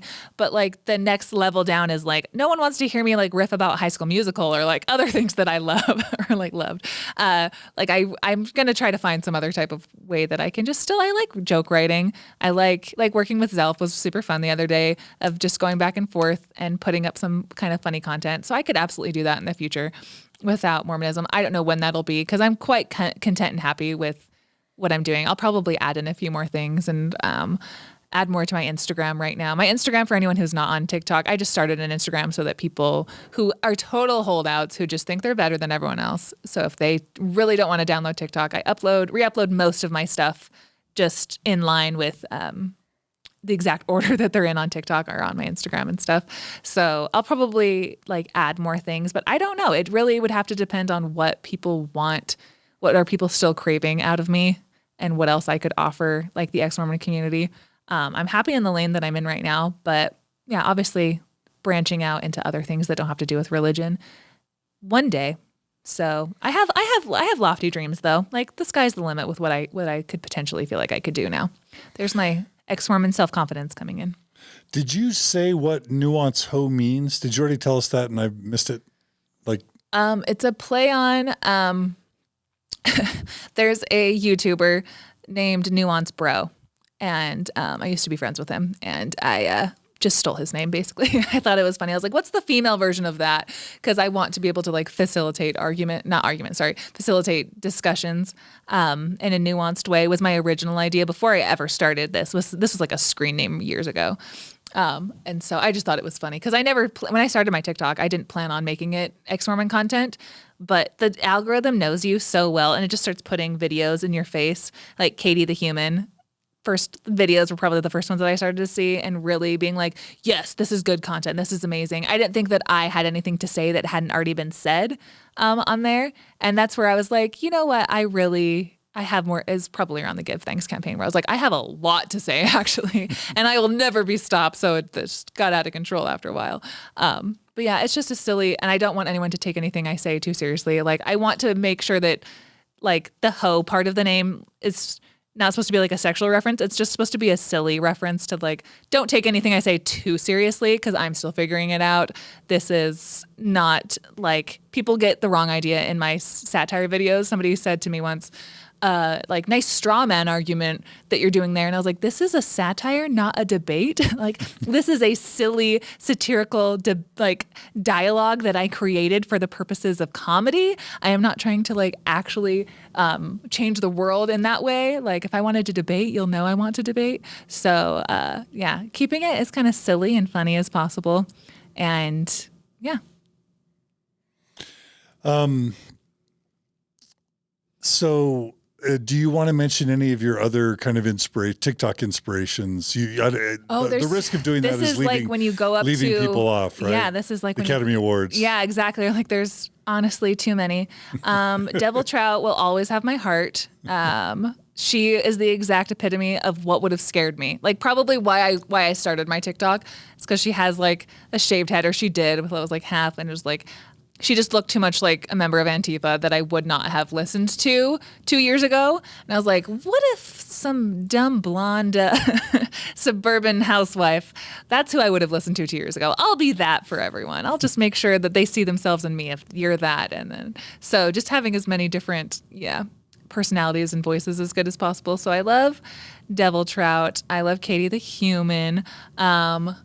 Academy Awards thing is coming up right now. Oh, no. Who are you leaving out? Oh, By the Way Sucks is a great one. That's my friend Sam. And there's, oh, God, I'm going to be in so much trouble. There's so many other ones. Exmo Panda Girl. I'm leaving everyone That's out. fine. That's fine. I'm a miserable, horrible person. Ex-Mormons are all going to hate me. My mind has gone blank. Anyway. It's a fun community though, right? Yeah. Understanding Mormonism, John DeLynn. No. Those are good ones. No. Just kidding. Skip those. I know. Yeah. Nuance Ho is pretty much what you need. And then Zelf started on TikTok. That's what our collaboration was about. It's because they started a TikTok channel under my pressure. That's great. Yeah. We need more Zelf. Yeah. So they're going to have probably some hilarious content. It's so much fun to be able to write something and film it and put it up immediately. So I think I got them hooked. All right. So we're kind of at the end. So what do you want to make sure and say that you didn't get to say? What else do you want to share as we close our 4-hour interview with Nuance Ho? Oh, how long are we at? 3 hours and 50 minutes. That is a long time. I hope everyone is really enjoying this. That's longer than 59 seconds. Yeah. I have nothing else to add except for everyone that I forgot on Ex-Mormon TikTok, please forgive me. Don't hate her. The community there is just really good, and I hope people will see that they don't have to just watch, because I used to watch Ex-Mormon TikTok until the lies of the Mormon Church got too much, and then I joined in. And so look at me now. Like your potential can just absolutely soar once you put yourself out there, and the TikTok's a great medium for that. So not only do I think people should join TikTok, I think they should also start making videos and share their opinions, and also become an ex-Mormon activist if they have it within them, because who would have known this is where I would have been 2 years ago. So what's your final testimony? If you had to bear a testimony of life and or ex-Mormon activism, what's your testimony? I'd like to bear my testimony of coffee. I love my cold brew and my mug and beans. All right, I'm just referencing a video I made. No, my final thoughts and parting words is to remember that empathy and seeing people as products of their conditioning and their genes and trying to give people the best faith interpretation of why they're acting the way they are is the first and best step to making this world a better place and loving people that have totally different beliefs and values, and just seeing what molded them to be the way that they are. And like we were saying, the most beautiful part is like I am so non-judgmental, like of Mormons, of anyone on this other side of Mormonism now. It's like a beautiful place to be in now. That I would encourage Mormons and ex-Mormons and everyone should just be patient with people and ask questions and be interested in why people believe what they believe. And if you are upset with the opinions and beliefs that other people hold, they probably feel the same way about you. So be the model for how you think people should have conversations and how people should treat each other. That's also kind of what I want to get across with my Nuance Ho name, that like there's a lot of culty behavior in the church, and I don't want to carry that over into like ex-Mormon culture either. I want to be able to have facilitating healthy discussions that are friendly and funny and positive. So I hope that that's what people see in me. If I am open to constructive criticism, if it's not. And I just want to be one voice of many, speaking out that if you feel like you've deconstructed the church enough and it's time to move on, but you're scared, that there could be like really beautiful, healthy growth and a really vibrant life on the other side. How do people support you and or give you money? I have got to figure that out. I got to monetize this somehow. I'm too much of a cash cow. No, just kidding. I haven't made You got the Redbubble thing. I don't actually make money from Redbubble. Well, supporting you, still supporting you, merch. No, I do. Yeah, so I just thought it would be a fun graphic design experience to try to turn some of my jokes that people liked into, like, they're on T-shirts and mugs and stickers and stuff. So what kind of things can people get? Just describe them. So, like, in one of my videos, I said, like, Here's what I'm going to do right now.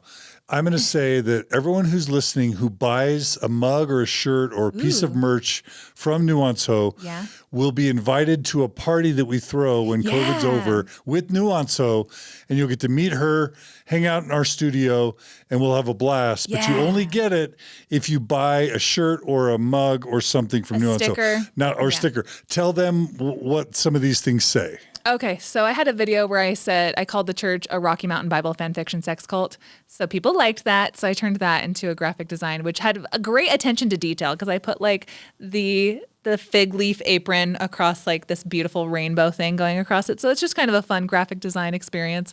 So that is available on every sweatshirt and t-shirt and color and mug that you could ever desire. Most people keep buying it in yellow. I don't think they realize there's like everything is available on there pretty much, of like mugs and stickers and just a bunch of other jokes. I have a video. One of my very favorite videos is doing a satire of This Is the Show with Kwaku, the apologetics video. And I was like, they don't have enough views on this. I bet I could make a commercial for them. And I just satirize what their audience basically sounds like. And at one point I'm like, asking questions is for pussies. So people liked that. So I have asking questions is for pussies merch. You don't need to wear it on a t-shirt. It could just be like, oh, it's actually on my, bam. Talk about advertising. Where is it? Show right it. There. Okay. And I had another video where I said, it's your water bottle. I told people that I used to be a critically unaware non-thinker, which stands another way to say the C word. So I put that on a sticker as well that's in my store. So that was what John was referencing 4 hours ago about I might be a little raunchy, is I do carry around a water bottle that in one way or another has some swear words on it. So in my merch store. But yeah, I actually don't make a lot of money because the margins aren't that well. I just thought it would be kind of a fun experience to do. I make maybe 20 or 30% margin, but so how do people find your Redbubble account so they can support you? If you're on my TikTok, everything is the link. There's a Linktree link in my TikTok and on my Instagram. Or if you go on Redbubble and type in Nuance Ho, you'll find my store, and you can get. I only have a few projects. I put like a DoorDash Jesus. People liked my joke. I did a tour of my parents' house. Did you see that one where I did a tour around my Mormon parents' house? Yeah. And I was really worried because my oldest sister follows me, and I was like, she's going to be mad that I That's again, if my parents find out about this, the worst thing they're going to be like, you were making fun of our house. And they'll probably be more mad at that than anything else I said about the church. But my mom has wall to wall Jesus in our house. And I was like, got every Jesus. We got Santa Jesus. We got DoorDash Jesus. So people liked that. So I did an illustration. I had to, like, most of these I had to pay an illustrator. So that's what I mean. Like, I haven't made back my money yet on like what I had to pay to get my store up, but it was just like I probably broken even maybe on what I had to pay to get it up.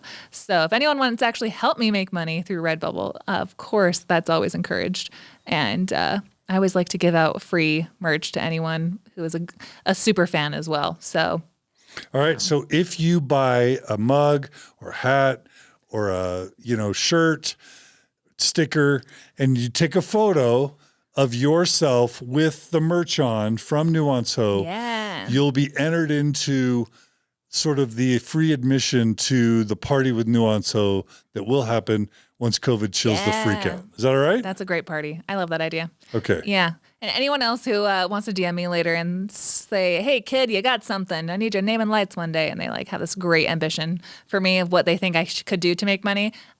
I'm listening because I feel like I'm going to be doing this a while, but it feels weird trying to monetize anything right now because I'm just having fun. Like up to this point, if you watch my TikToks, it is just me having fun, not trying to like actually do anything too purposeful. So if I actually started making money, I'd probably take it more seriously. Then you'll really see the best content maybe. So, or maybe the worst, maybe money will go to my head. So I don't know.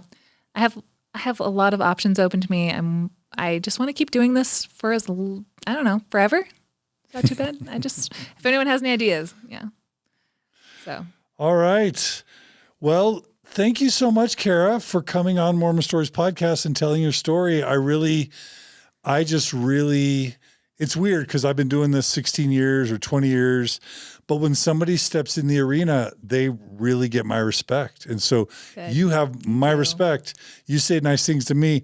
I'm telling you, you have my respect. Thank you. And so thank you for doing what you do. Thank you, John, this opportunity was incredible, but like, would Zelf exist? Would I exist if Zelf didn't exist? And just everything that you have spawned since how many years that Mormon Stories Foundation even started? 16 years. Yeah, that's incredible. So I'm here today because of you stepping into this arena. So thank you. My pleasure. All right. We'll stay in touch. Yes. And listeners, thanks for joining us today. Check out Nuance Ho, Hoe, on TikTok, Redbubble, Instagram. Support her and her great work. Support all the shout out to all the awesome ex-Mormon TikTokers out there. I couldn't even, you'll know that I couldn't even memorize the own songs I've written. So coming up with screen names off the top of my head was difficult. So forgive me. Yeah, but a shout out to ex-Mormon TikTok. Keep up the great work. Definitely shout out to them. You guys are awesome. And thanks to everyone who supports me and the Open Stories Foundation. Thanks for everyone who donates to make all this possible. Thanks to Brooklyn Alden, who does our editing, to Gerardo, who does our thumbnails and does all the lighting and cinematography. Yeah. But thanks to all the donors. Thanks to our board. And then if you like this programming, if you like that there's a platform that can help launch other great, successful people in the space, please do consider supporting us at mormonstories.org. You can click on the donate button, become a monthly donor, and we're fully transparent. Your donations are tax deductible, and all the money you donate will go to creating a platform and sustaining a platform to help people in and out of Mormonism have healing and growth. So thanks for your support. Support us if you can. But more importantly today, support Nuance Ho. Throw her some bones. You need a freaking Venmo or something or PayPal just so people can throw you some bones. I could do that between now and when this is, I don't know. That's the route. Okay, so if people are so desperate to send me money, my DMs are open. Like there's no reason to hold back. I don't know. All right, so last thing. I'm going to challenge you. Okay. Commitment pattern. I'm going to challenge you to create a Nuance Ho Venmo and PayPal. Okay.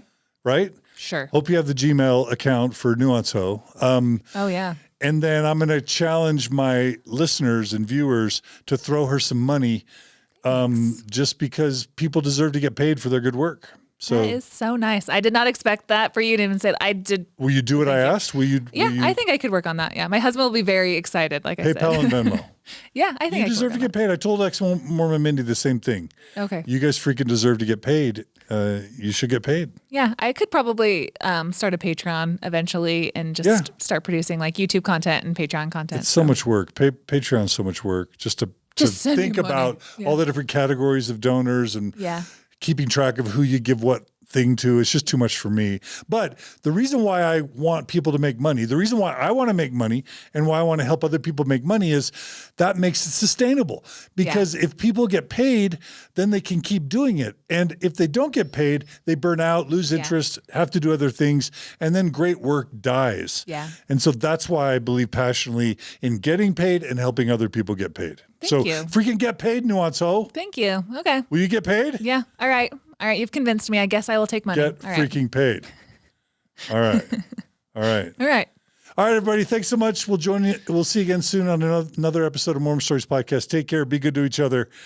And thank you. Thanks again, Nuance Ho. Bye. All right.